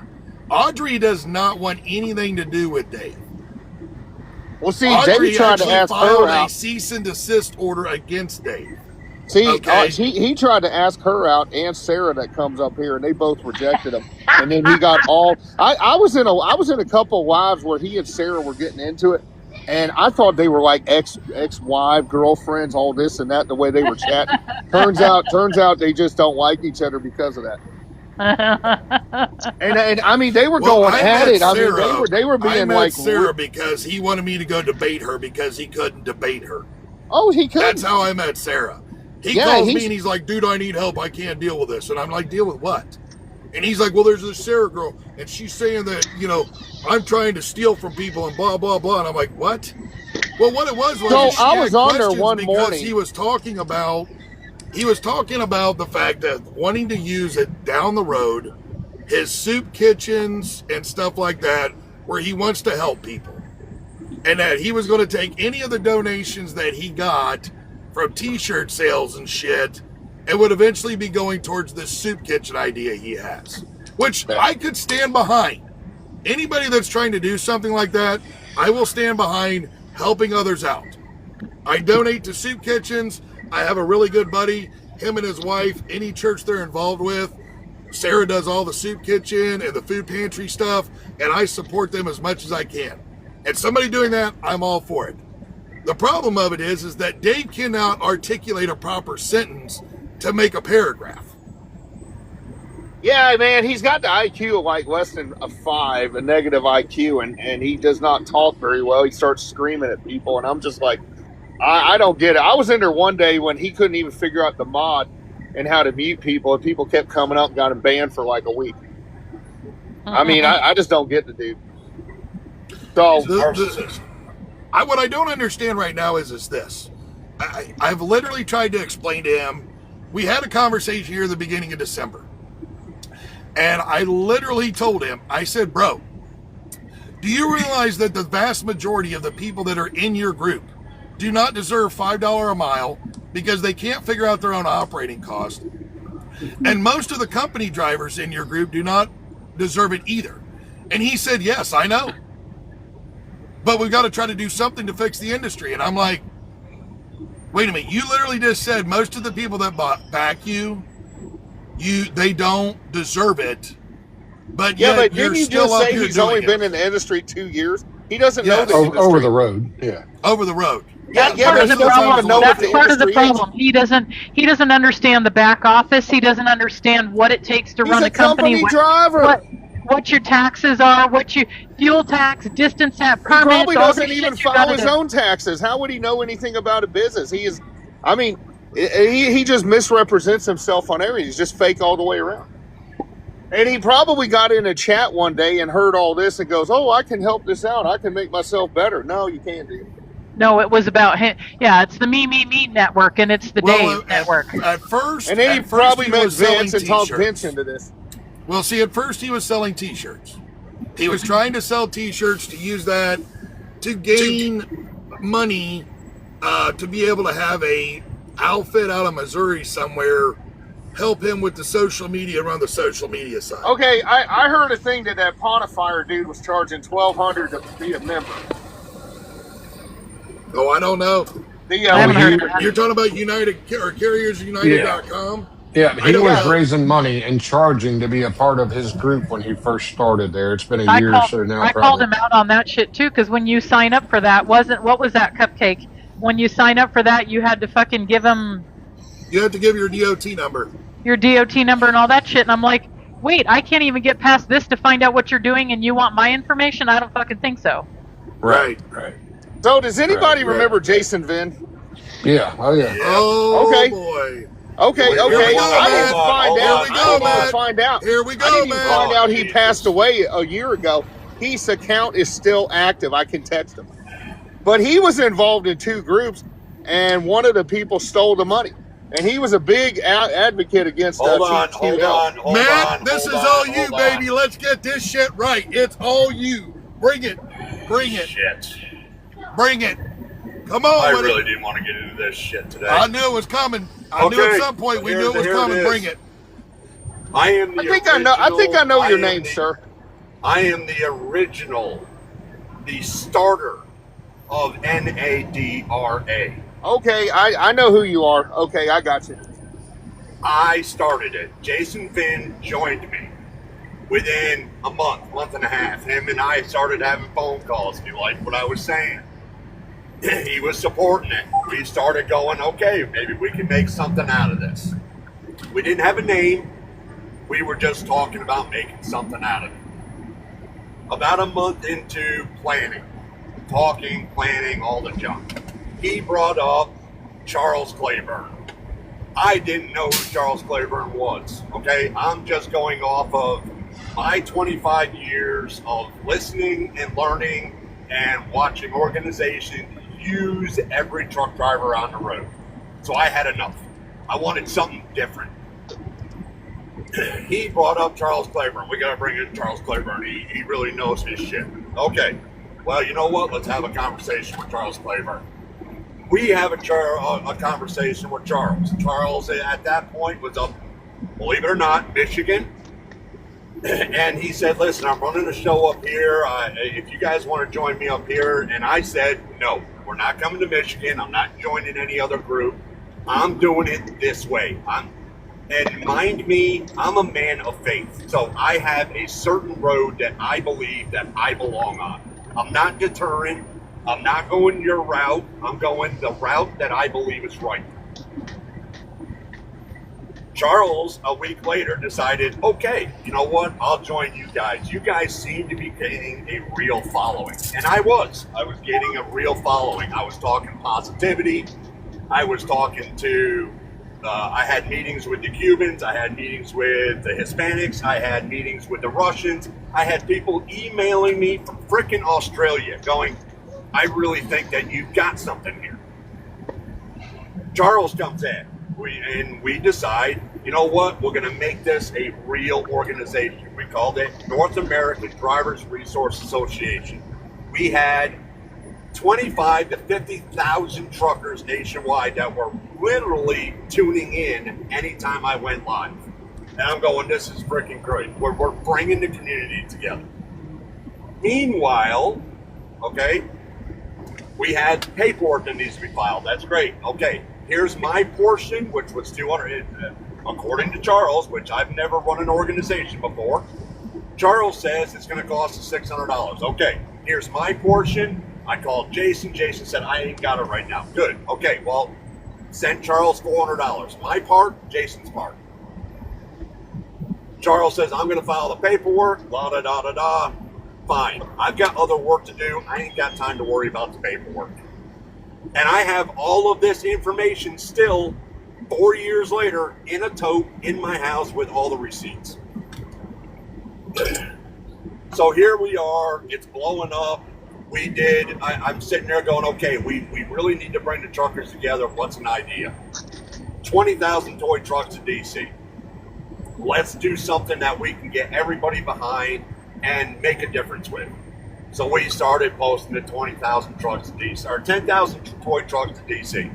Basically, everybody that wanted to participate, you bought a toy truck, you put a little post-it note on it, and it was right around Christmas time.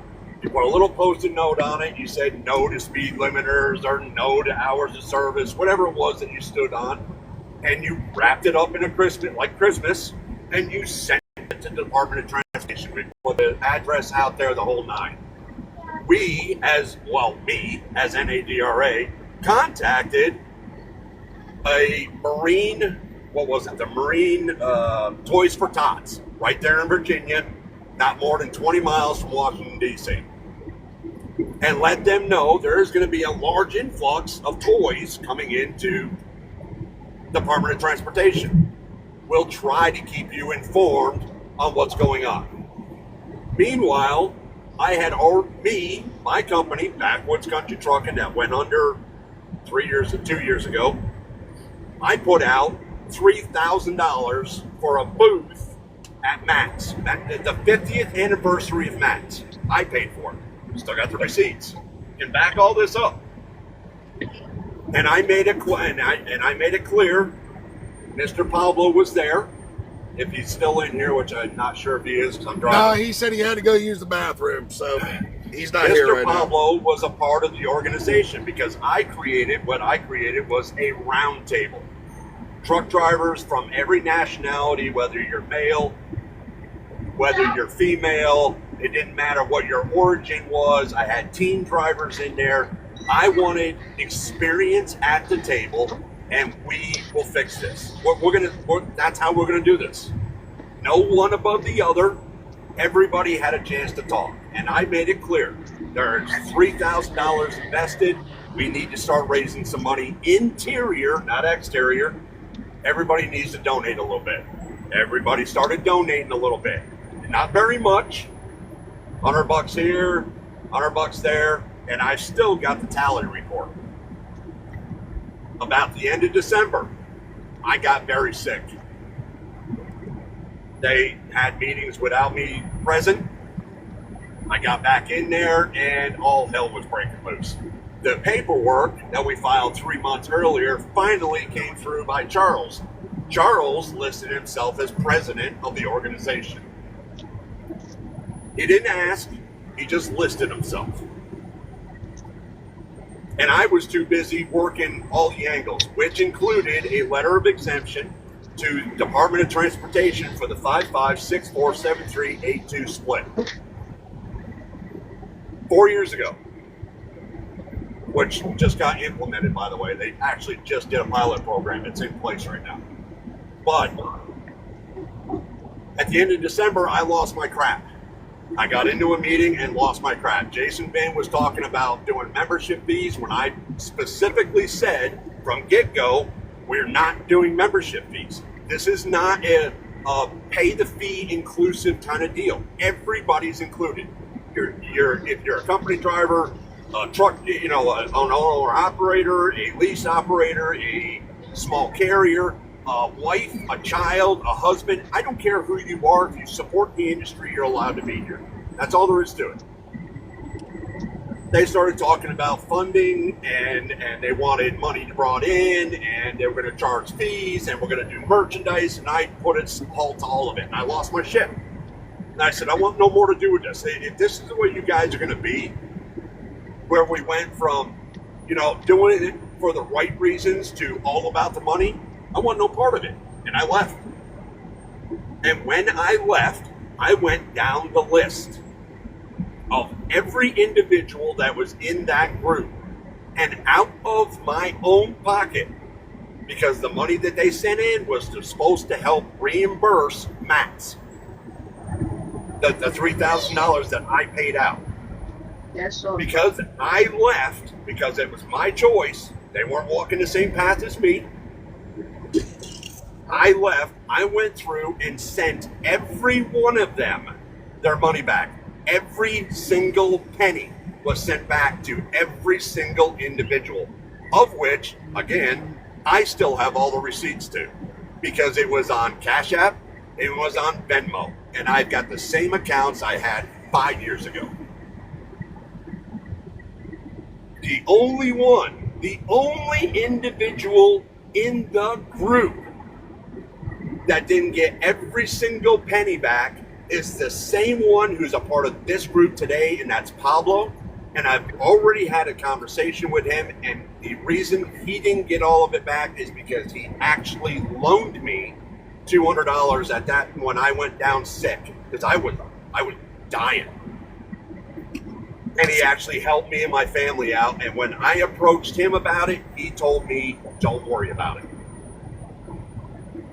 The money he invested in NADRA, he got back. There was no money stolen. That was all their game. They tore my family apart when I left. They attacked my wife when I left. They attacked me when I left. NADRA did everything they could to push me out of the picture so that they can take and charge all of you membership fees and keep it open. So he cut a video about some sort of Thanksgiving Day dinner debacle, and he said he got attacked on it and this and that. I mean, I'm just going by his videos. I know it's a one-sided story. He got my wife, him and his wife were in town with a load that he wasn't was doing. Jason, though. That wasn't Jason. That was Jason. Bob and Deb Murphy. Oh, I thought it was Jason the way he cut the video. That was Bob and Deb Murphy in town. We lived in Independence, Missouri. And this is straight up. I got nothing to hide, and my wife can back it. So Bob Murphy's a dude with a shaved head that's the owner of the Joker Mats and his wife. Yeah. Okay, Yeah, then who is the dude that got Jason the job at Exotic Cars? That was Bob Bacorn, or Don Bacorn. Okay. I thought that was Bob Murphy. I got the names mixed up. That was Don Bacorn. He's also bald. Yeah, but that dude's got the beard, right? Brother, I could sit here I can invite you into my house tomorrow, open up the NADRA tote, which there's a lot in, and show you everything. And I put that out there more times than I can count. I'll show you everything. You saying Bob Murphy was in that? Bob Murphy was a part of that. That's how Bob Murphy got to where he is today. Okay, I did not know that part. NADRA as a jump-off point because we had gotten so popular. He had used that as a jump-off point and grew his social media platform beyond what it was at that point.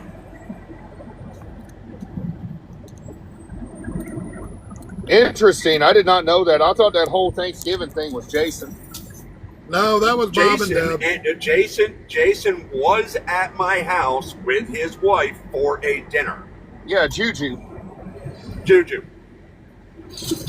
My wife and Juju got like along. The last few times you saw Jason, did you think he was in bad health? Jason was.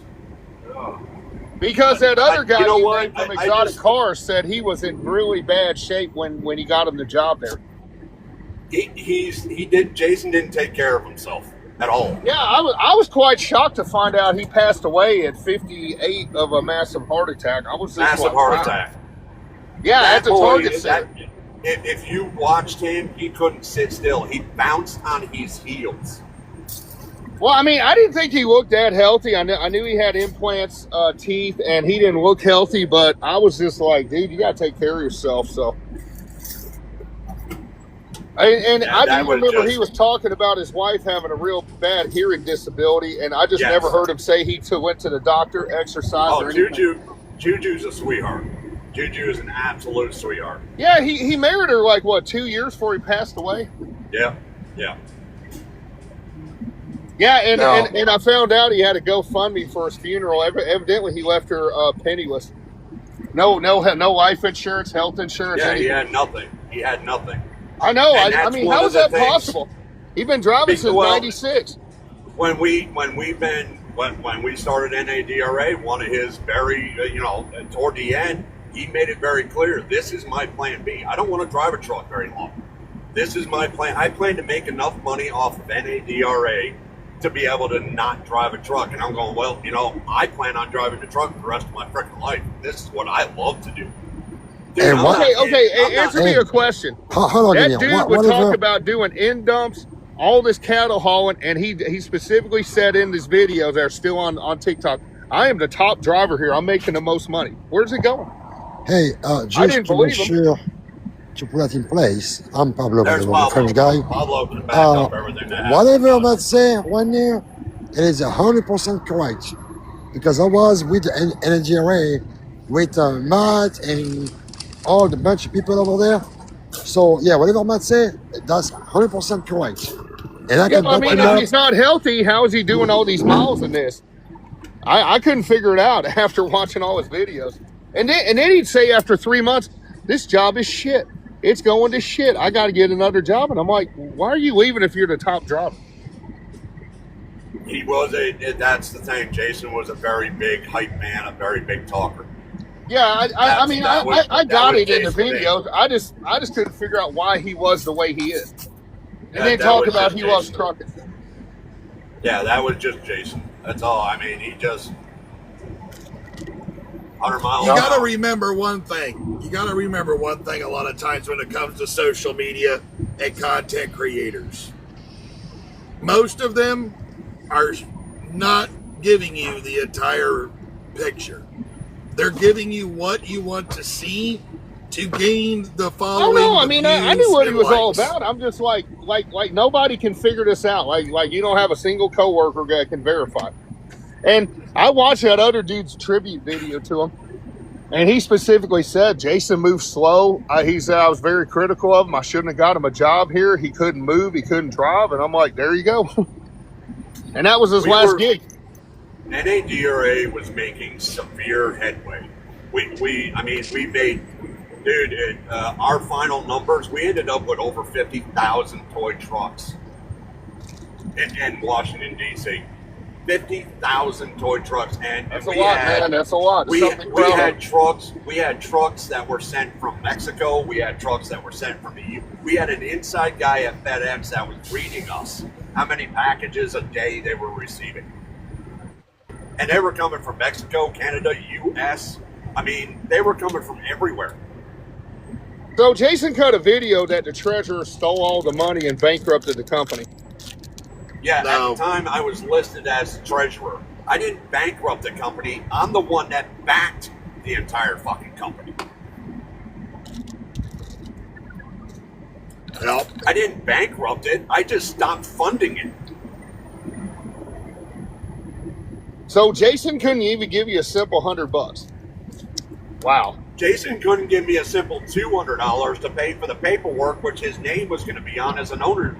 Yep. And I never saw the money back. Where And he did his kept money go, telling- man? Where did his money He was go? one of the guys that kept coming to the meetings, yelling at everybody, "You got to put skin in the game." You never put skin in the game, ever, the entire time. So he would take the I've, time to come to the meeting and then tell everybody do this, and then he never did anything. Oh, I haven't Never put, did a damn thing. I haven't Wow. put money on that draw. I put so much time and money on Nitro 2 with Matt, and it was kind of disgusting. It was bad. That's what I'm saying. Right now, FOTP, that won't be the same at all. It's self-funded, and we are busting our ass. And all we want is people to follow us and watching us. So why was he doing that? Why was he so fake? Money grabber. He was about the money. He wanted it because he saw the popularity. So wait a minute. So you're saying he saw wanted that- to be an actual employee there? He actually saw that Nadra was gaining real ground. Heck, do you know who the Heffernans are? No. Okay, the Heffernans are the millionaires that backed what the heck does that company out of Florida for like 2 years? They had people everywhere. Are you talking about trucking? Yeah. Oh, okay. Yeah, I've never heard of them before. There was an organization out of Florida that the Heffernans backed. They all were sitting on the side. Every organization was looking at Nadra. Everybody thought Nadra was going to be it. They were it. Everybody, Pablo, back me up. Tell me I'm wrong. So wait a minute. So Jason said he didn't want to drive. He wanted to work in the office. And be the face of the company. That's why he was pushing for the freaking membership fee. He wanted everybody to pay $20 a month at minimum to be a member, so that the membership fees were there, so that the money was there, so that he could quit truck driving. And So wait a minute though. If he wasn't the founder like you are, sir, how was he thinking he was going to take the money? Because I classified him as a co-founder. Oh, It was him and me that started. It was me that started it. Him that joined me, and then it was Charles Claiborne. I that get it. joined His the two plan of was us. to strong arm you out of the way. You don't me start with that. It was actually Charles Claiborne's idea to strong arm me out of the way. Yeah. Jason just wanted the money.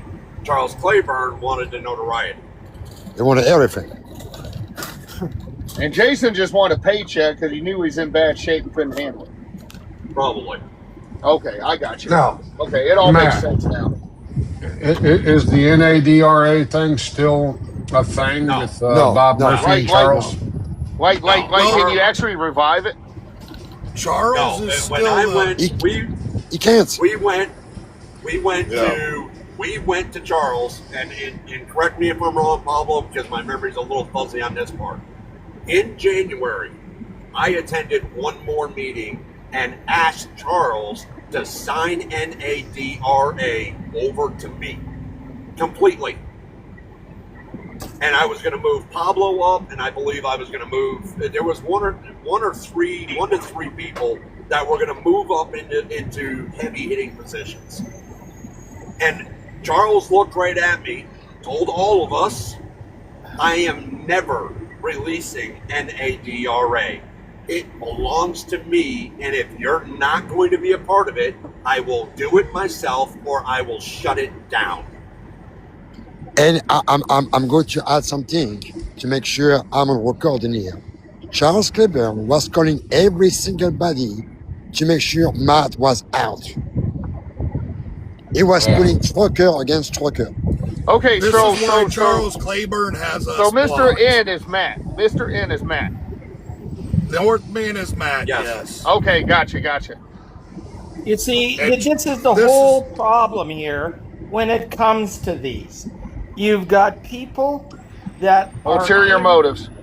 Can I finish, Dexter? Oh, go ahead, ma'am. Okay. This is the whole problem with these.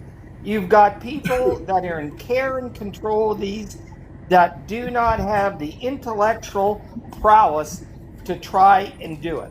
And when they get the perception of perceived to power and or influence, they run with it, and it makes it very, very challenging for people to help and support them.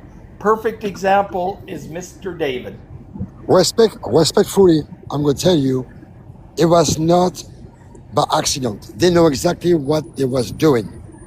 They're saying they were just waiting for you guys.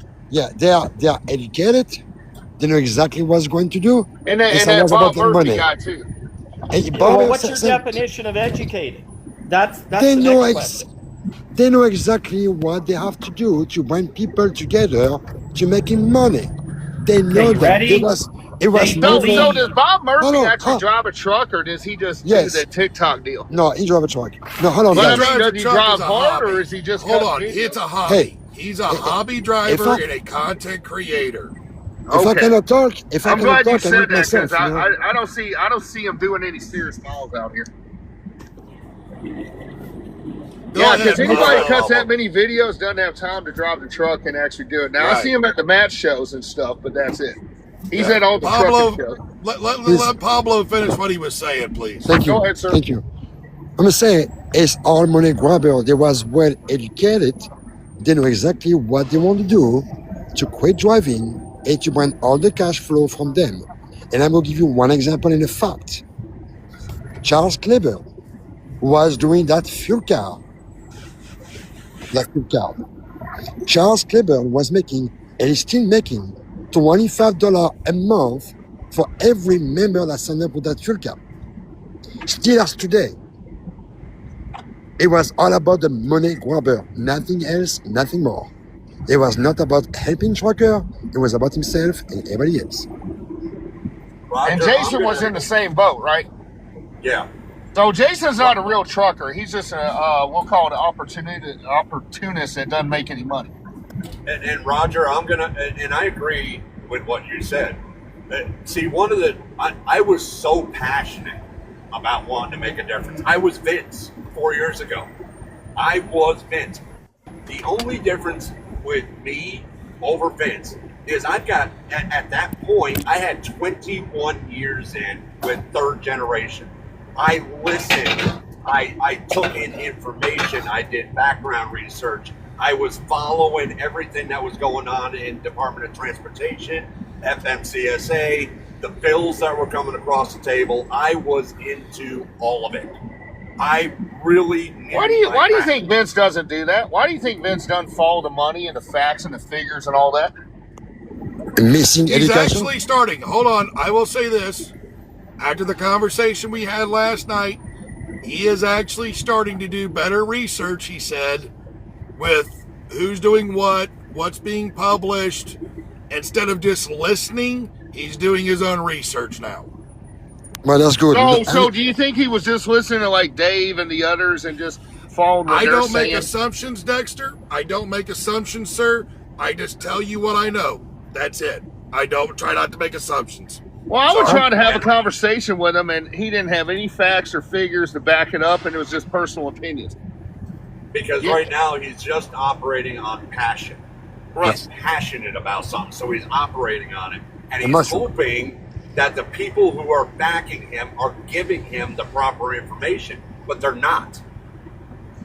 They're misleading him. They're, like I said, they are, it's like him. Are they backing him financially, or just like, oh, hey, I got you back? I have no evidence. I'm pretty of sure that. they didn't I give can't- him any money to I go to can't DC. comment. Now, he claims he went up there. That was the third time last year he went up there. And I'm like, you went 3 times on this? That was his I'm like, second wow. time. Oh, second? Okay. Yeah, that was his second. And see, my problem, it was like Vince. I was passionate about NADRA, its growth. We were uniting. We were bringing all the division lines were slowly being erased, and it was a good thing. Because that's where you really have to start. But the problem was I was so involved in doing that and in the projects and the exemption letter that was written. I was so involved with all of that I wasn't paying attention to what was happening inside the group as far as power. Yeah, and Matt was working night and day. Like So do example. you think Jason was ever for you, or you think he was just for a No, job? I think that he saw that I was fighting with a passion. I think he latched on. Jason was like, and Jason wasn't a bad guy. Hyper about money, yeah, probably. But was he bad? I don't know. I didn't see bad in him. But he reminded me of one of those fish that attaches to the side of a whale and just feeds off the whale. So he's like a barnacle. Yeah, basically. That's what he was. And then he, every once in a while, dude, if he had his way with Matt, he wanted to line up a live band, and he wanted to bring in his guys, and they were. Yeah, he claimed he was some famous musician that nobody's ever heard of. But Right. Jason wasn't a bad-hearted person. He just saw dollar signs. And that's what and he happens. saw somebody that had passion, that was bringing people together, and he went, "Okay, well, let's do this." And it was really doing nothing because Matt, you've been working night and day, like for this 5 and 5 sleeper, like by magic, FMCSA now. Oh, let's go do the 5 and 5, my pilots. That was Matt's idea. It was like 4 years ago. It's nothing new. And What exactly did Jason contribute to it? nothing. Nothing. Yeah, I know he had hype. He had hype. So he just was cut a few videos and talk about it. Jason was the skinnier version of Dave. Hype. Wow. Yeah. And with all of these guys, the dollar signs start to give them blurred vision, and then all they see is the dollar signs, and they forget about what they started out with all their passion.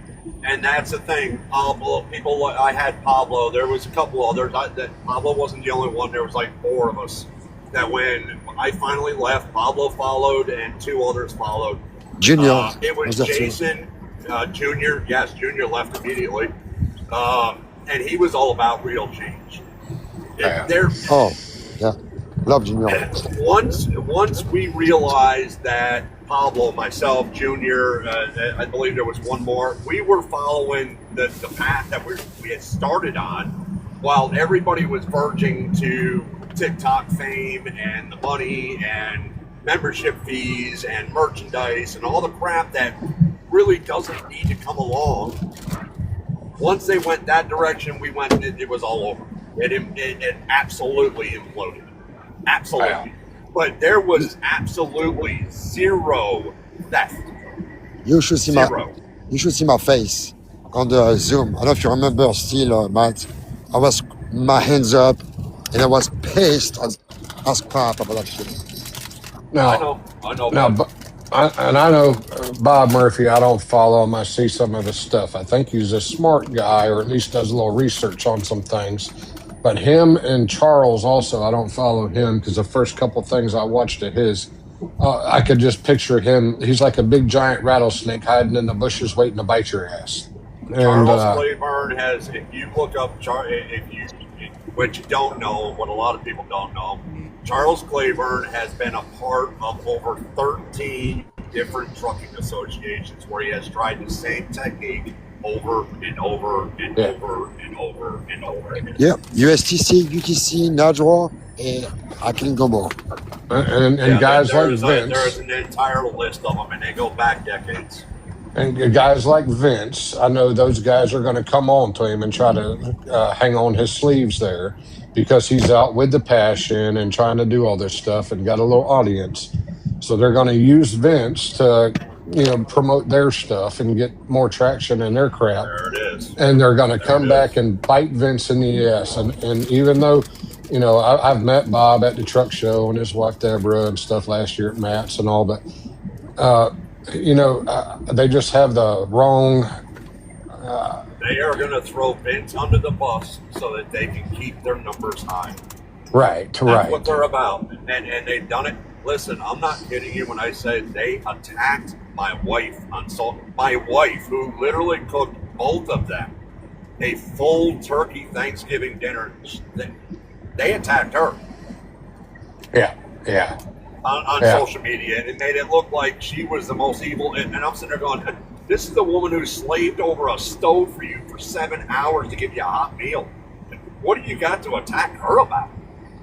Right. And that's what they'll do to Vince because, they come throw off. him under a bus. They're going to use him up, spit him out, throw him under a bus. They're going to raise their numbers by 1,000 points because that's what they do. And Vince is going to be left in the dirt just like I was back 4 years ago until he figures out, okay, I'm still tough enough. I'm still passionate. And he's going to dust off like I did. He's going to stand back up and go, you know what? Let's go round 2. Yeah. Yeah, and that's where Vince really needs to watch his back, and they're going to come off as his friends and all this shit and give him all these ideas for him to go stomp on the White House grounds about. But then they're going to leave him in the dust. Yeah, I want to know who gave him the idea to do that. Who do you think gave Vince the idea to do that? He said something about that last night on the live, and I think he just. Who was it that he was talking about? He said something about it last night on the live. Because he's not that. Yeah, because I've asked him and he won't answer me. I've DM'd him directly, and he will only talk about certain things. Did you get arrested? Yeah. Well, he's got so many of them people like Claiborne and David and all of them pulling on his shoestrings. I don't think he knows which direction to go. And I think you go look at the WeTheTruckers.com that since Mike and Jane decided to not be original and use our We The stuff, you know, they're all on that. Every one of them are over there. Yeah. Yeah. So how do you think all these people get these ideas? Because Dave has IQ of a turnip, less than that. Well, so who gave him the idea for that? I don't know. He But I had know on Jane and somebody's Mike live actually one night. came from our group. Do what now? Jane and Mike came out of our group. I don't know who they are. That would be Moonshine Express and 3J Moonshine. Trucking. Yeah. I was on a live Bobby Low board with him. Yeah, he's pretty angry. Yeah, he didn't want to talk to Dexter. He got mad because we wouldn't let him on the board, and then when Jane caused a bunch of drama, we told them both to exit stage left. There you go. Yeah, and then two right there. Lisa. It was probably Lee and Lisa that planted a lot of these ideas in Vince's mind because he is not articulate and educated enough to do it. And, exactly. They're just using him as the front man. You got to respect Vince. I do. The problem is he doesn't have the capacity to do what he's doing. Is he a yes man or is he a puppet? Well, is he a yes man or somebody's puppet? They're going to set him up I'm going to say fail. this. I'm going to say this. We're not going to make assumptions here. I will say this about Vince, because this I know for a fact. He is passionate about trucking. He is smart enough to realize that we have a problem here. And this much I do know. What Vince is trying to do when he says truckers unite now, that's actually what he's trying to do. Is he's trying to bring us all together. And that much I respect. Absolutely. Like Roger and I have talked about, he is a very good man. He's just misdirected and misguided. And a lot of that has to do with lack of Okay, how is that possible with social media and Google being what it is in 2025-6? I mean, how is he paying for all this out of his pocket, putting his whole family business at jeopardy, and yet everybody else is like, yeah, Vince, go do it. I mean, dude, how much money do you think he wasted on that? We're not making assumptions here. We are not going to be making assumptions here. No, I'm not making an assumption. I asked the same question, and it was not answered. Okay? Yeah, I asked him that directly. I DM'd him directly and was like, how much do you think you put your family and your business in jeopardy? Exactly. Oh, he wouldn't answer me. He's all mad at Dexter. So Dexter's the bad guy to him when everybody else is egging him on with no money. I mean, I get it. If they were funding this, I'd be like, oh, okay, Vince, I get it. Take all the time in the world, but it's not happening. But when those that are just sitting back on TikTok while they're driving down the road making money, and he's sitting up there taking 3 days off, 4 days off. And they're taking advantage right. while Vince's family's suffering. But they're like, yeah, Vince, yeah, we're all about your cause, and we go to church with you. Yeah, sure. Right. They want him back up there next week screaming on the megaphone. You know, while they're out driving the truck. He went up there without a megaphone. He had to go to the hardware store and buy one. I watched his live. Here's the deal. Stop him. If Vince is out there at Washington, D.C., where's Charles Claiborne? Where's Bob and Deb Murphy? Where is freaking... On the phone. Watching. That's what I'm saying. How are they able to talk him into this? Because he's passionate. These are all questions. I get that, but he's got a family. I just don't get it. I don't get where Vince is on this. Guys, I'm saying that the DC stuff is wrong. I'm sorry to say that, Blank. It's a stupid idea because what happened is the Capitol, they are laughing at truck driver. Yeah, they When he was with his megaphone, What happened? The police stop him right away. You cannot use a megaphone right there. You cannot. It is not the process, and people need to stop that stuff because I was watching him when the police made him move across the street. Yeah, me too. When you do that, the Capitol look at all the truck driver. Look at them. They are so stupid. They don't know what the hell they're doing. That's what that need to stop. Because that hurt more than helping anybody.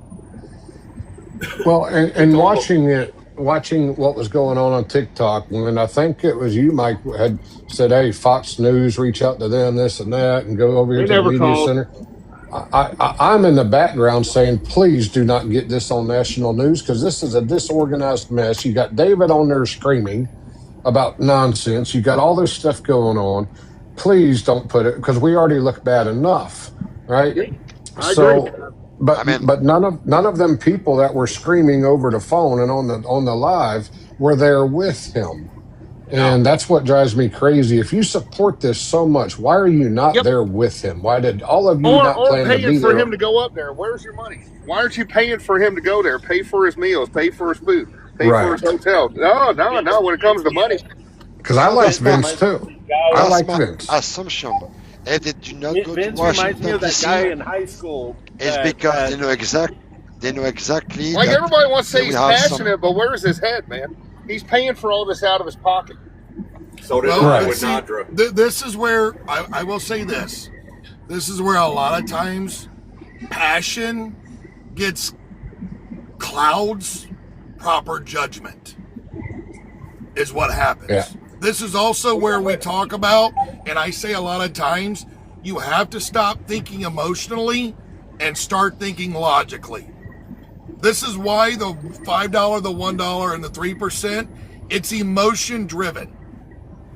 Vince going to Washington, D.C. without knowing that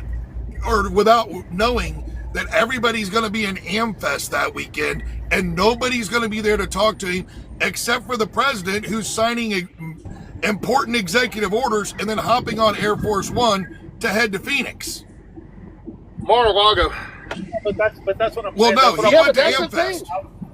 I was telling Rocky this when him and I were talking. I go, it's like Vince is kind of like that kid in high school that just did anything you told him to do just so he could fit in with the group. It's like that. Why is that happening though? I mean, dude. I mean. Okay. Say for instance, his family didn't get presents. You're asking. Say for instance, his family didn't get presents. Okay. I mean, there you go. He screwed his family over. He needs more people like those that are in this room, right? In both ears, saying, "Vince, you're on the wrong side. You're on the wrong side of the line." I've talked to this gentleman multiple times on the phone. I mean, and I've told him, I go, Vince, dude, if you want, well, let's meet up somewhere. I'll show you, man. I'll show you where you're wrong. I'll show you in black and white. I'll break out my numbers. I'll show you how the brokering works. I'll just show you so that you could just see exactly how wrong you are. And oh man, hey, hold on, Dave's calling me. I mean, I can't even talk to the dude because of how he acts and what he does and towards his own family. I mean, it's that bad. I think the passion has got in the way of that, and these people leading him in the wrong direction. There's passion, and then there's just complete stupidity. Right, well, and like Mike says, you're right. But here's the deal. I mean, people on death row are passionate. There you go. Right. You've all heard this. You've all heard the expression. You are who you surround yourself with. Exactly. Look at who's surrounding around Vince right now. Yep. Yeah.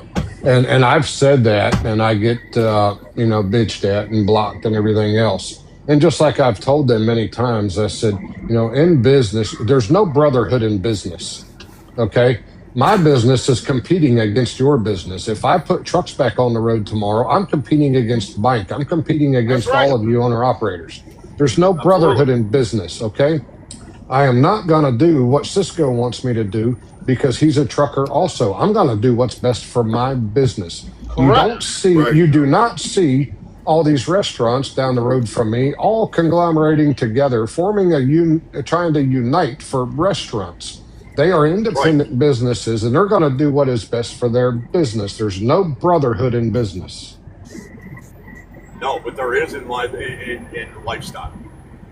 Yes. Yep. So you can say there's brotherhood in trucking. We all live the same lifestyle, and that's the brotherhood that we're talking about. Business, Right. you're right. A business is completely separate. We're all fighting for the whatever that load is. All of us. Can I push back on that a little bit, on man? the same load. Can I push back on that? Okay, yeah, you basically made my point. Well, that's pretty much what I was saying. Is that I mean, sometimes the brotherhood part of it gets that line gets really blurry with some of these guys because they're out here driving and they go, hey, that guy's driving down the road just like I am. You know what I mean? Let's get together and let's do this. But what life decisions has this guy made? You know, did he pay his truck off? Does he own his trailer? Does he make payments on his trailer? Everybody's overhead's different. Everybody's cost per mile is different. Right. And they forget that part of it, you know? And sometimes that line can be the part where people kind of butt heads, I guess, if you would. It's this simple. It's like a chick. What is the first thing a driver's going to ask you, company or owner up? Hey, man, what'd that load pay? What do you get per mile? Why do you think they're asking you? How many miles? What did you do this? You don't want to be too intelligent to figure out. They're jealous of what you're doing. It's not, hey, man, how's your day been? Hey, do you want to go have a meal? No, they're all asking that. That's why? my question. Why? That is my question. Well, When I stand at don't the say coffee all, bar, sir. Don't say all because I don't care. Yeah, I was going to say. I actually will look at you to go have a meal at the bar. Yeah. I actually will. But I don't give two shits what you make. I really But there are don't. people in business who do collaborate together. Now, if I'm talking with Matt and Cupcake, I go, you know what? We're running this lane. You know, we need to get the rate up a little bit. You know, let's go ahead and just agree to, you know, let's try to help each other out here. You know what I mean? And you know, work together because businesses do that. You know what I'm saying? I'm sure they get together and go, hey, what is Walmart charging? You know what I'm saying? You know, let's kind of maybe get together on this or you know, I mean, there's a lot of stuff that goes on between businesses that don't necessarily help each other. I mean, well, indirectly, but indirectly, I think they do help each other. Yeah, yes. Well, we do that in the Federation. In our little, in our organization, there isn't a one of us in here that if one of us is unloaded, there's two or three of us that are going, hey, I know this load up here needs to be moved, and they'll text it over. Hey, listen, I know this one over here who's looking for a carrier, they'll text it over. You know, we don't cover that area. Or, hey, I'm not going to be over in that area for a while, but here's a load. You know, it's I do it all the time. It's not just... Yeah. That's part of networking. That's part of networking. Exactly. But see, this is where I talk about all the time on the lives, on the podcast. Our goal is to bring the entire transportation industry together. Work with one another for crying out loud. Yeah, I mean, I'm cool with that, but you get two. We all can't have. get two drivers agree on the same naked woman. So how we gonna do that? Well, but see, this Been is that the way thing. my This is whole where, career, dude. Well, I've been out here for 28 years. I've been out here 28 I got 22 years. and a half, sir. I've been a company driver. I know the whole exactly, time. and I know what you mean. I know there's a lot of problems with drivers and carriers and not seeing eye to eye, and not. I think a lot of the biggest problem is closed-mindedness and not an open mind. It is. You know, it's like I mean, I literally made a video to where that I literally went, you know what? I was wrong in what I said to Leander the other day in the live. I went and researched it further and found this. The problem of it is we don't have enough individuals out here that are willing to swallow their pride for 5 seconds, admit that they were either partially wrong or fully wrong, and do it publicly and say, you know what? This person actually has something going here. We need to bring this together. It's like I've said on a couple of the other videos I've said about when it comes to like Dave and Mike and all of them. This is nothing personal. Nothing personal at all. I just disagree with the money side of it. Worrying about the money, there's nobody in government that's going to pay any damn bit of attention to us. Worrying about making policies and procedures that are going to stay and stick and building the mechanic side of it, that will work. Because once you go through and if you remove the bad actors that we all dislike, the bad brokers, the bad carriers, and the ones that are out here that don't have the unique identifiers, and the ones that are double brokering, you know, if we remove them with using legislation, because we have to play their game. And their game is, if you want a rule changed, you got to file an NPRM. And then it's got to go through a comment period. Hey, and is it's this got to dude's go name from there. Leander Richmond? Is the Leander Yes. Richmond? Oh, okay, I just Leander found it. Richmond. Michigan. Yeah. Yeah. Yeah. Okay. I've had a What is the conversation with one him. common denominator you guys are all talking about? All these fuckhead losers are from Michigan. All these fuckhead losers are from Michigan. Him, I wouldn't say that. the I other would not dude say with that. NAFTA. Yeah. You just said the dude from Michigan, and then him. There you go. I started my but I'm trucking not. career in Michigan. It's What an I'm saying overflowing is toilet. when you made the comment, "fuckhead losers," I'm not going to say that. Okay, I got you. Because I'm trying to bring the transportation industry together, not create division. And that I've been type in the of biz for terminology- 22 and a half years as a company driver, and there is so much dissension. There's more dissension than there was in 03 when I got in. Yes, but the thing of it is Okay. this: I'm trying to overlook all of that and move forward. In We a could have come positive together way. in 08 during the Great Recession. Nobody thought that was a good idea. Nobody thought it was a good idea in 2020, and they lost it. You had two prime examples. The economy was crippled. And we could have held the shippers to the feet to the fire. Nobody thought that was a good idea. Let's get into hot shot. Let's do this. Let's do that. This is the thing. I'm going to just say this. I know what you're talking about. I've been out here since '97. Okay, I know what you're talking about. I actually had to step out of trucking during the recession in 08 because there wasn't hardly any job for me. So I went into running restaurants and being a general manager in a restaurant. So, which actually helped me running a business because I was running a business and, working for multi-million-dollar companies. So that actually helped give me a better idea and a better perspective of running a business. And now I run a construction company. I have my own trucking company, and, I'm also trying to help lead the Federation of Professional Truckers in a positive manner to bring us all together. Okay, so you just got done saying you've done other jobs other than trucking. So Dexy owns a lot of conglomerates that he's not going to elaborate on it. But Dexy doesn't come up here and bitch and moan about money. But here's the deal. Dexy has no problem dealing with people outside of trucking like he does in trucking. The drivers here are like a different kind of stupid Dexy's never come across before, during, or since. And they just you cannot get through to these people. I call them the minions, the dregs of the earth. And they get all offended. I'm like, well, why can I own another business and that guy gets it and you don't? How come it's only the truck driver that thinks that the company driver thinks there's some major independent owner operator and can do whatever they want, and you got fired from your last 5 jobs and they told you that doesn't work either, and yet you still have the same attitude. Eventually, some dude is going to change his attitude and go, wow, I can't get ahead in life, but not the truck driver. And I try to promote the truck driver, but it's almost impossible today.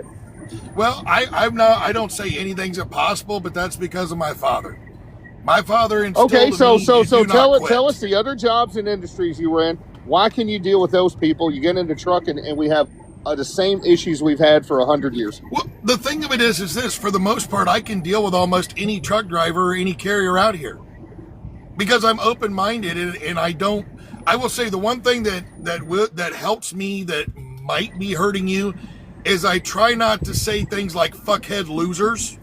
Well, I go like the road You know what I'm warriors do. You just got to run through people like Goldberg to make a statement. But like we've all been talking about Vince for a couple hours, right? Well, and several people have said they've had one-on-one personal phone calls with him. He still doesn't get it.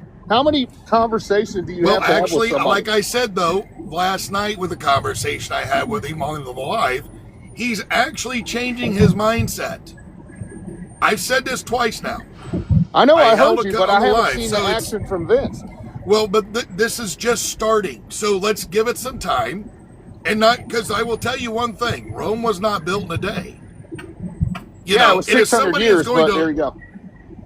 Once again, it wasn't built in a day.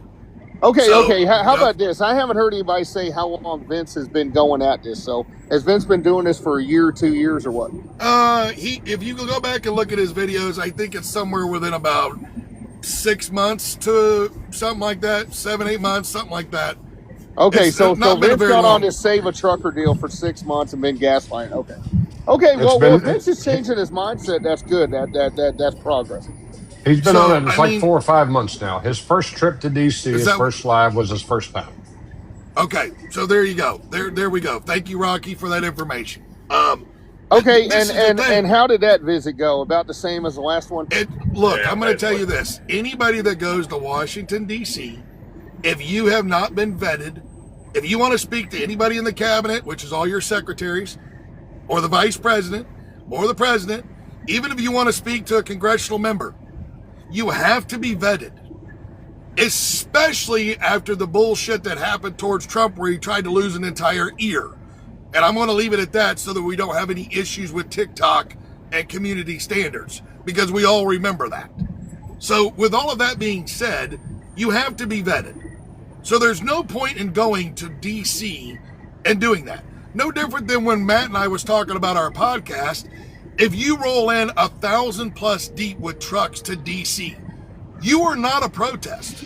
You are now a threat, because you are going to shut down the interstates doing that. And when you do that, they will bring in the military, and they are going to tell you, the National you have Guard. two options. Well, that's the military. They're going to bring in the military, and they're going to tell you have two options. Yeah, but shouldn't have Vince known all this? Not everybody Vince has been knows told. everything. No, Not but I mean, that's everybody pretty knows simple. everything. They banned trucks on Pennsylvania Avenue for like, what, since 01? It's one of those things. Like I said, not everybody knows everything. He's still Well, I learning. asked him He's directly. 11 years in it. I DM'd him directly about it, and he said that the last time they went up there, they contacted their local congressman. Well, I don't know. I wasn't following him then. So I'm going to go with he probably did, and he just thinks he's doing something. I mean, 11 years in, you should have some idea of The this. thing of it is this. He literally admitted to me last night he has a meeting with his local congressman here in about a month, I think he said. Yeah, And he's he in even Reno, admitted right? it's probably going to be a bullshit session to where the congressman is going to look at him and go, yeah, and then turn around and go play golf right afterwards or whatever they're going to go do. And he even admitted to that. The other thing of his is he did say is that he's still going to keep trying, which I commend him for continuing the fight. Yeah, I'm fine with that. You just don't go to D.C. You go through the proper channel. Well, I And understand you start a that, website. and this is why I said what I said to him. Right. Please, the next time that you decide you want to go to DC, please do me a favor so that you're not wasting your time. You're not wasting time away from your family. Right. And go do it the right way. And he agreed. He Go to your agreed. mayor, go to your alderman, then go to your congressman, to go to your governor. I mean, you know, but you have to have a following. Like I forget the name of it that the other gentleman said with Mr. Vin. Yeah, Mr. N said, get a following and they take you serious. One guy like that, they're going to look at you and be like, dude, the loony bin's down the road. We'll help you check in. Well, but see, this is where I say, this is where I talk about, Matt and I have talked about this many a times. You have to build a movement like this slowly. Exactly. I agree. You cannot build it fast. If it blows up too fast, you're going to wind up imploding because you're not going to have the systems and the foundation in place to do what you need to do.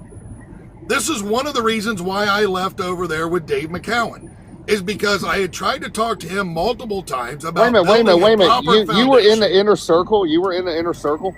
I was Dave's right-hand person. Oh, I did not know that. I could have sworn I heard you say that Dave came to you and hijacked your ideas and left. He did.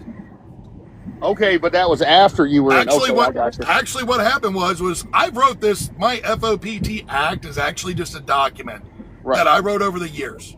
It's a 31-page document of just about anything and everything that is wrong with trucking. Right. And what happened was I started following in with him in Telegram back in May, June time. And then all he had at that time was his $5, $1, and 3%. That's what he had.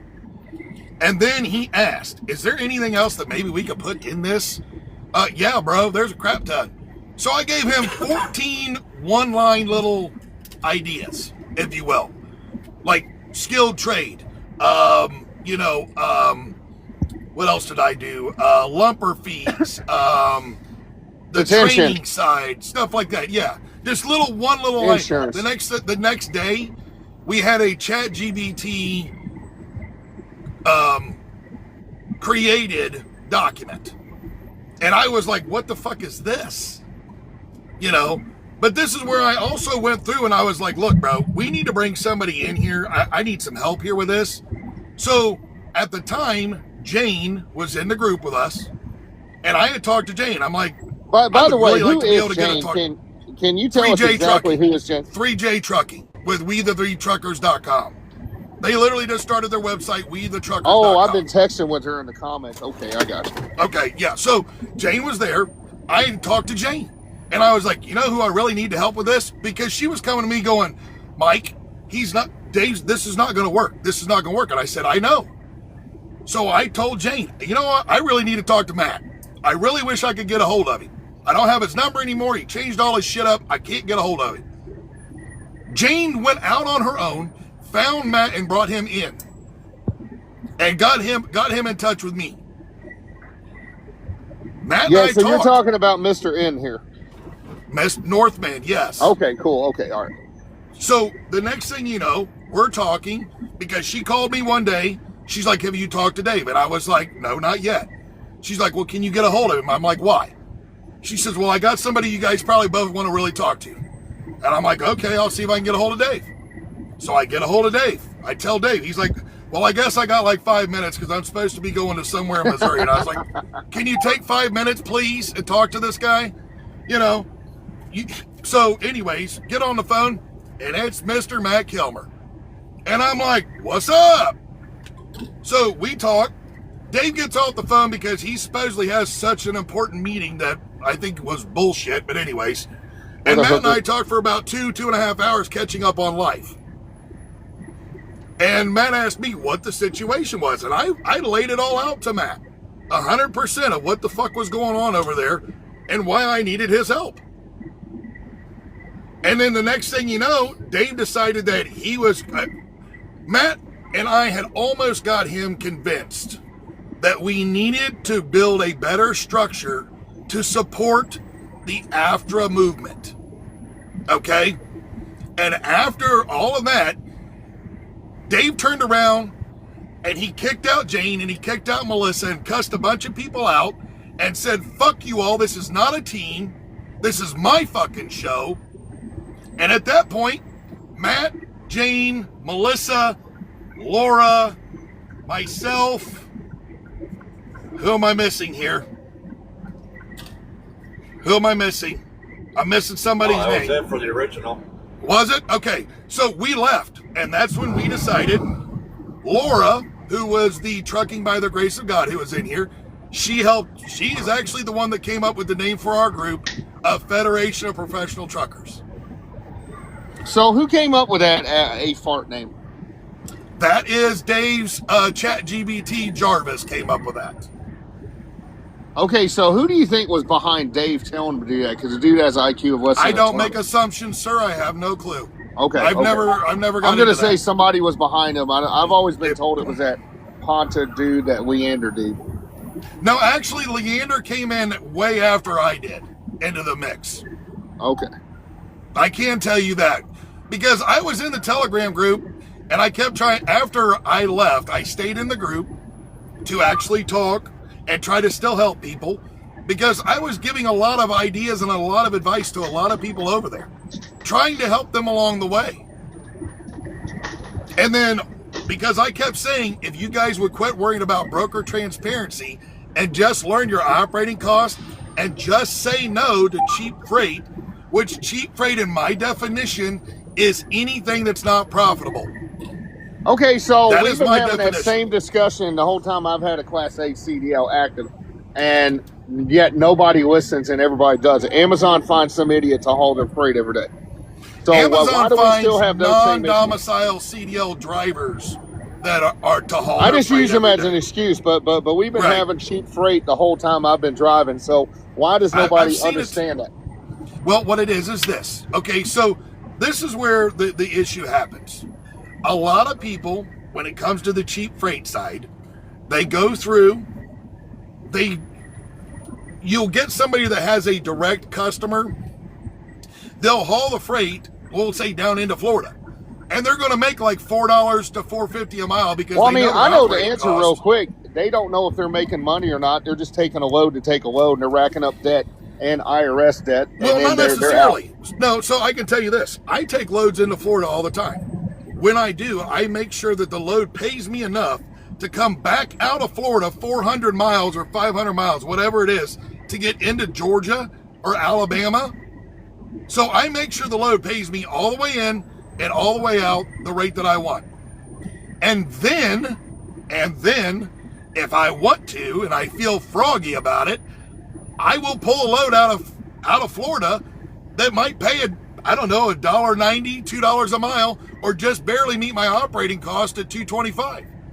And I'll pull them right out of there. And you know why? Because I'm already making the $3.25 a mile to drive back out of there 400 miles empty. So I'm literally making even more money on that by hauling it at the $2.25. But this is where you need to know your operating cost. You need to know, and you also, when you are booking freight, you need to know the lanes. Now, I will say this. Pablo up here has a great process of what he does for when he goes into Florida. He books a whole bunch of partial loads. And by doing that, he stacks that mile rate, that rate per mile, it grows. Because are you talking about, are you talking about partial loads as if you're an LTL with a sleeper? Yes. Okay, yeah. I've heard of companies doing that out of Grand Rapids, Michigan, Green Valley Transportation, but I just don't hear a lot of people doing it. Why don't they do that all the time? Because they don't understand how to run a business properly, sir. They don't think outside the box. Yeah, but the megas aren't doing it. Well, you know what? I'm here to tell you, actually they are. That's why Swift bought out a lot of the LTL equipment from when YRC went upside down. Well, they bought AAA Cooper in 2018 for like $1.8 billion. They did that to have the and they kept LTL them contracts, separate. And then they literally just turned around and bought a crap ton of equipment when YRC went out of business to help their LTL side. I know that. Yeah, I'm fully aware of it, but they're already doing it. Those companies are putting Saya and Old Dominion out. Old Dominion just laid off 2,000 drivers. I know. They're beating them at their own game. Well, that's the thing. This is where education comes in. This is where if people would come over here into some of these lives and listen to So Pablo's do you think that's idea, the future of being an owner-operator is having like 3-4 drops in your trailer? What, on a van trailer? It's one way of doing it. Well, do you think that's the future, that's going to be how people survive in the next few years is you have to have 4 customers break? Well, this is the thing. You're talking about futuristic. You're talking about for example, everybody's aware of U-Ship, right? U-Ship and Shipping Wars. Yes. Well, I've been watching those videos since 2008. I had girlfriends that would spin them on a DVD for me to watch, and they've been talking about that for 17 years now. Everybody knows who Roy. If I throw Roy's name out, everybody knows that Roy passed away at 49 with his cat on the road. But yet they don't follow their business philosophy. Have 5 people's freight on there, and everybody's going to pay different, but you average out to that and you make money. I do use U-Ship and E-Ship. The lots of partial load is customer to customer. You have cash right away. You pick it up at some. You meet people in some place, and they load that piece of equipment in your trailer. If you got a pallet jack, sell better, and you keep rolling, and you make money. And that's how you get it from Florida. That's how I do it. Pablo tells me all the time on conversations, he's like, look, bro, I'm making like $5 a mile coming out of Florida. I've got 4 stops, or I got 5 stops, or, he does it all day, every day. But see, this is where we keep talking about here for the Federation of education, personal responsibility, accountability. You have to be open-minded. You have to be willing to learn.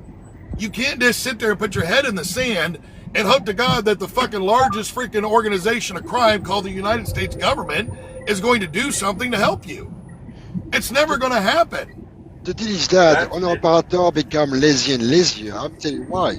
Because the only people that listen to them are lobbyists, and they're being paid a lot of money to do it. We used to book our own load, go to the shipper, then the broker coming up. Then we use the broker. Then what happened there? Owner-operator use dispatch company there. And they get lazier and lazier and lazier every day. That's need to stop. So, for If that's example, business, brokers were allowed to come in here at an alarming rate in 2020. Why were they allowed to come in here? Because look, we let already me had explain this. brokers. Let me explain. You want to know the answer to that? I'll explain to you. No, right I do. now. I just want to hear you guys. re- Kind of like I the want to hear reason everybody's why. Well, then opinion listen on for a Panther second here, and I'll Express. tell you. The reason why brokers are coming in at an alarming rate is because of what Pablo just said. We have too many owner-operators, single truck carriers or whatever, that are coming into this industry that don't know shit about apple butter. They think because that they've drove a truck for 20 years, they understand business acumen, and all it is driving a truck. They don't go to the fucking local library and get a book on business administration and proper business acumen and learn actually how to run a business before they turn around and go through and start running a business. They think they're just going to go out there on the load board and they're going to make an ass ton of money. They don't realize, because a lot of them, like I'll tell you this, Sam up here, one of my best friends, we met when we both worked for TMC. TMC, I will say this much about TMC, and the great thing about them is this: if you want to learn what goes on inside of a carrier, go work for TMC. You can go sit with your fleet manager and your planner and learn what it takes to put this shit together. You actually can become a very good owner-operator by working for TMC and taking advantage of the resources that they have. Because of what you can fucking learn. Why do they get a bad rap then? Because their trucks only did 62 mile an hour. Sam and I, you'll never hear us say a bad thing about TMC. You'll never hear us say a bad thing about TMC. We would probably both still be there if there was just a couple little things that involved money and home time that kind of got us a little bit twerked. And Okay, that's basically what it amounted to. so you feel they don't pay enough? No. My problem was this. I'll tell you what happened.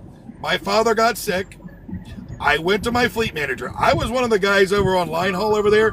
I hardly ever went home. And diapers. And I was making 31% a mile, or 31% a load. I only had one more percent I could earn, which was 32. And the only way I was going to do that was to be a trainer, and I didn't want to be a trainer. And I went to Dylan, and I told Dylan, I said, look, dude, my dad's got some health issues. I need to be closer to home. What can you do for me? And he was like, well, I can probably get you on down there at Silver Grove. He's like, you might not be home every night, but you're going to be basically running up and down 75 or 71. You'll be within a couple of 100 miles instead of me being all the way out like Washington or something. And I'm like, okay, great. So they went through and they said, look, we will pay you. They were only going to pay me. They were going to drop my pay to 26% because I was going to a local run. And at the time, I did not want to accept that payment. So, like I tell everybody, if as a company driver, you're not making what you need to make, guess what? Go work for someone else. So I found a company that was local to the area that actually I wound up making about $1,200. I was making $200 more a week than what I was at TMC. And I was home I was more of a regional guy, so I was home like every other day. It was basically out and back. And I was doing, I think I brought home about $1,900 is what my gross was every week. So I wound up getting more money, and I was able to be home. But Yeah, I like tell I said, everybody, if- if you're not let me happy ask you. with So your let me company- ask you how you're negotiating that more money. How are you doing that? what more money? As a carrier now, or was I Yeah, as a company carrier, driver? as They pay anything. more. I mean, They you tell pay me. more. Right, but how do they pay more? What are they doing? Are they offering different services? Now, real quick, I just wanted to say hello to Matt and Pablo. You know, Matt, how are you doing, man? I haven't talked to you in a while. You remember me, It's right? been a long time, buddy. Yes, I do. Yeah, Been a long time. I'm sorry to say this, guys, and I'm not trying to offend anybody, but you guys are on diapers. Okay? Anyways, Matt, whenever you get a chance, give me a call. All right? Thank you. We're in diapers? Yeah, Yes. that's what he said. Yes. What does that mean? He's gone. Oh, he just Don't dropped have a clue. himself. Yeah, he's been texting in the comment section. I've been reading what he's saying. Yeah, I mean, bottom line, if you don't like is. what's going on at your company, then go get a better job. That's what this Right. industry is all about. And if he wants to know how I negotiate a better rate, Because they just pay. I literally go through and I talk with the broker or the trader and negotiate a rate that I'm willing to accept. Can I ask a question? Sure. What, sir? You made a comment about people being owner operators, and I've heard even what's the guy's name that used to be on, that sold his thing on how to be an owner operator. I listen to him all the time. I can't think of his name, but anyway, I hear a lot of people say, "Well, you know what? If you want to go out and be an owner operator, you have to go get a PhD in business first." I'm going to tell you, that's just not the American way. People get involved in things, and a lot of times they learn as they go. I think that making a statement like that about trucking, you're missing the larger picture. And that is that, or I should say the problem, in my opinion, the trucking industry is being abused by brokers. And I think that if that were not the case, it would be a lot easier for people out here to make money. There's no reason for us to compete against brokers. We should be competing against other carriers. Well, see, this is the thing. I understand where you're going with that, Leander. I do. The issue of it is this. Wait a minute. This is Leander Richmond? Yeah. Yeah. All right. Let's talk about Michigan. Okay, what about Michigan? Michigan's got one of the biggest trucking associations in the country, as well as Minnesota does. So why can't we attach to them and get a voice heard in Congress? I'll tell you, I called up Michigan, the Michigan Trucking Association sometime last year, year before last. I don't think any of these trucking associations are worth a shit other than OIDA. No. I called up Ohio and I said, "Hey man," and I talked to them about getting all the carriers together. And they said, because if we get together, you guys can get something done. He goes, "That sounds like antitrust," and hung up the phone. And I went, "Wow, you're not even fucking serious at all. You're just collecting money and keeping your job." And That's that was the ATA for you. That's Chris Spears. Why do you think that guy makes like 1.82 million a year? Because Wow. he's got All of your Michigan, all of your I can tell you state. why he gets it. I can tell you why he gets $1.8 million a year. It's real simple. He doesn't care where the check comes from, what organization. If we can come up with $1.8 million a year to pay Chris Spears, he'd work for owner operators. Yeah, but from what That's I what it comes understand, all down the to. mega Chris carriers Spears is nothing but a support them. lobbyist. All the Well, mega actually, carriers support them. So it's not a matter they support. A lot of the mega carrier CEOs sit on some sort of a board with the ATA. Whether it is the national organization or the state organization, as Leander just spoke of, whether it's Michigan Trucking, Ohio Trucking, they have the main one, and then they have 50 little branches, and all of them are part of that's the true. CEOs or whatever of the mega carriers. Yep. Whether So do they're you think VPs he's or just whatever. asking them how it is rather than a real truck driver and just going, "Oh, okay"? A Black And I'm Widow gonna tell you spider, guys, if you Black watch Widow any of my spider and videos, her, you've seen me say this 50 times. the Black What Widow people spider don't and her, understand, and her web. That's the ATA. everyone talks about the small carrier. You guys, if you take just the people that own one truck in this country, we far outnumber all of the mega carriers put together. Yes, we do. You're right. Well, I've always the other read issue. that the mega carriers only represent like 3% of the industry, 3 to 4, and Yes. 96, 97 are anywhere 100 trucks or less. But like they virtually have no voice. Why is that? That's been since I've been driving. Okay, Because I we can don't tell you get why. Nobody can bring them together. Nobody can bring them that's it. together. That's what I'm Well, saying. that's the thing. Why There's a- can we all go eat a meal together when the TA and Iron Skillets were rolling, and Because yet we walk out? Well, I'll tell you Okay, this. and I've here's got an the- idea here's the here. answer- Hold here's on. the answer. I can One tell at a you right time, now. guys. One at a time. Matt's 2026. We will be at Matt's 2026. The booth's already bought. Come down there. Let's all meet. Let's meet Yeah, there. but We've you got know a how massive long Match parking has lot. been going? Match has been going like Here- over 60 years, Bro, and we're still I having the same know. issues. What I'm talking about is it's here's the places. The truck founder passed away. You a want to few years meet? ago. It's a truck Hold show. on. You want to It's meet? more than that. Let's go meet there. It's Hold more on. than You that. said you want to meet. Let's go meet there. That's what I'm saying. You said, why don't we go meet there? I said, let's meet there. We're going to be there. Come meet us there. When is it? Let's not change the topic sir, when I say just let's so go you know- meet at Match 2026 and tell me how long it's been around. Show up and let's talk about it. I'm with you. Sir, I'm with you. I don't live know if there. I'll make it. I know gotta how check long the it's been dates. around. It's March 25th through the 28th, Leander. In the greatest city and state on planet Earth, the Mecca and Promised Land, Louisville, Kentucky. Dexter lives there. Detroit, sir. Michigan, right? No, Louisville, Kentucky. Louisville, Kentucky. You said the greatest. Really? No. All right, Listen, Oh, I don't have the anything reason- against Detroit, but it's in Louisville. I got No, that. The reason what I'm you saying can't bring is- all the reason you can't bring all the carriers together, and this is just blunt, okay? We've already talked about this, so but I'll repeat it. The reason you're not going to bring all the carriers together, all the owner operators, because once you do, there is going to be about 10 snakes in the grass that are going to find any way they can to separate, divide, conquer, and control. Yeah, but aren't Because it's they all- aren't they you after the guys same know thing this we're guy, after? Bobby Love. Yeah, You but guys know aren't Bobby they after the same thing we're after? Like Dave should be after what we're after. No. They are after the financial. They are after a seat at a table. They are Let's be they honest. are No, after a seat Let's of be honest. power. Let's be honest. We are all Yeah, we're money. all after the money, right? No, that comes I'm not. from the shipper. Hang on. Oh, okay. hang on. Well, okay. Yeah, from the ship. We're all after the money that comes from the shipper. I don't care about the agenda of all of the other people.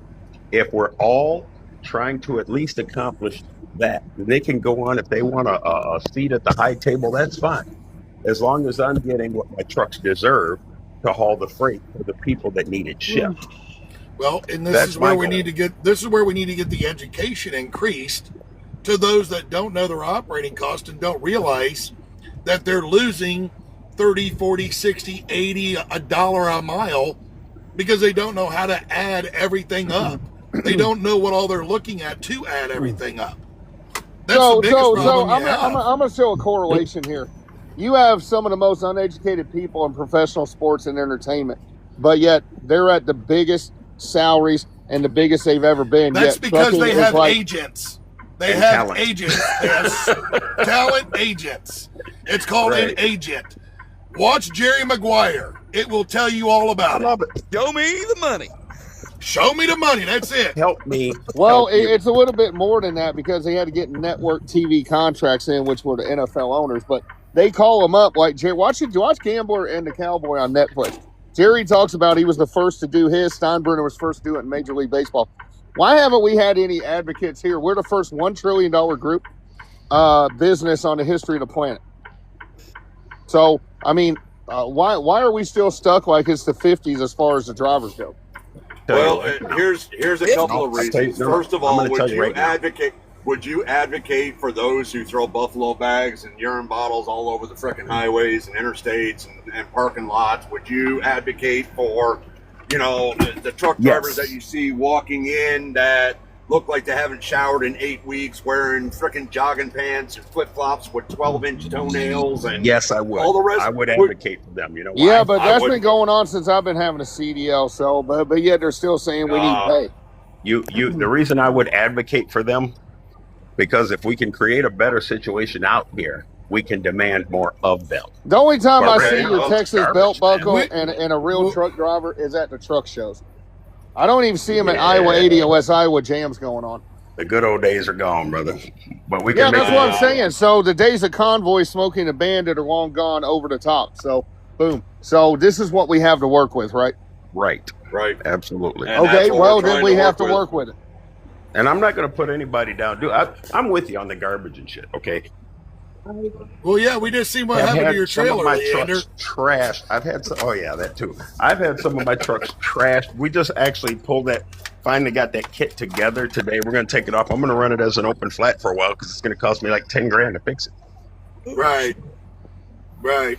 You have a trailer that you had to sink $10,000 into. I need to hear this story. Oh, go watch his video, Dexter. Watch the video. He had a driver. Yeah, Listen, just to watch this. the video. He had a driver go through who has 30 years experience and decided to, instead of moving the kit, he's going to take his knife and cut the fucking side out of the kit so they can get a pallet off of it. Well, let me explain how it got that far. $6,000 a panel. Once, Yeah, hold on. once, Let's go listen. I'm gonna Yeah, hear this. Leander, I got to no. hear this story for sure. Once we got the trailer and pulled in the shop today, it's exactly what we thought. We have a roll pass system, so the entire kit will roll onto the upper deck.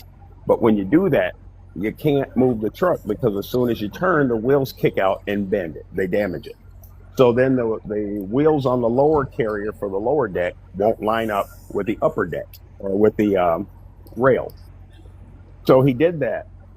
Then he didn't say anything. Then when he went to pull the kit forward the second time, it fell off of the track. So instead of him calling and telling me he had that problem, he just called and said, well, it fell off the track. And I already knew it. It doesn't just fall off the track, dude. The people open these things. I got 15 of them. They open them 15 times a day. So I had to get some guys off Craigslist to go out there and take the wheels off, put it back on the track for him. He was loaded already. 24 hours at the shipper after loading. I had another driver go over 200 miles to help this moron out. I had already made up my mind at this point. If he's this stupid, I'm firing him. He's been there for 3 months. I don't deal with him. My dispatch deals with him. So when he got over there to its delivery, he pulled it off the track again. And instead of calling, that's why he couldn't open the front. Because if he had, it wouldn't have lined up with the kit and the whole thing would have hit the ground.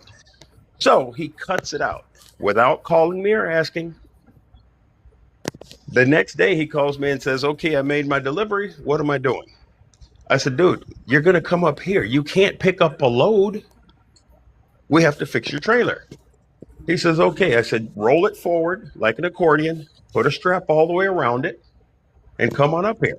Now, he didn't tell me he had cut the panel because that creates a bowl that's going to blow out all the other panels. And that's exactly what he did. He didn't even roll it forward. He basically just blew out all of the panels like a big explosion is what it looks like. Yeah. It bent all of the lifter bows inside, a complete, and that system was just replaced a year and a half, 18 months ago. It cost me $9,000, and that was just for the panels, none of the other hardware. So what exactly was his 31 years in experience in?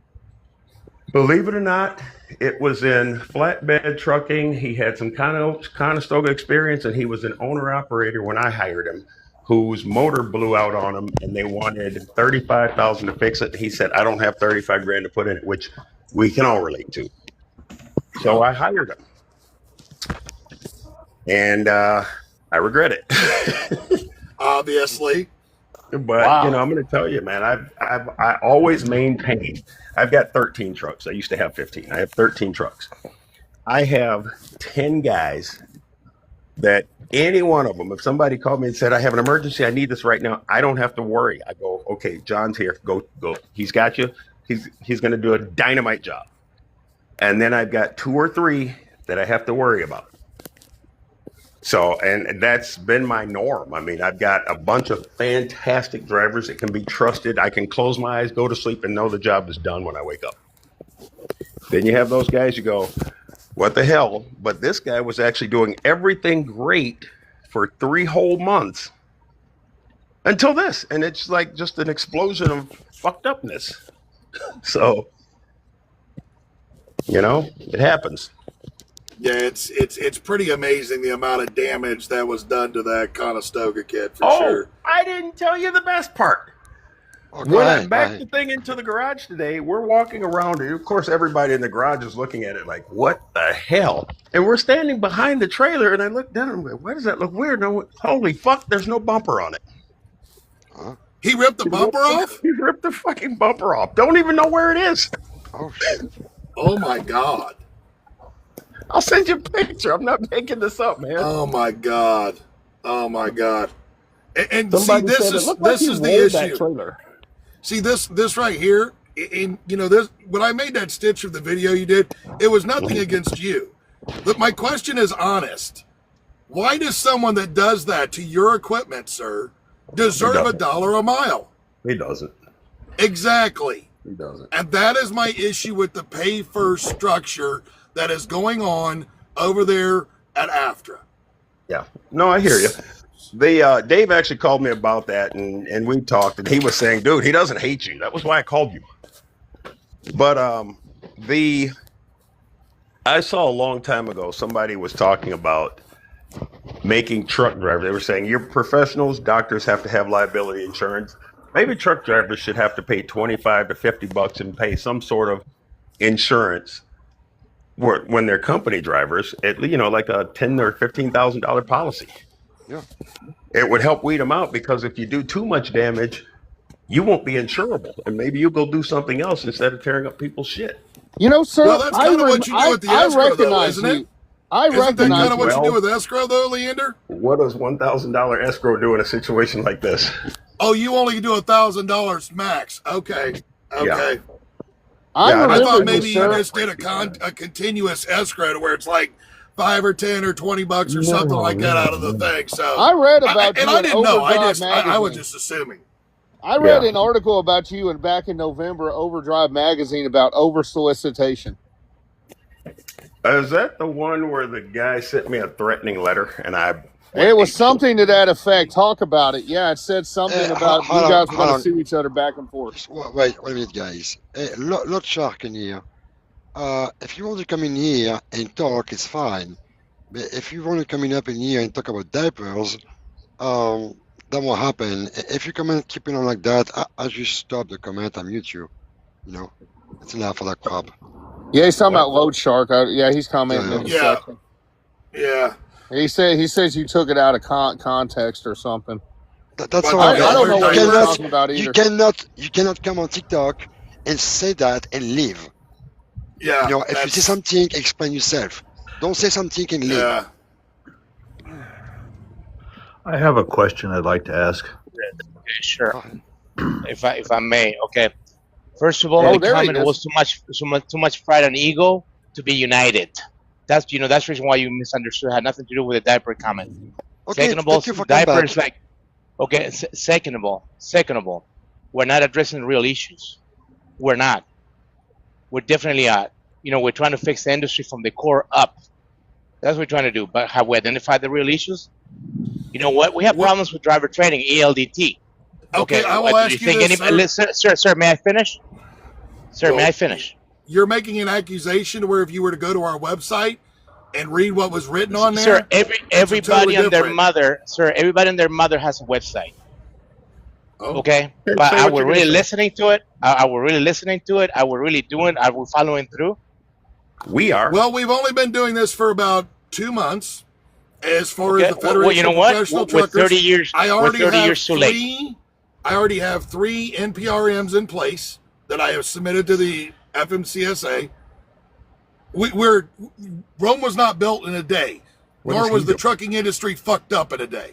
What is he doing? It's been ongoing because I tell you what, it's not just United States. It's nationwide. I'm sorry, it's worldwide. It's the same don't problem. care about You know the what? world. We don't care about the United States. I understand, sir, but it's a problem. They that's protested worldwide. in Poland, let sir, him talk. and shut the border down earlier this year. Okay, the economy. You see, instead of us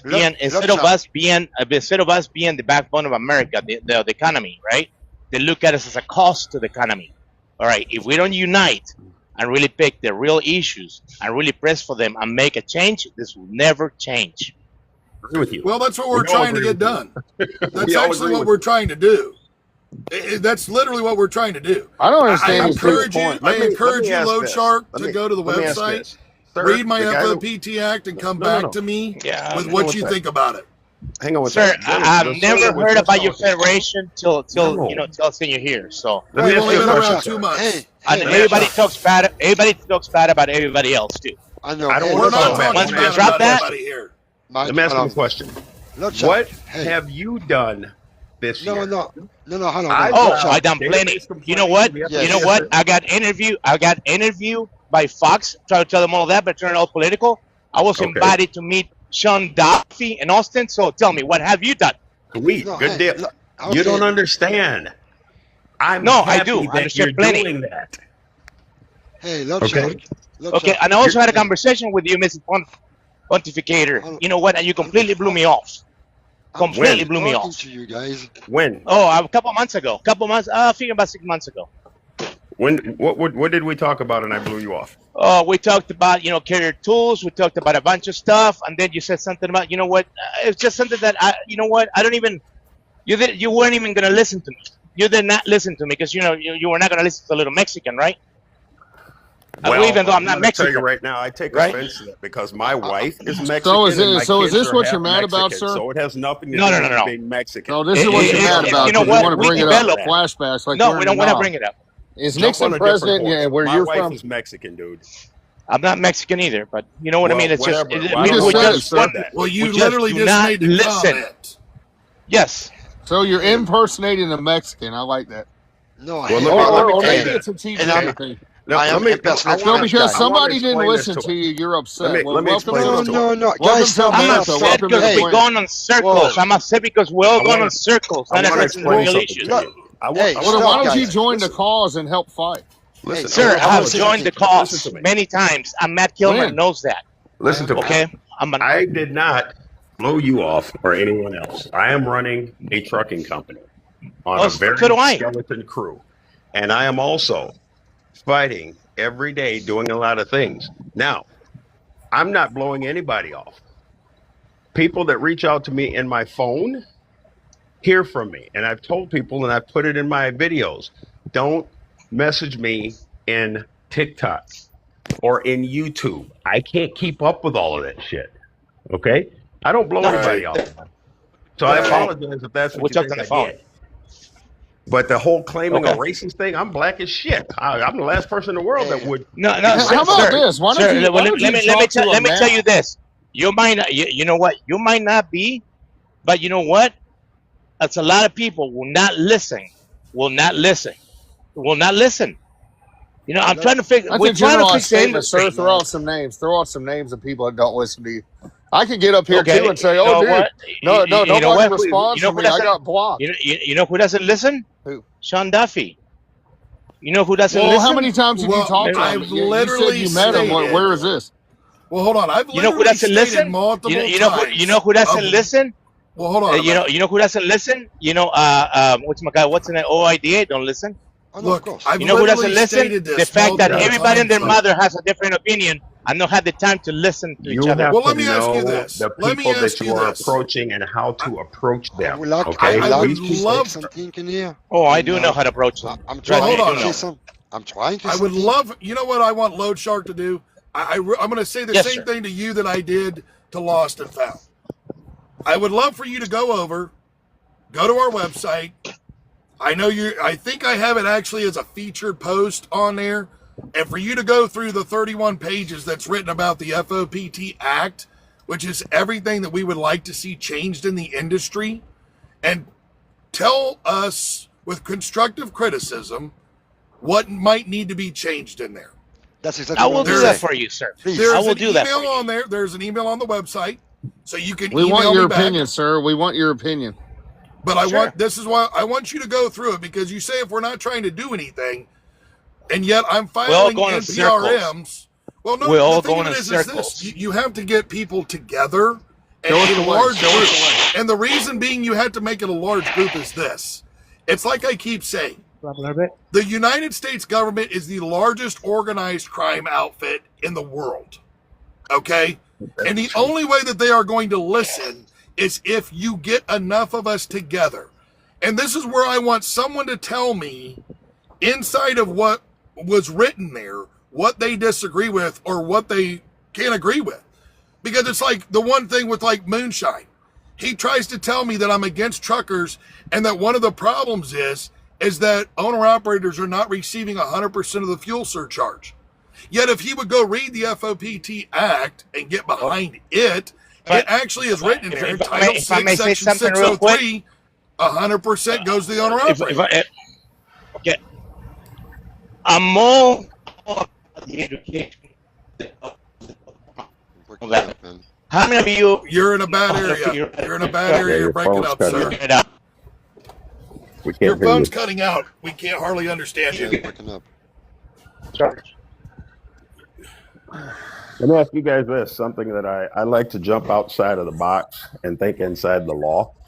Okay. What do you guys classify and I think I have the connection that proves that brokers taking money, taking deductions and other fees and splitting fuel surcharges and everything else is actually illegal. Well, so where are you? In what U.S. code or CFR are you finding that, Leander? I'm curious. I'm not even going that far. I'm just going with the broker definition that says that gives the 3 different versions of how a broker is allowed to conduct its business and what type of transaction. And the 4th says anything else is not brokering.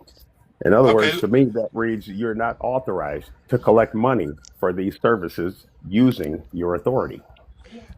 To answer that question, I'm going to have to probably do some research on that, sir, to be real honest. And thank you again for putting one more thing on my plate like you like to do, Leander. I'm sorry. Thank you, it's a new sir. thought in my head. I'm going to tell you. Well, you know my ADHD dumbass is going to go down this rabbit hole tonight now. Well, when I catch up with Pastor, he's going to do the same thing. It's what I was saying yesterday, that money is the big issue right there. Trucking, we do our job, we do what we can do, but the money is always the main issue we have. And that's why we need to fix it. It's about the money. And how to fix that, and I will encourage everybody else is here or listening, go to the FOPT, please, by the love of God. Even you, a pontificator, just go over there, just read it. Come back to us, let me know what you think. Please, for the love of God. I mean, if there's something in there you can't get behind, please let me know. Yeah, but no. Who cares about what they can't get behind? If they can find one single thing to get behind, that's the reason to join. That's the problem. Everybody wants to pick apart everything. If there's one single piece that they believe will help them and benefit them in the trucking industry, just get behind that piece. Nobody's ever going to get everything they want. Then I will tell you, I don't know nobody will not stay behind because they have everything for anybody. Like that dude. That dude is a very problem good of it is example this I've been that we telling run you into, about. though. He came up here and just wanted to argue and complain and fight. Why? Why do we have so many people like that? Well, see, this is the thing. It's the emotional, exactly. That's where I was going to go. That's the emotional side of it. The thing of it is that I look at with like a lot of this stuff, and I put out a couple of videos about why I cannot get behind AFFTRA. Okay, I'm going to stop using Cisco, the joke. how's it going, Cisco? I get it. Look, I understand. I'm going to stop using the joke because apparently everybody's getting in their feelings about me using Bobby's joke that I absolutely find hilarious. I'm with you on that, Dexter. It's funny. But apparently everybody's getting in their feelings because of the emotional side of it. But I've made a couple of videos about why we at the FOPT cannot get behind it, because it's pay first and only about pay. It's 3%. It's the 3% cap. That doesn't need to happen. What if you want to fix the broker problem? Look at the different things that are in the FOPT Act that stop a lot of the broker bullshit. The lumper fees. The fact that these brokers are not having to file quarterly reports. The fact that the brokers are able to have like some bullshit small amount of insurance coverage. How about they're for a virtually surety bond. unregulated? They're virtually unregulated. Well, if you go through there and look at it, there's a lot of regulation. Nobody brings that up. Hot shotters It's in there. unregulated. They are It's in there. You want to get there? I'll tell you what happened. I'll tell you what's in going on. there. Right, but gonna tell nobody you what- brings this up. I'm If they were what's going on. regulated, you Wait, wouldn't have wait. this issue. Hang Hot on. shotters Wait, have slipped wait, in here in wait, 5 years. wait, They're not wait. regulated. Wait, I got a I'm going to perfect tell you. example. I'm going to tell you. Example. How long? I really have to say that. They are regulated. You have broker. Wait, how long? Explain me that then. You have broker. They have one address. Have an MC number. They're using people from China and Philippines to book freight for USPS, their post office. Okay. Trucking companies are doing it as well, sir. They are. I Hang on. understand that. But They are this is using where, if you Philippines look and in the China, act, it stops that. Guys, I want to get back to this regulation portion. I'm going to tell you, they are regulated. The problem is, okay, and this is something I've been on here for a minute. The OP1 oath that you take when you get your authority says you will abide by all rules and regulations. And this is what I've been firing off to the FMCSA almost every other day now. Go back to the source Go back to that oath. That voids all of the contract waivers because the condition, their authority is conditional upon their compliance with that oath, with the regulation. Putting in waivers is in direct conflict with that. I don't even want to get to contract law or anything else because you can't put a waiver in after you swear an oath upon which your authority is based to not do these things. So what we need is the FMCSA, and I just sent them this today about Pink Cheetah. I don't know if you guys have read what's going on with Pink Cheetah's case, but they're getting ready to kick their ass. But I sent it to the FMCSA about the Pink Cheetah case. You sent them an email telling them, requesting that they stop with the waivers. They said, fuck you, and took it to court. Revoked their fucking authority. What are you playing games for, right?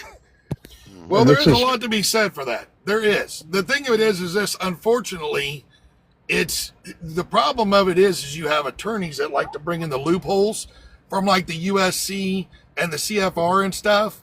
And when they get in there and they start arguing that, then you get in there, and that's how that, like when you brought it to my attention in the live there a while back, and where it's actually, you can, there, according to the contract law, and I know you say you didn't want to get into it, but I'm using this as an example, it actually has to explicitly say what rights you're waiving. And that's where the lawyers get in there, and it's basically, some of them are lobbyists, or paid for by lobbyists, by some of these organizations. You can't even get that far because their oath is that they will follow all applicable federal, state, and local rules and regulations. So well, but that's the thing, though. So when you say that, Constitution Avenue. Well, hold on. If you say that they're going to follow all, that includes that USC 14101 where you can waive the right. That's where they argue. Not a broker. Not a broker. I'm just but that's how they argue that. Says that specific, and you know what? They would be arguing while their authority was revoked, because that explicitly gives permission for a carrier and a shipper to waive each other's right. It does not say broker, and it deliberately excludes broker from that, because in every other law where it applies to broker, it mentions broker. Can I speak on this? The thing of it is they got around that by the definition at 13102, where I was talking about you. They got around that because they put broker as a carrier, defined as carrier, they put the word broker in there, and that's how that's the loophole they're using to get around it. This is exactly why this needs I to be spent changed. 15 days on Constitution Avenue in 2020. 15 cotton picking days on that highway. And you know what sucks about it? Bumpy. We had everything going for us. We had shit we was going to get done, and we dropped the ball when we drove off that damn street on the 23rd. If we would have kept going and putting the information we asked for, all these problems with transparency with brokers would have been solved in 2020. Well, they might not have been solved, but a big dent would have been explained. Rules might have gotten changed, but in the end, it would have made it a much clearer situation of what the heck was going on. We had over 600 guys spend at least 24 hours on that street. It was the most beautiful thing I ever seen of all the different nationalities and cultures. And yes, we had a meeting inside the White House while we were there. It took us 7 days after we shut down the street. And the street was shut down for an hour. And the guy that had to get drug off the street to open it back up was me. And that's the one most proudest moment of my trucking career, was shutting down that Constitution Avenue for an hour and making them come to our side and talk to us. We have no disrespect or no hatred toward the government. We just want them to talk to us, the ones that voted them into office, to do what we ask them to do. Do their job. Yeah. Hey guys, I gotta go. I gotta go get some vodka. I apologize. Enjoy your evening, nice talking sir. to all of you. Enjoy your evening. Look, You yes. too.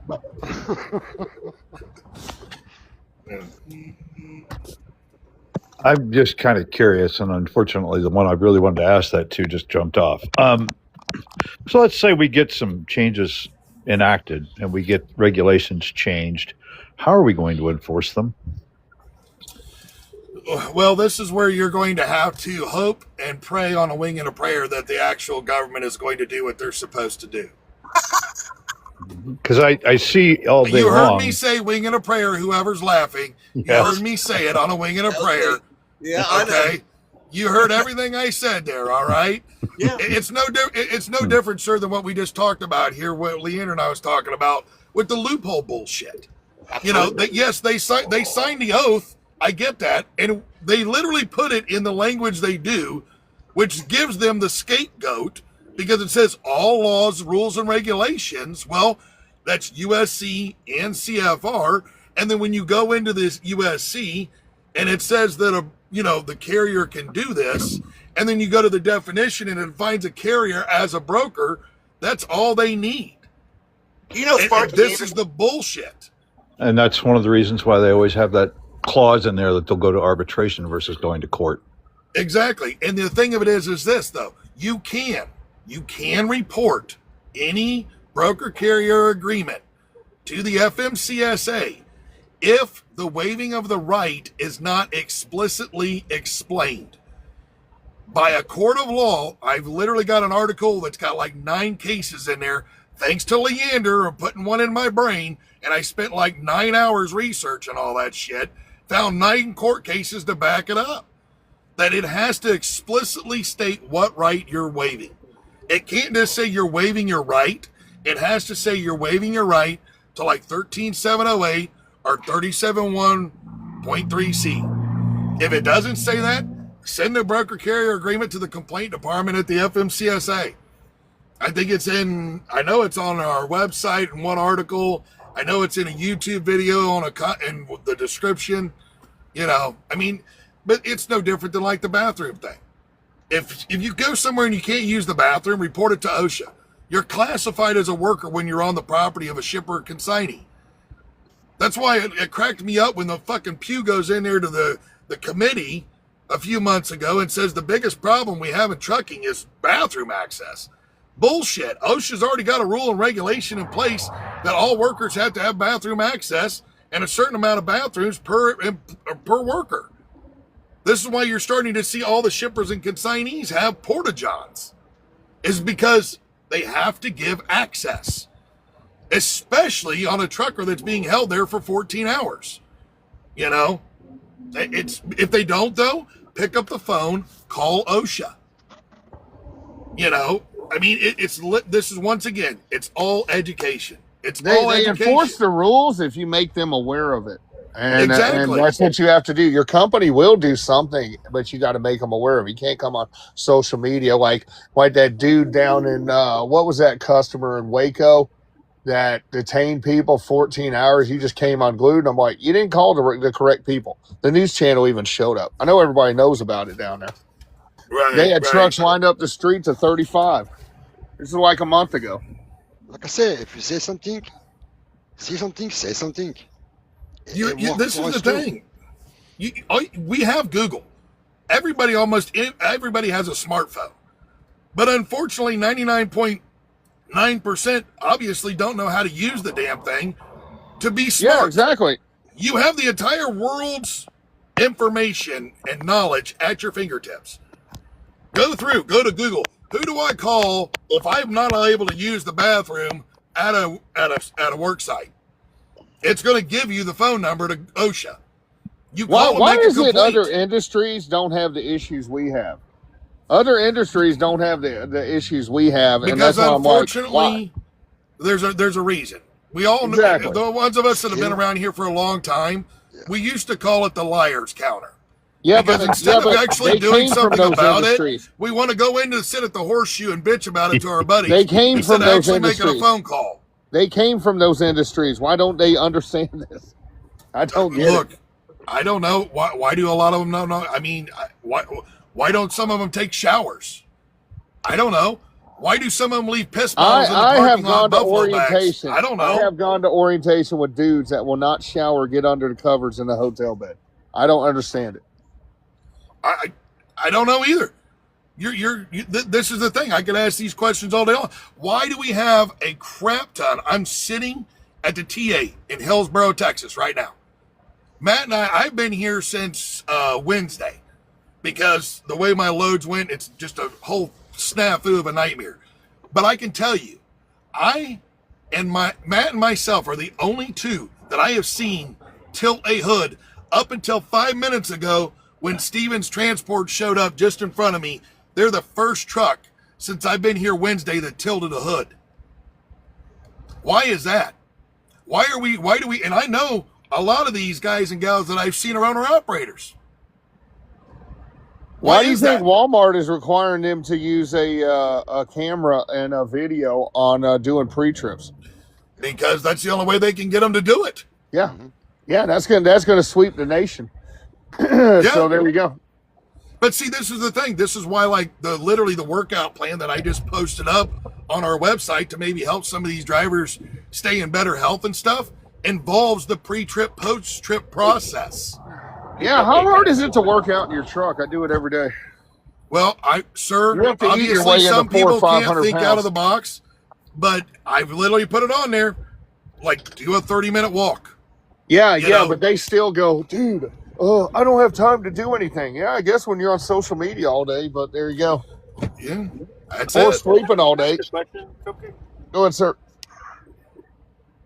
Just so I understand, I kind of came in on Leander's end there. I didn't hear what was really going on, but so he's saying that a broker. I understand the waiver. I don't have a waiver in my contract, but I do have in my contract that if tracking, communication, different things that are required are not followed, then there is going to be a financial consequence to that. Does he say that we're at brokers not able to do that? Was that my understanding? I think he's more talking about some of the accessorials as far as like lumpers and fuel surcharge and stuff like that. Okay. But he literally said it was just a thought that he had in his head. And now I'm probably going to spend the next 9 hours on a laptop researching it. So he likes to do this shit to my ADHD, Elmer Fudd dumbass brain. It's like he just enjoys challenging me to find I shit. do the same thing, sir. I just throw out stuff on lives, and then the minions research it for me while Dexy's doing something else. Yeah, I know. This is why I hate it when you get on any of my lives, okay? Because you two both do this to me. So, you know. It's nothing personal, sir. It's nothing personal. It's just we're I think busy you find eating it funny, steak and Dex. working out. I I've been think you find detailing it the dead. crib out. I've been looking at webcam girls. I've been exercising while we've been on here. Dexy's been I don't benching want to hear 610. about that. I don't really need. I don't. Yeah. This is all Motley Crue, sir. do have For all the question metal about coffins rolling down the road, Dexy shows them the human spirit is still alive. Oh Lord Jesus, here Guys, we go. I need to go, but I hope so. Yeah, you guys have a blessed night. Yeah, have a good night. Have a good Actually, weekend, sir. We I enjoyed it. probably ought to end this live because we've been going for about 6 hours, and I'm I know, starting it's to been get awesome. a little hungry. So yeah. So what exactly are we going to have for dinner tonight, sir? I'm going to have The only thing I've got options is Applebee's or IHOP here at the TA. So we'll I go figure it out. Applebee's. Applebee's. Well, that's what it's been every day. Applebee's has steak and ribs, and do they still have the endless popcorn shrimp? I didn't see that on the menu, but I have had steak almost every day. So Oh, got to have steak. Yeah, that's part of being a truck driver. yeah, so I have had that almost every day.